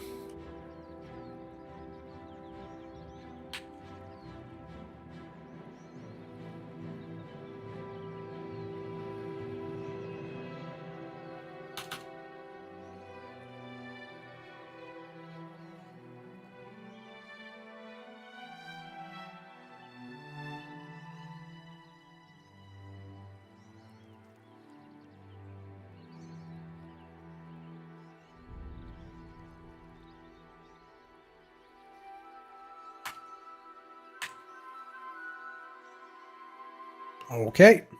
That's the Armor Slayer. Shrimple ass.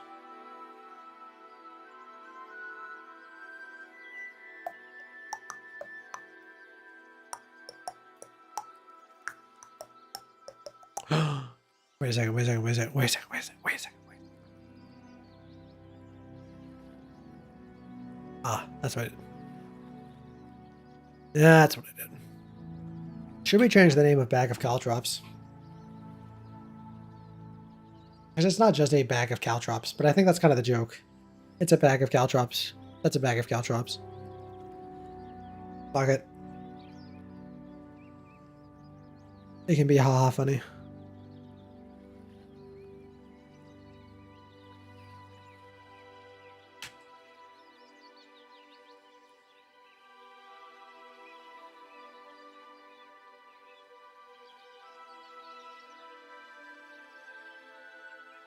Ooh.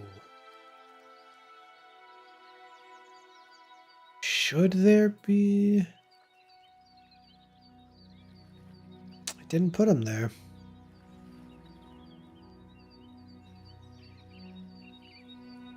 I did put him there. I did put it there on this one exclusively. So no, I didn't put him there. I did put it there as well. Weird.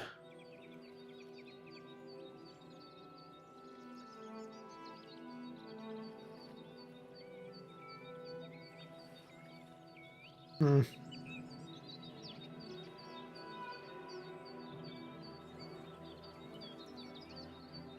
Okay. We will put him here because we have more room to work with.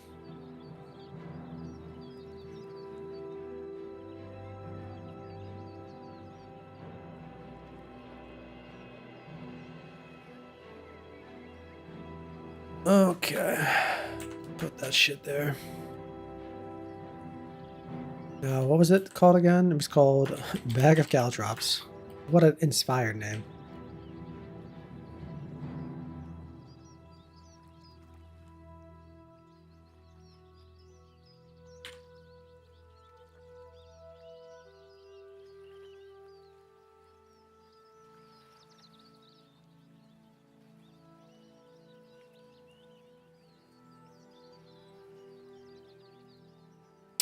purely inspired. Inspired. Inspired.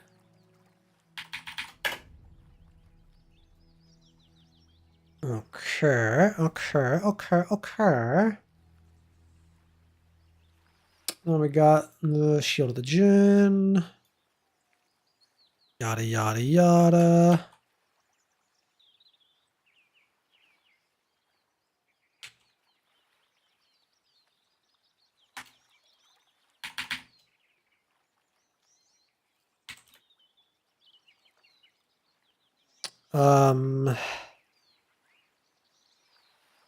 Okay, how are we gonna do this?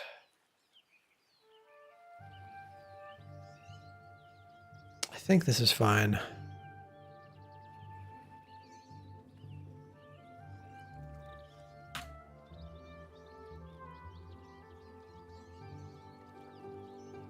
Wait, that's not right.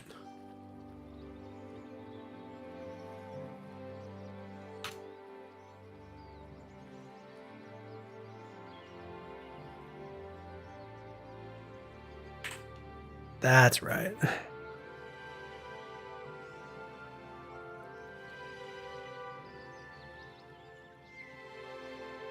Probably should just have this be on the next page. That way we have plenty of room for...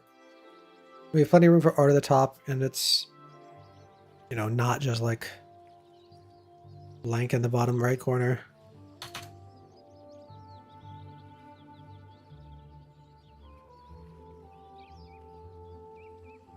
Well, we'll get it. We'll get it all situated. Don't worry. I know you're worried. Don't worry.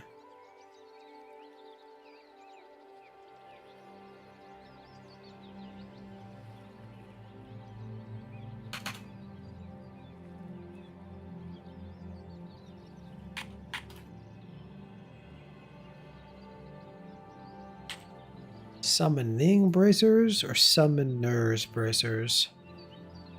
Summoning bracers, yeah. Yeah, summoning bracers.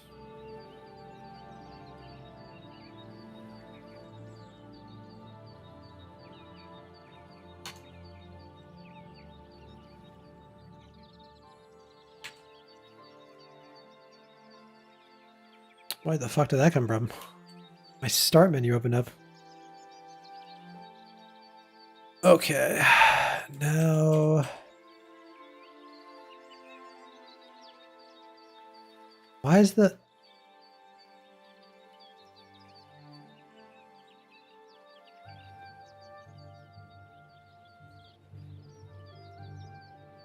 Oh shit.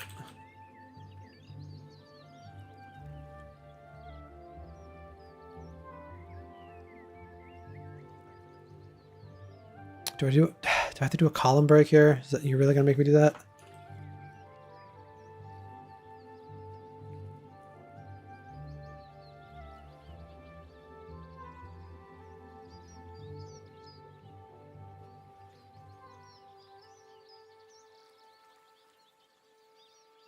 This looks a little wordy. Looks like maybe I should break this up somehow. I don't know what I would do though. Of course, now we can perform a ritual with the bracers to open a shadow.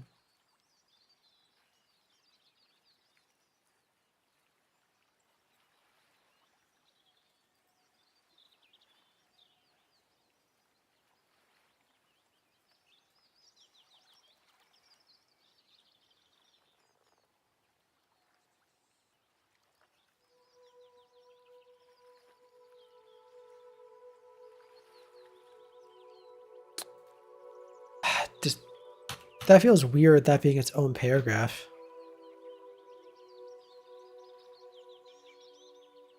But maybe. Over the course of now, you can perform a ritual with the bracers. Open a shadowy door on a flat solid surface that you can see within 10 feet of you. The door is large enough to allow me to pass through unhindered. When open, the door leads to a dining plane that appears to be an empty room. 10 feet in each dimension? 10 foot in each dimension. 10 feet in each dimension. Made of wood.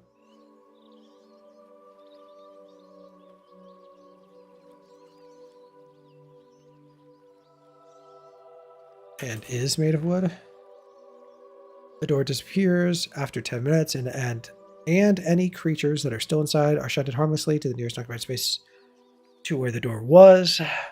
Thereafter, you can use a bonus action while you wear the bracers to instantly summon an object you choose from the demiplane into a free hand. That must be an object that you can carry.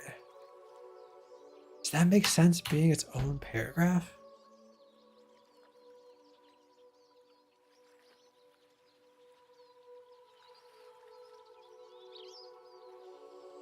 Huh.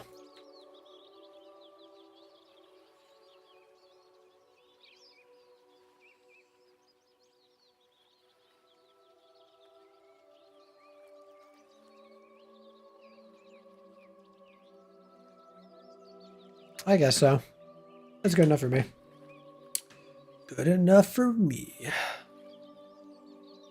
Now we have art for all of these. If we're not changing that, then we can just post it tonight. But we'll at least get them on the page and then we can see how it looks.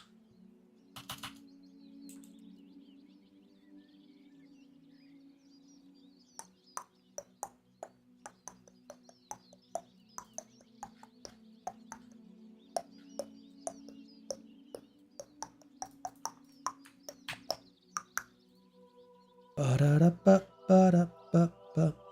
Yeah, that doesn't look quite right with all of them on top of each other.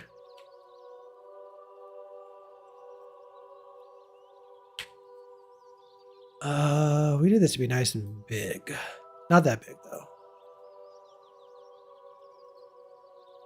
Maybe even a little bit bigger than that.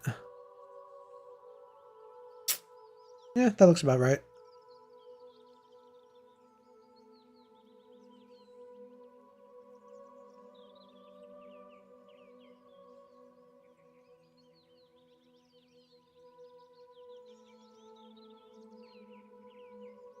Hmm.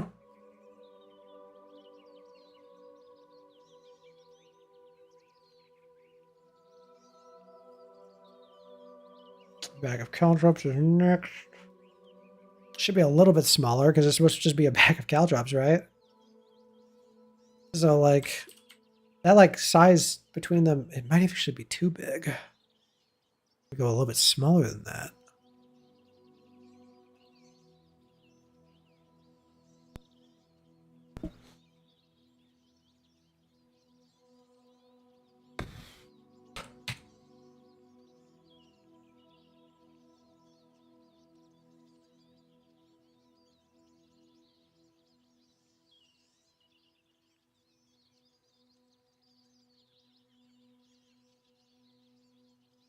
Ah, shit. How'd that happen?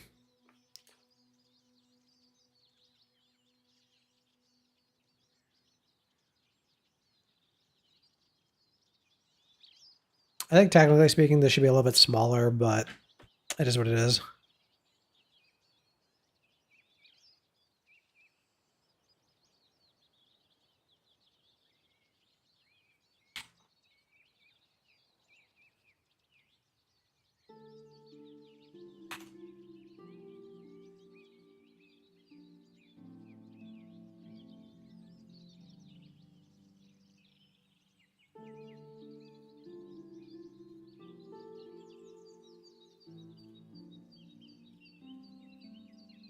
Because these have to be tiny then.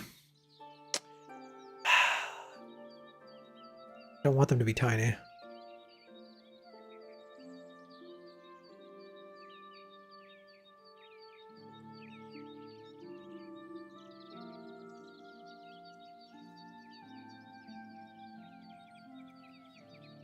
So surely this should be smaller than a bag of caltrops.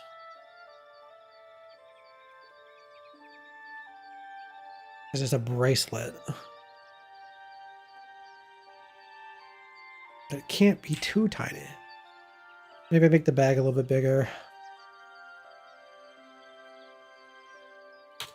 Not that big though.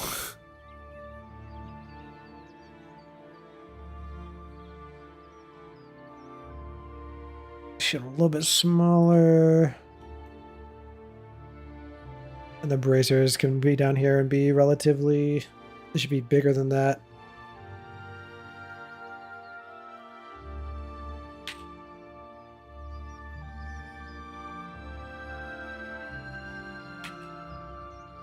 Oh, did you hear that? Oh, did you hear that?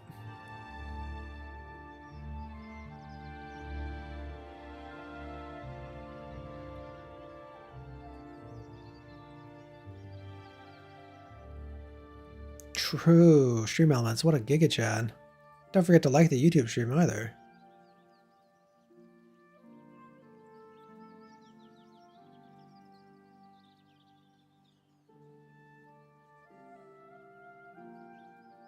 Oh, my headset is being weird. What the fuck?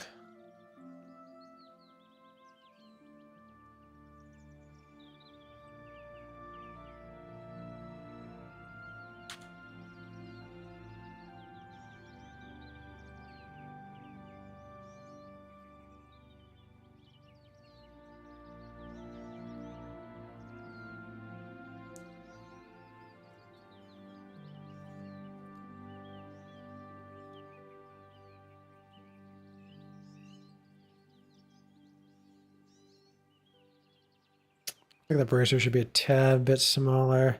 I think the sword scale is just too small, unfortunately.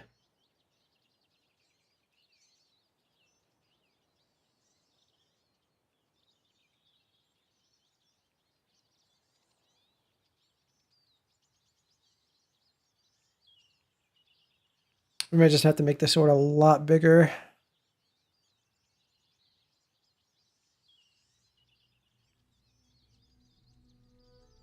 Yeah. Boom.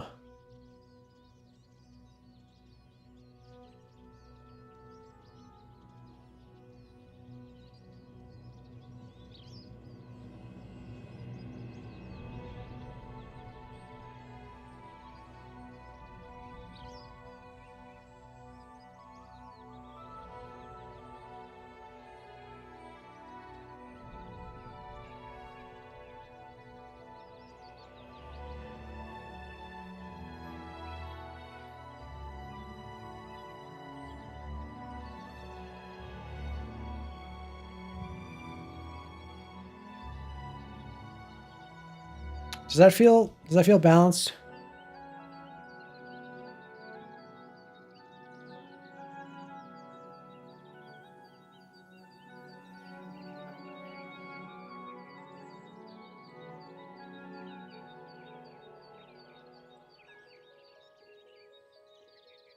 Does the layout feel balanced?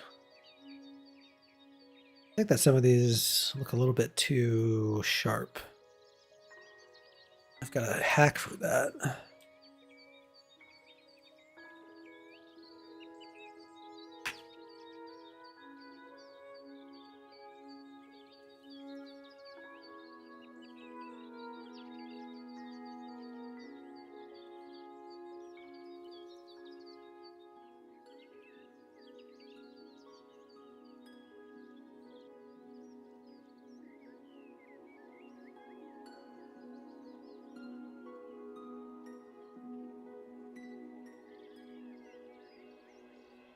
Hmm.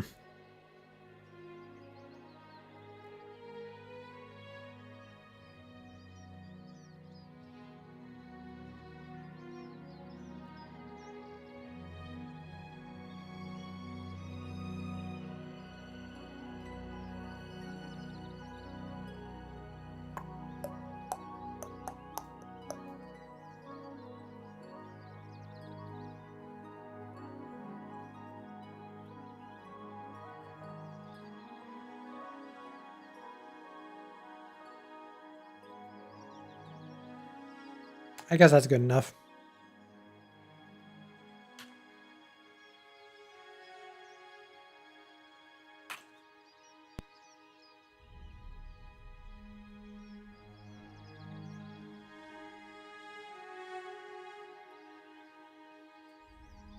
God bless me. Okay.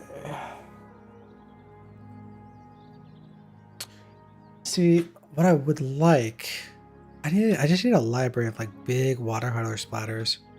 Because I could put a watercolor splatter underneath or above this.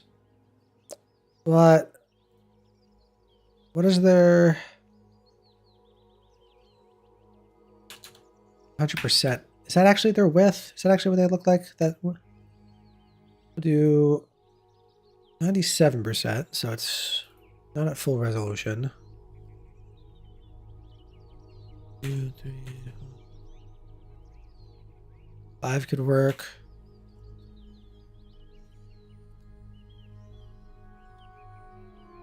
Seven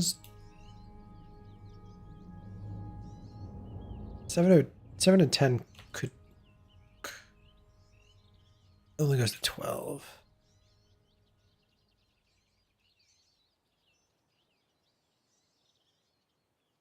I'll do this.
Okay.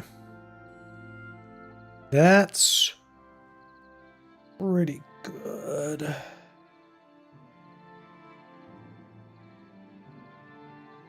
That's even better.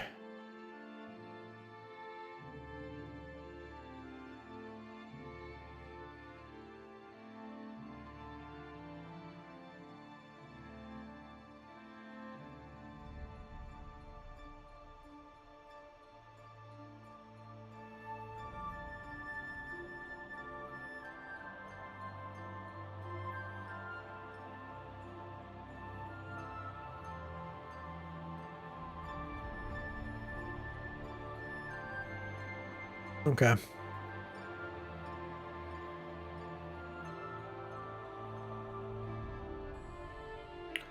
Can I? Is there an easy? There's not a good way of doing this. I do that. Make it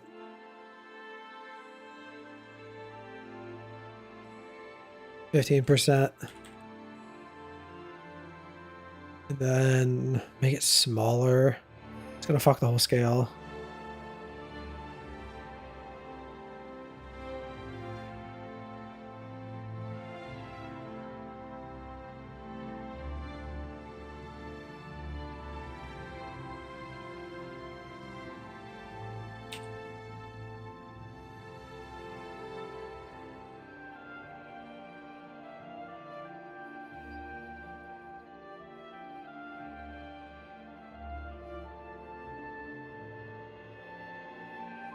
What is 76 divided by 12?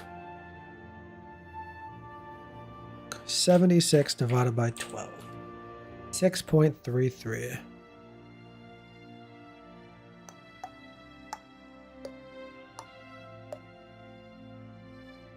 So -6. Doesn't look quite right. 0.3. Yeah, that doesn't look right.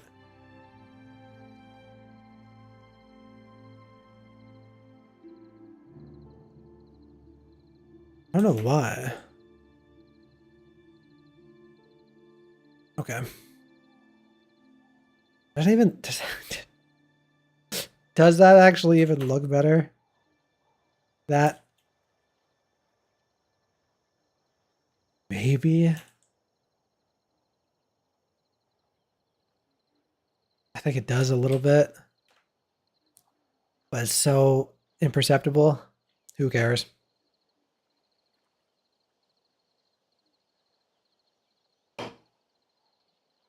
Okay, we'll do a quick grammar check on this and then we'll just post it.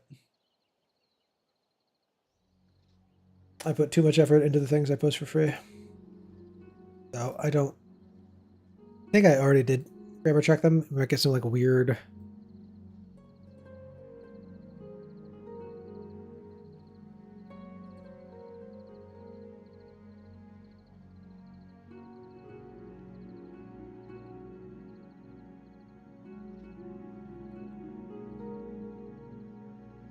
Okay. Okay. I'll see your commas. I'll see your commas and I'll raise you 2 commas.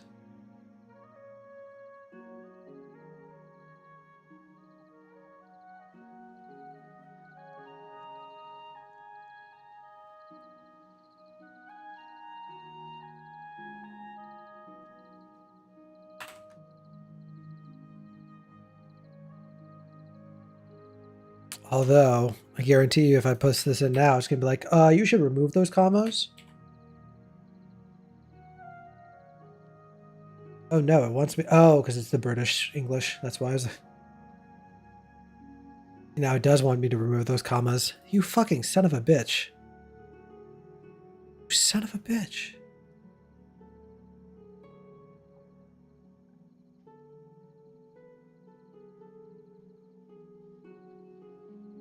Who's wearing plate armor or who has natural armor that is equal to or higher than 18 when you ignore their dexterity modifier. Roll 2 additional weapon damage dice.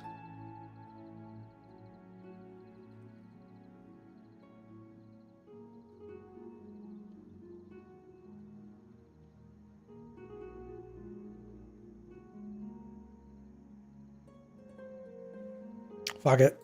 It's good enough. Good enough for me.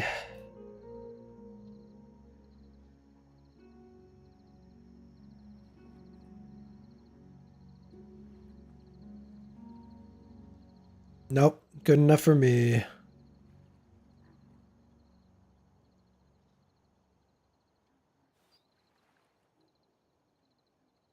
Oh shit, hold on. Actually not good enough for me. I didn't copy my Italicus. No! That's probably what happened before. Of course it didn't. Can cast Gust at will. Cast Featherfall. Is there any other spells?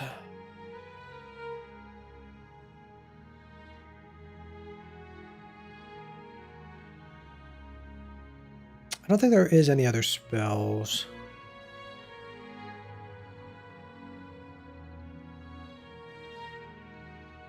Okay.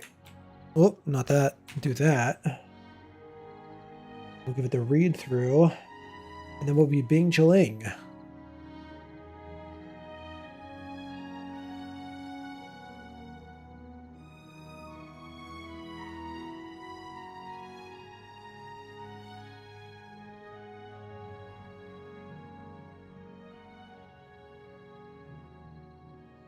Actually, okay. I'll see your commas. I actually agree with those commas, unironically. Appears to be an empty room, 10 foot in 10 feet in each dimension. It's made of wood. The door, not capitalized. Hold the door. Hold the door. Now, if you tell me to take away those commas, you're going to. I know you're going to. You schizophrenic grammar son of a bitch. Yep. Do I listen to you? Do I listen to you? Or do I listen to you the second time? I don't know. Today I learned that, commas aren't real and they can't hurt you. Okay. I think I need to move this down just the slightest bit. Just like 5 pixels, like this way. Shield.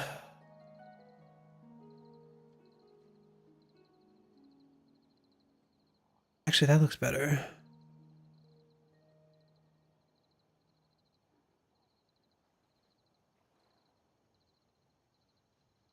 Okay. Good enough for me. Save. Let's read it.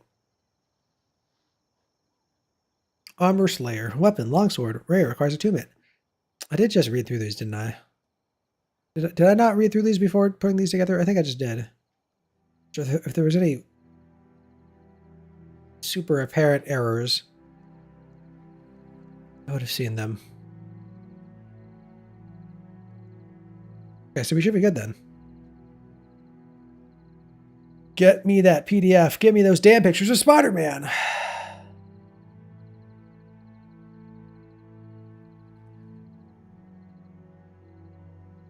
Ooh. Should it be spell save DC 15 or should it just be save DC 15? Or gust of wind? Hold. Whoop.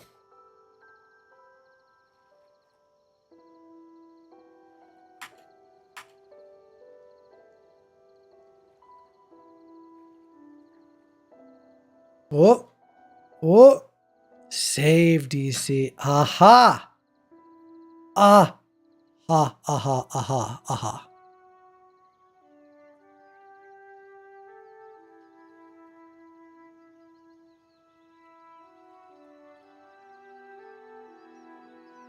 Oh, ho, ho, ho, ho.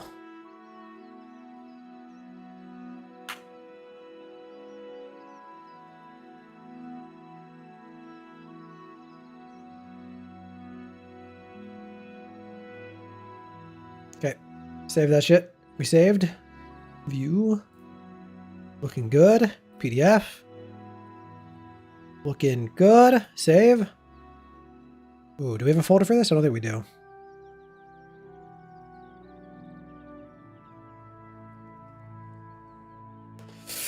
What should I don't have a title for this.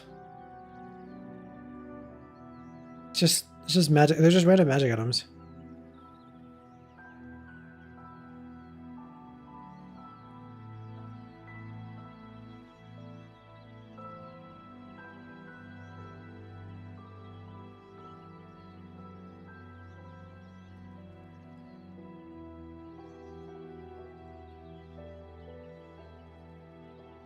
I guess we're just gonna call it magic items.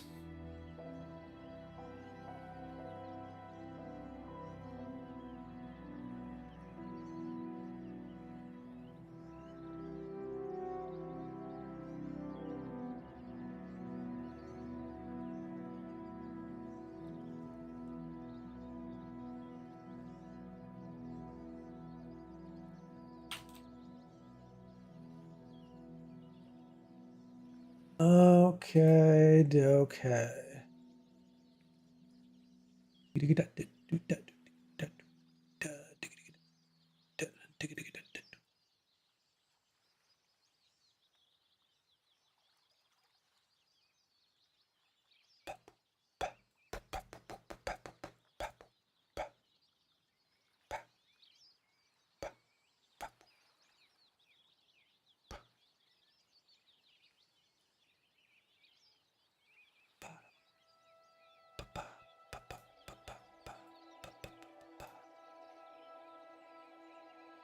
Why is it going to a different folder? That's weird.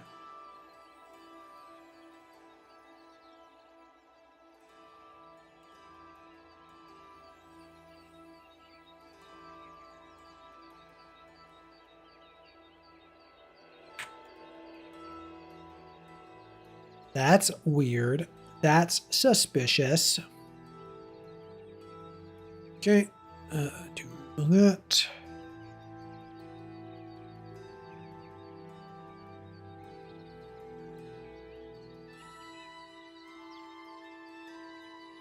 Do that.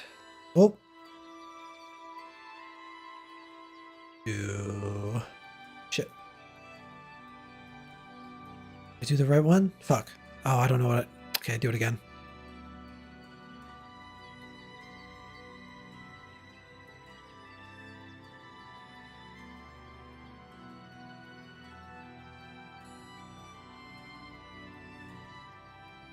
Okay, that's good.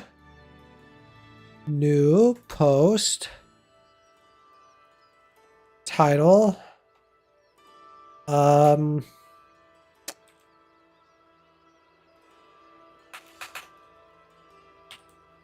Magical items. It's so boring.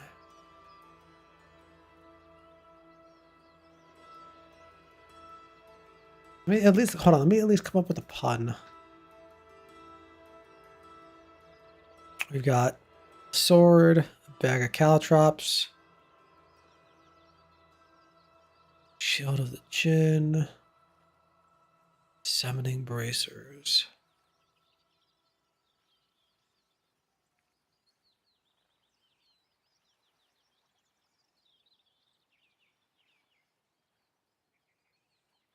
Huh.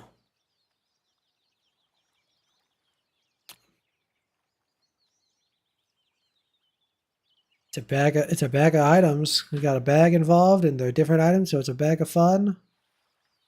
I don't know. I need a better name than magic items.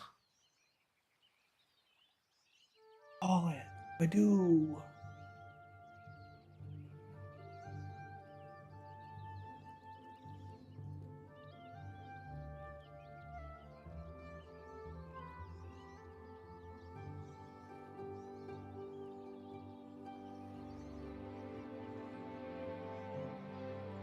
Bag full of fun.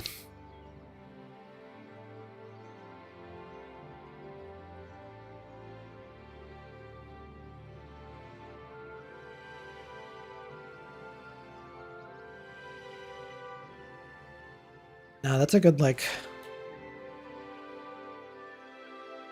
thing down here. Pocket caltrops.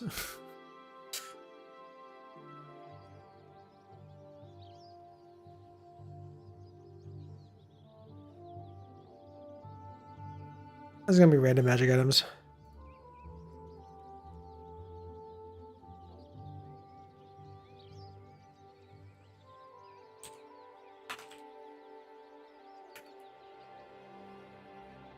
Random magical items.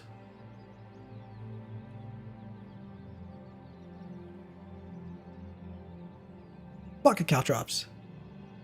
Okay. Publish. Yeah, I don't know why I didn't get this thing earlier.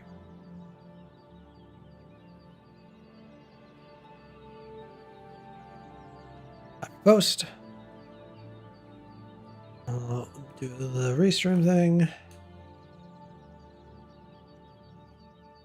And put it in the Discord.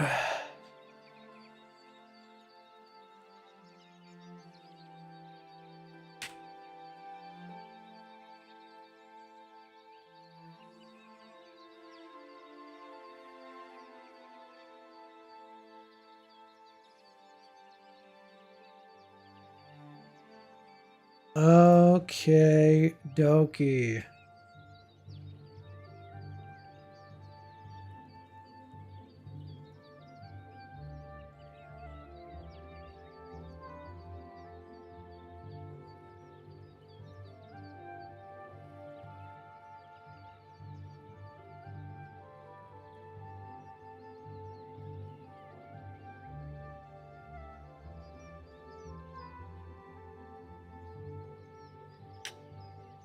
Do we keep working on D&D stuff?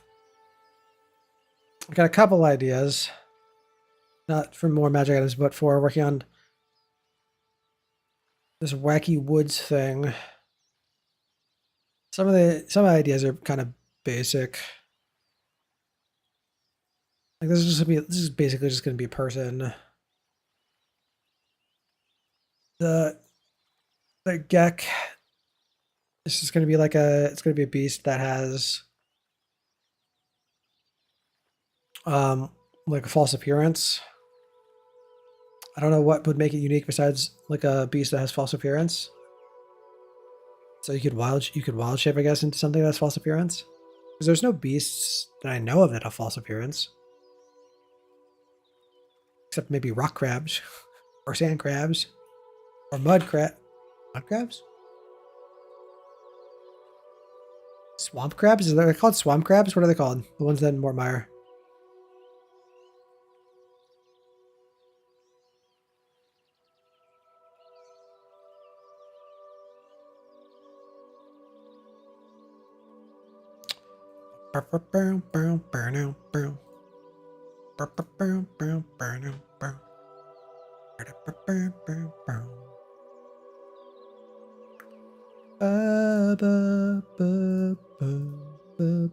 Yeah, I can't search by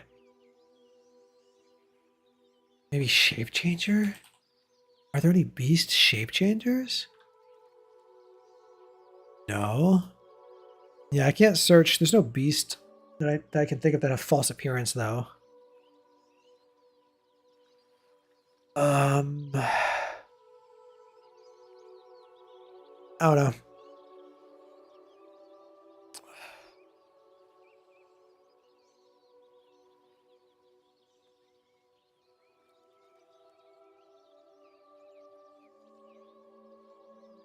I don't know mechanically what would make it unique. I guess I could make it if it's a small. I could do the same thing I did with the sand trout, where I could be like, I could give it a couple of traits, and I could be like, oh, it could be a Pact of the Chain familiar, but it would have to have like something worth making it a Pact of Chain familiar then, besides just having false appearance, which is objectively worse than invisibility, I would say. I could also just make it a familiar. I could just be like a familiar plus, kind of like a Flying Monkey or a Tresem or Almirage or whatever. It would basically be a lizard that has. I mean, what does a lizard have? It's just climb speed. Does it have any other traits?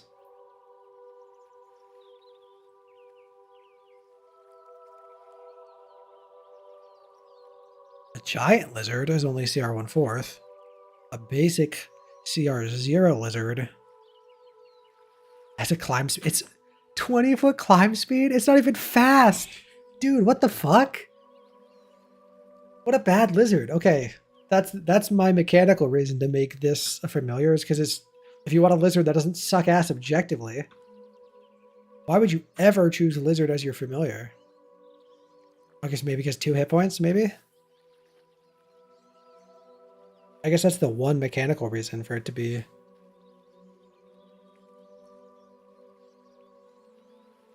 Is Flying Monkey is small or large? It's not a beast, is it? Actually, it might be. It's small. Okay. Or in a Tomb of Annihilation, your DM can allow you to get a Flying Monkey as a familiar. So I think what I'll do is I'll make a lizard plus. It's a gek, typically called a grass gecko, because it's got grass or moss growing on its back. It has false appearance when it's not moving. Small, 30-foot walking, 30-foot climb speed. Spider climb because it's a gecko. Dark vision, that's not 30 foot. It's not going to have any special bite attack or anything. It's just like a not shit lizard. I guess we could do that right now.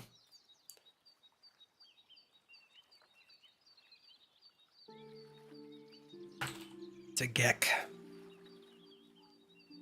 Beast. Small. Unaligned.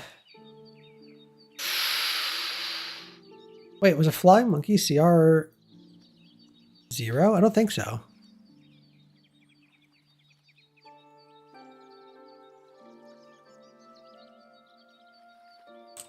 Oh.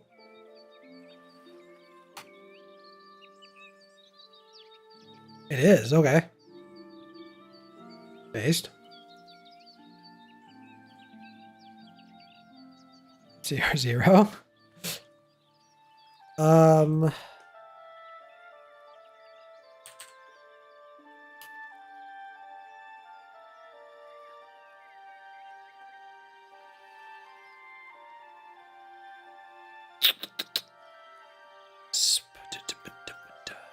Is it called Spider Climb? If it's not on a spider. Gecko feet.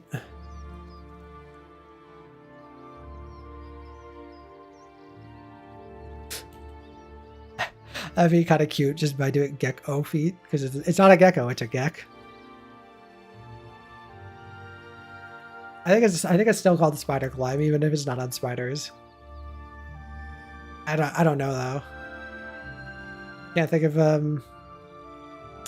of something that's not spider related that would have spider climb to look up.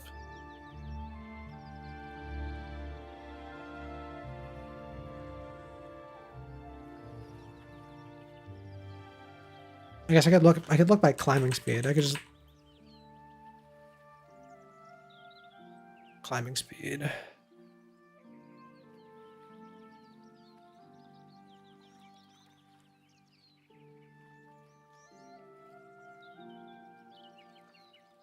I don't think copper dragons or anything like that. I don't think apes definitely don't have. Maybe Bahir do, because they got so many feet. No. Black puddings have climb speed. They have spider climb. Okay, that answers that. Okay. So you do not need to be a spider to have spider climb. Does spider climb make you immune to spiders' webs though? Interestingly, even if you're not a spider?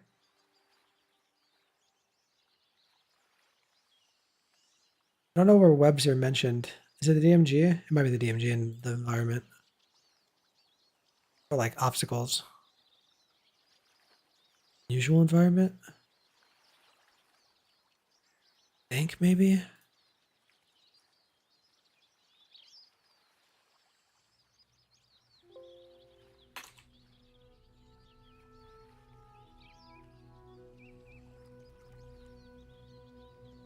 Okay, so it doesn't actually say.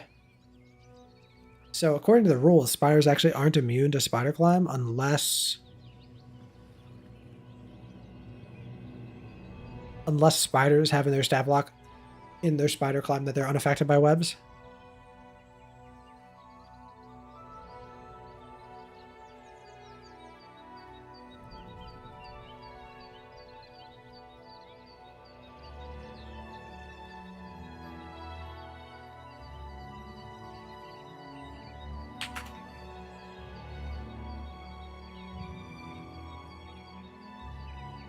Oh, they have web walker. That's what it is. Okay.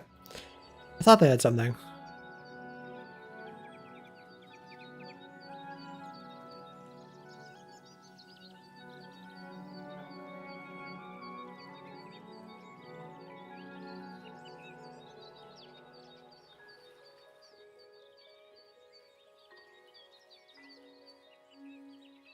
I think the gecko feet is cute though.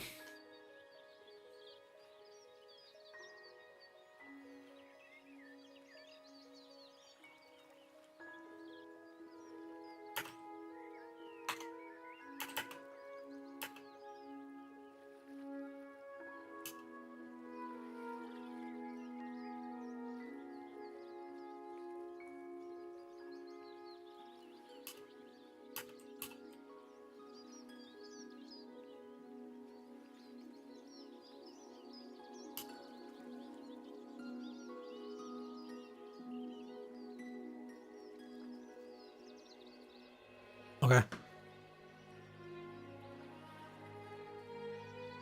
From a forest feature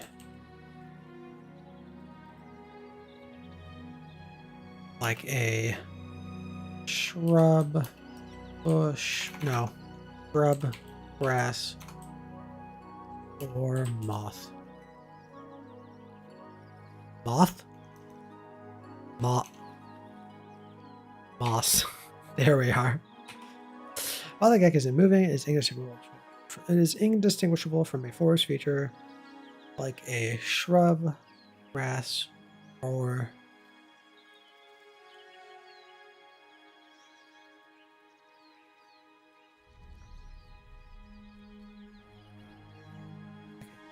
indistinguishable from a forest feature like a shrub or patch of grass or moss.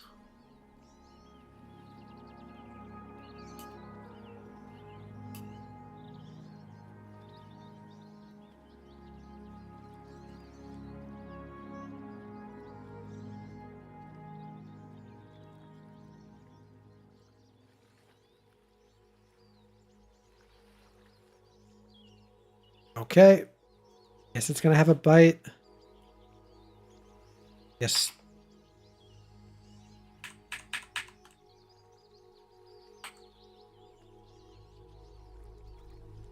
Just a...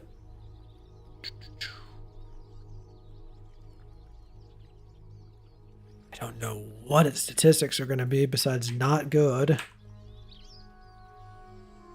We'll use the lizards as a base.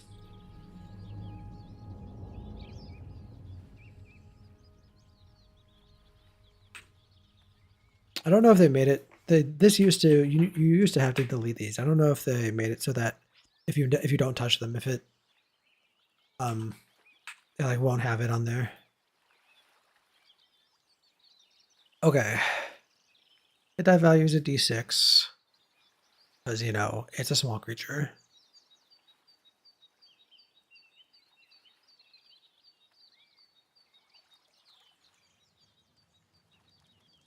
Should be relatively dexterous. I think 10 con is good.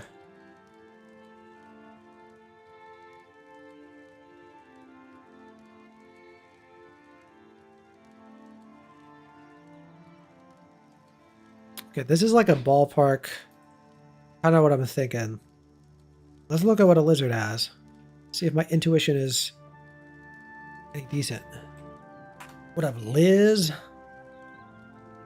Lizzie McGuire in the house. 2 strength. Okay.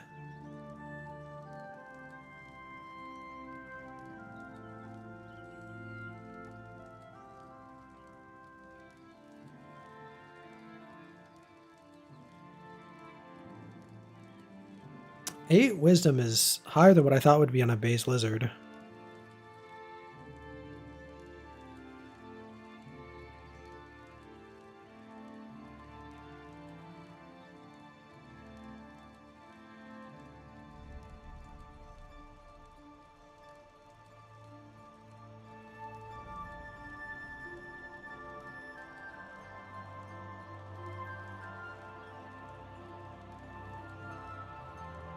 Six is minus 2?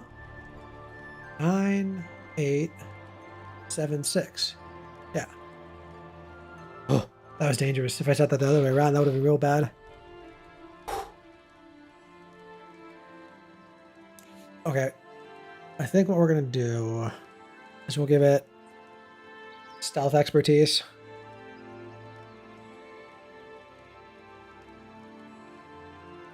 With 2 hit die. No, that's way too much. 1 hit die.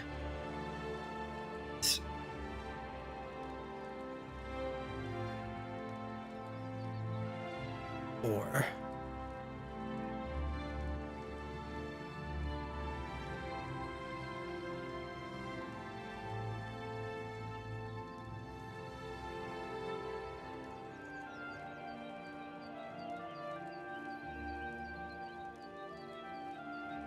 Yeah. Yeah.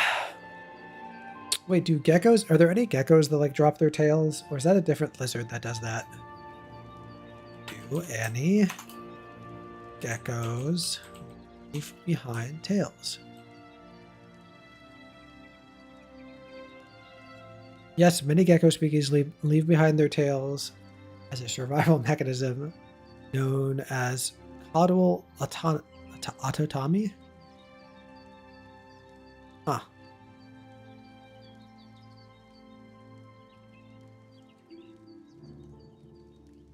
We'll give it a bonus action disengage.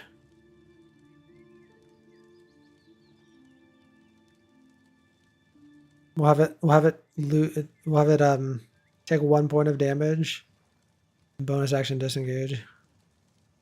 That's Giga Brain shit right there.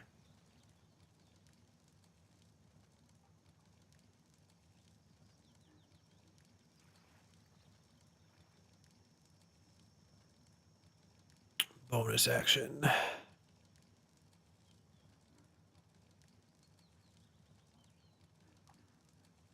I don't think I can call it Tommy or whatever the fuck it was. So I don't know what I should call it. quick escape, tail escape, diversion. Pretty sure the octopus is called like ink cloud or something like that.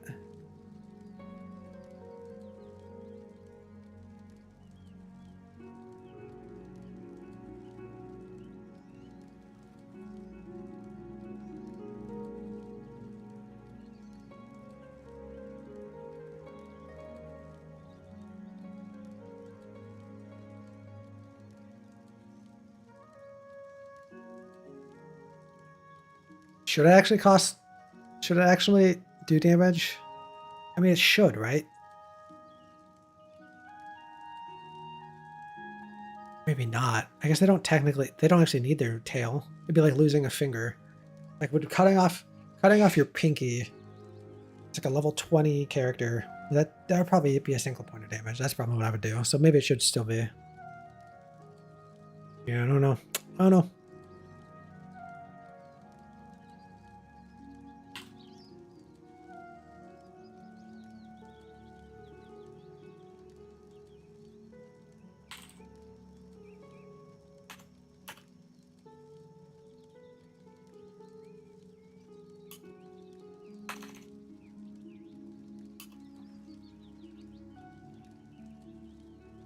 Should it be slashing damage?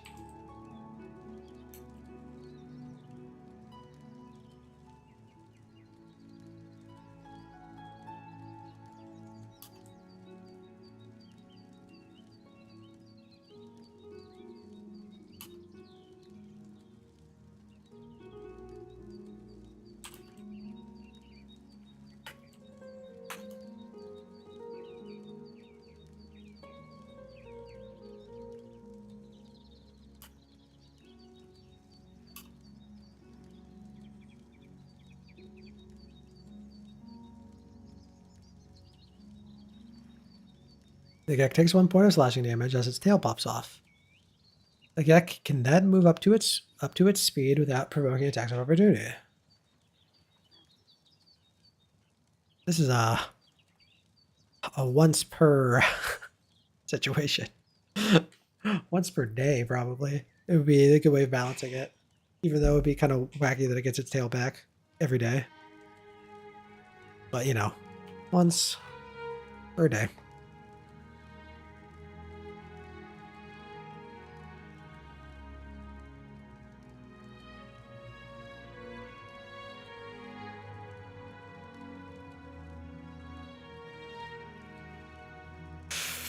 Okie dokie.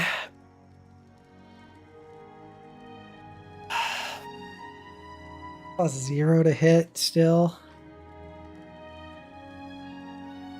Should it be 1d4 -2? Should just be 1 point of damage.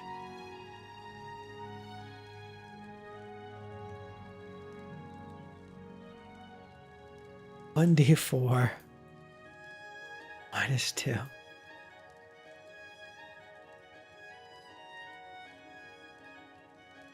Otherwise known as 1 damage.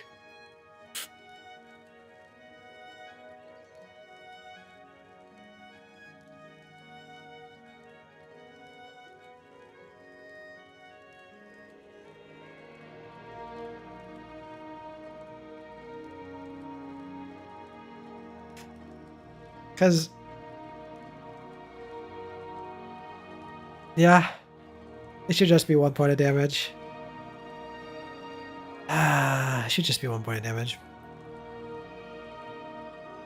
But I'm taking it. What if they crit and they roll? But they can't attack normally because they're familiar. Never mind.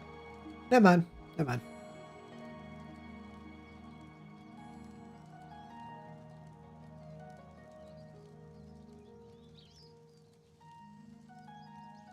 What is a good false appearance monster to look at? Gray ooze, maybe? Ooze. Or no, it's a gray. Gray? Gray. Gray? Gray. Gray. Gray? Gray.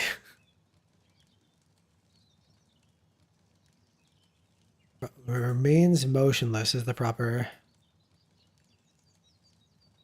Oh, wet rock, okay. Okay.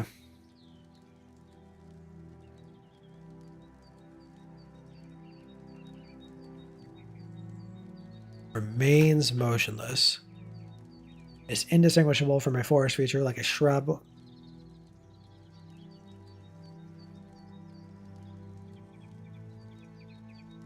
Patch of grass. Or patch. Or a patch of moss.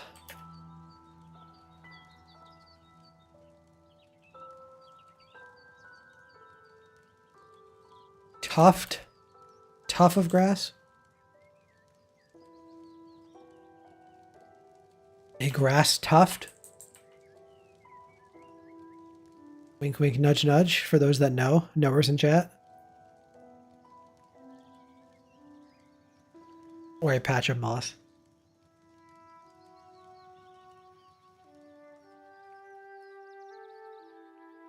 Is that actually the right? Is this? Am I making this up?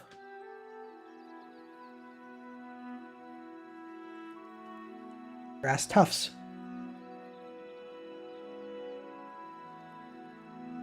Grass tuft. Yeah, it's a real thing. Okay.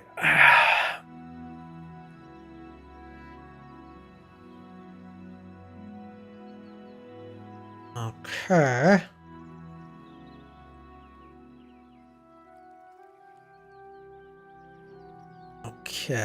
Okay. Create monster. We do not want Marshall no more. Ah. Ah.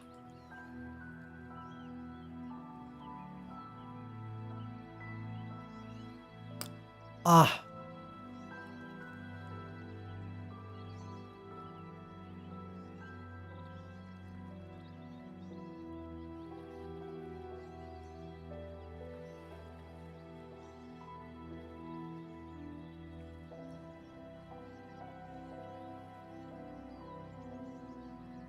Okay, we good here? We're good here. Senses has dark vision. 60. What? Movement. In fact, it can move, surprisingly.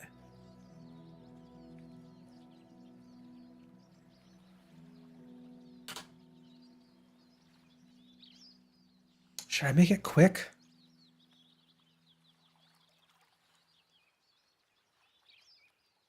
It's small, not tiny. Might make it quick. That's another thing that's more useful.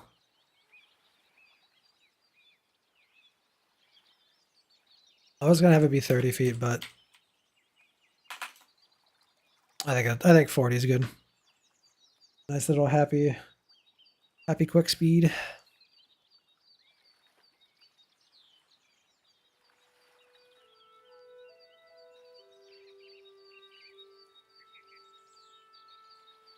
Casual little geck.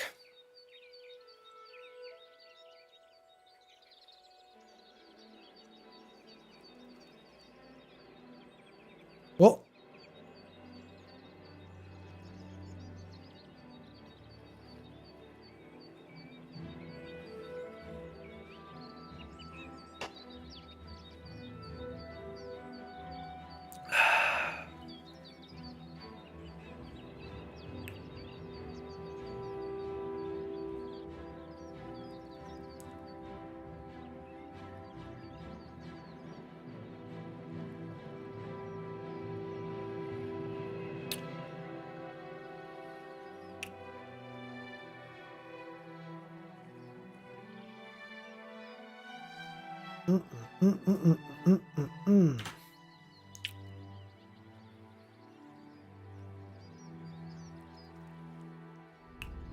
Okay, let's talk about this Arcanosaurus.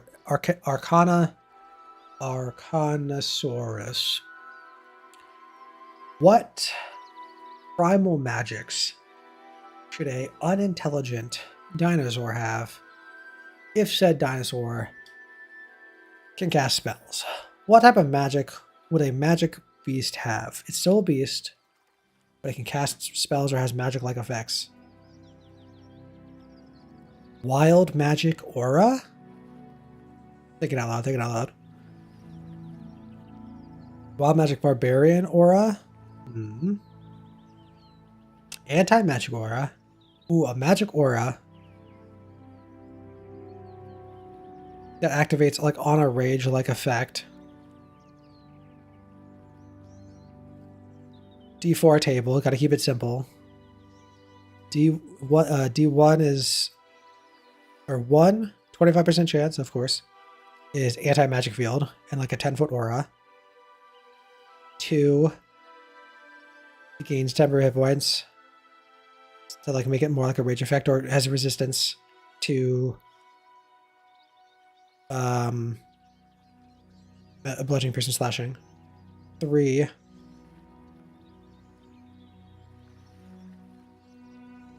God, how wild would it be if there's just a 25% chance to roll in the wild magic table every turn? Would that get crazy real fast? Would that be based though? Sorcerer.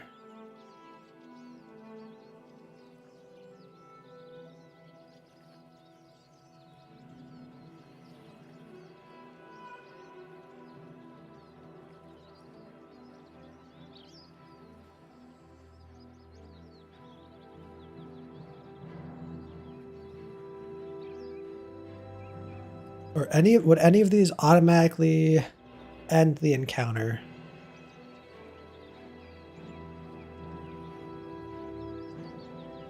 No, this is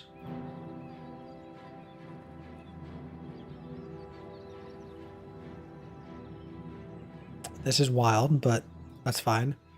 That would be fine. That would be fine. That would be fine. That'd be fine. That'd be fine. That would be fine. That'd be fine. Grow a beard. I mean, that works actually. That works for a dinosaur. That's fine. I mean, that's fine, but wouldn't really do anything.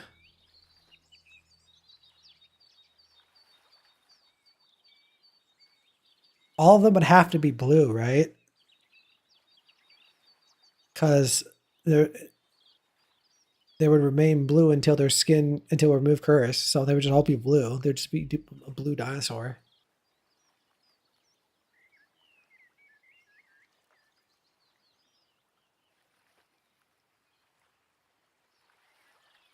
I mean, that would be fun, but doesn't do anything.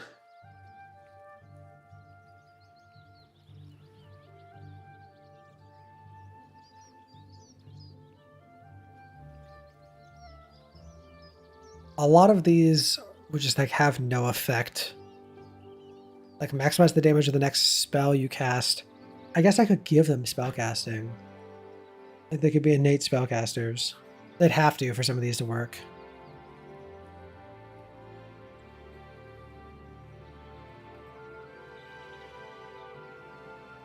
That would be so powerful.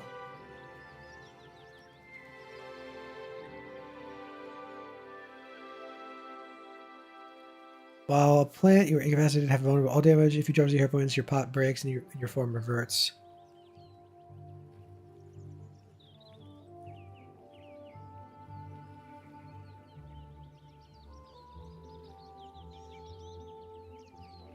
Potted plant.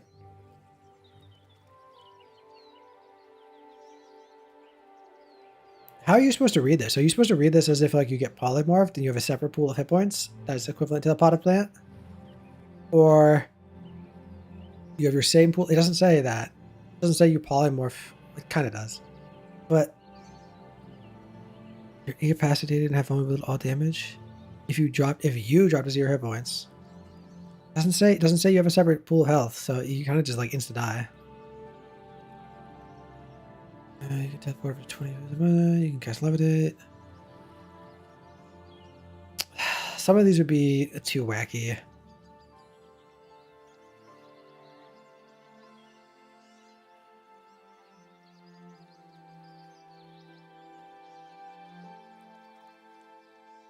Some of it be very, very wacky.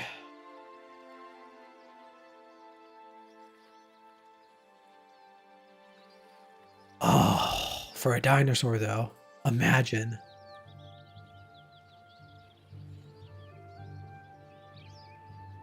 What I could do, I could make the Arcanosaurus like a template. You could put it on any dinosaur. That'd be very wacky.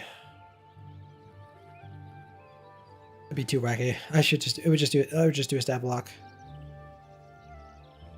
I like the anti-magic. I like it would just be like temporary hit points.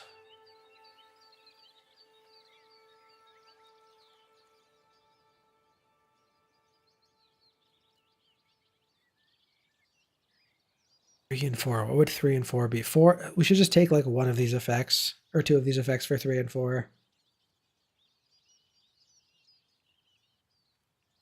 Like 4 should be you cast Fireball on. It should be cast Fireball on self, but it should be if you roll 4, roll again. If you roll 4 again, you cast Fireball on self.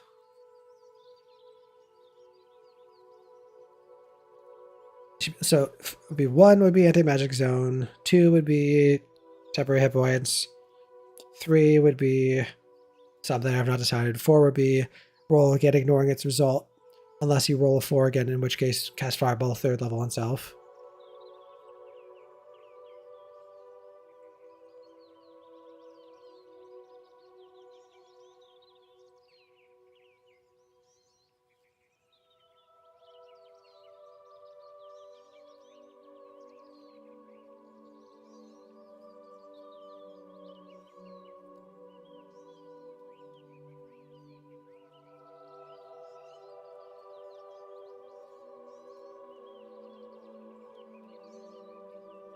That would be really wacky.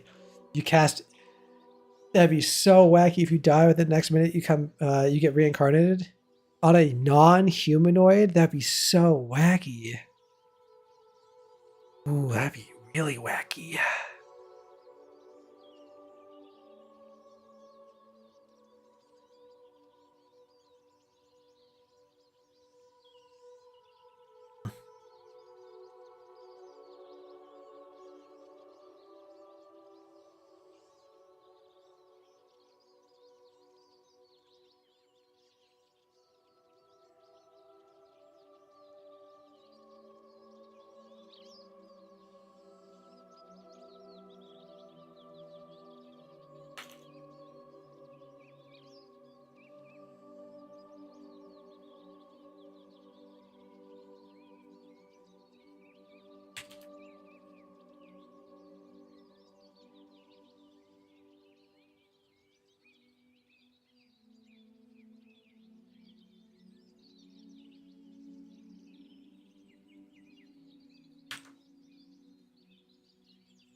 What the fuck would 3 be? What's like a good wild magic-y type effect? Something on the table. It's not. That'd be an actual effect in combat that would matter.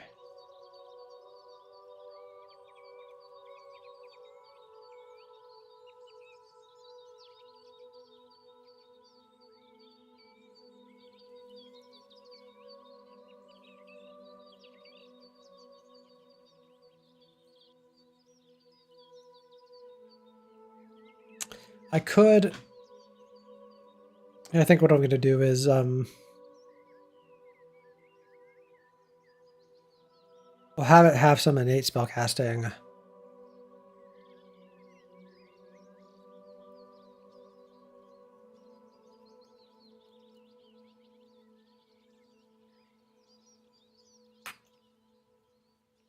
I think that makes sense.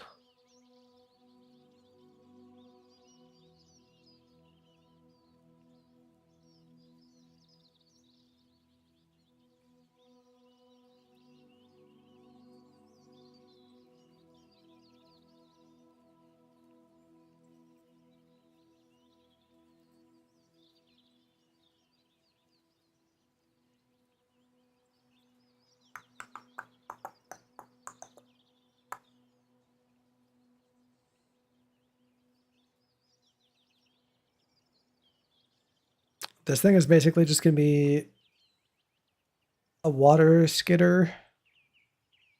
It's going to have a swim speed, but it's going to feature where it can't be submerged. Like it'll have a feature where it takes like X amount of weight for it to be submerged. So like you could like stand on top of it, for example. I was thinking also maybe giving it like poison and acid immunity, so you could use it in like an encounter that would give it like a purpose for like to be like stood on top of.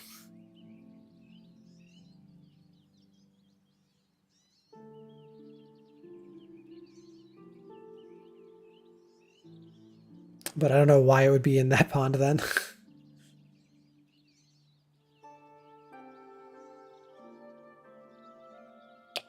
This is basically just going to be a small shape changer. That's literally all it's going to be.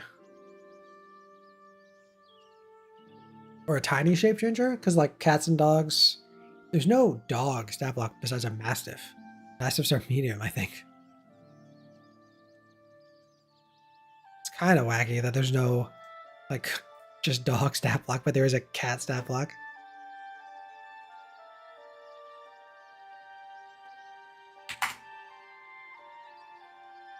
There's blink dog, death dog, devil dog.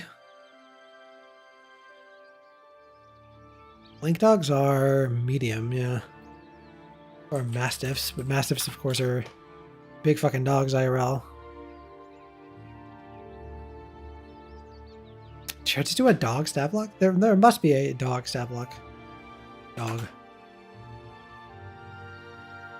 Only normal dog trademark.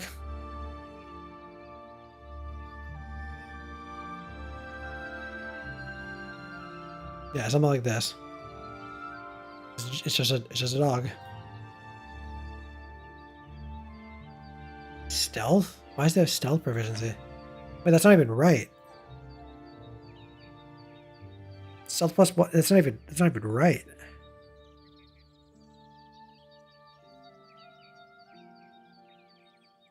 Why is this upvoted so much? What the fuck? Like, oh, I don't know what happened to it. Okay.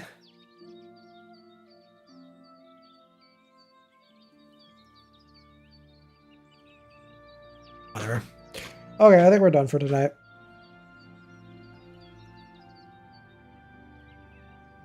Pocket caltrops.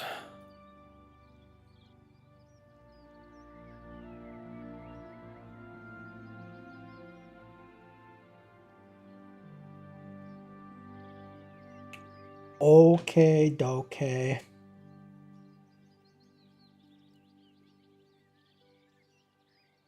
Use you. Why can't I click? Whatever. It doesn't want me to do it, I guess.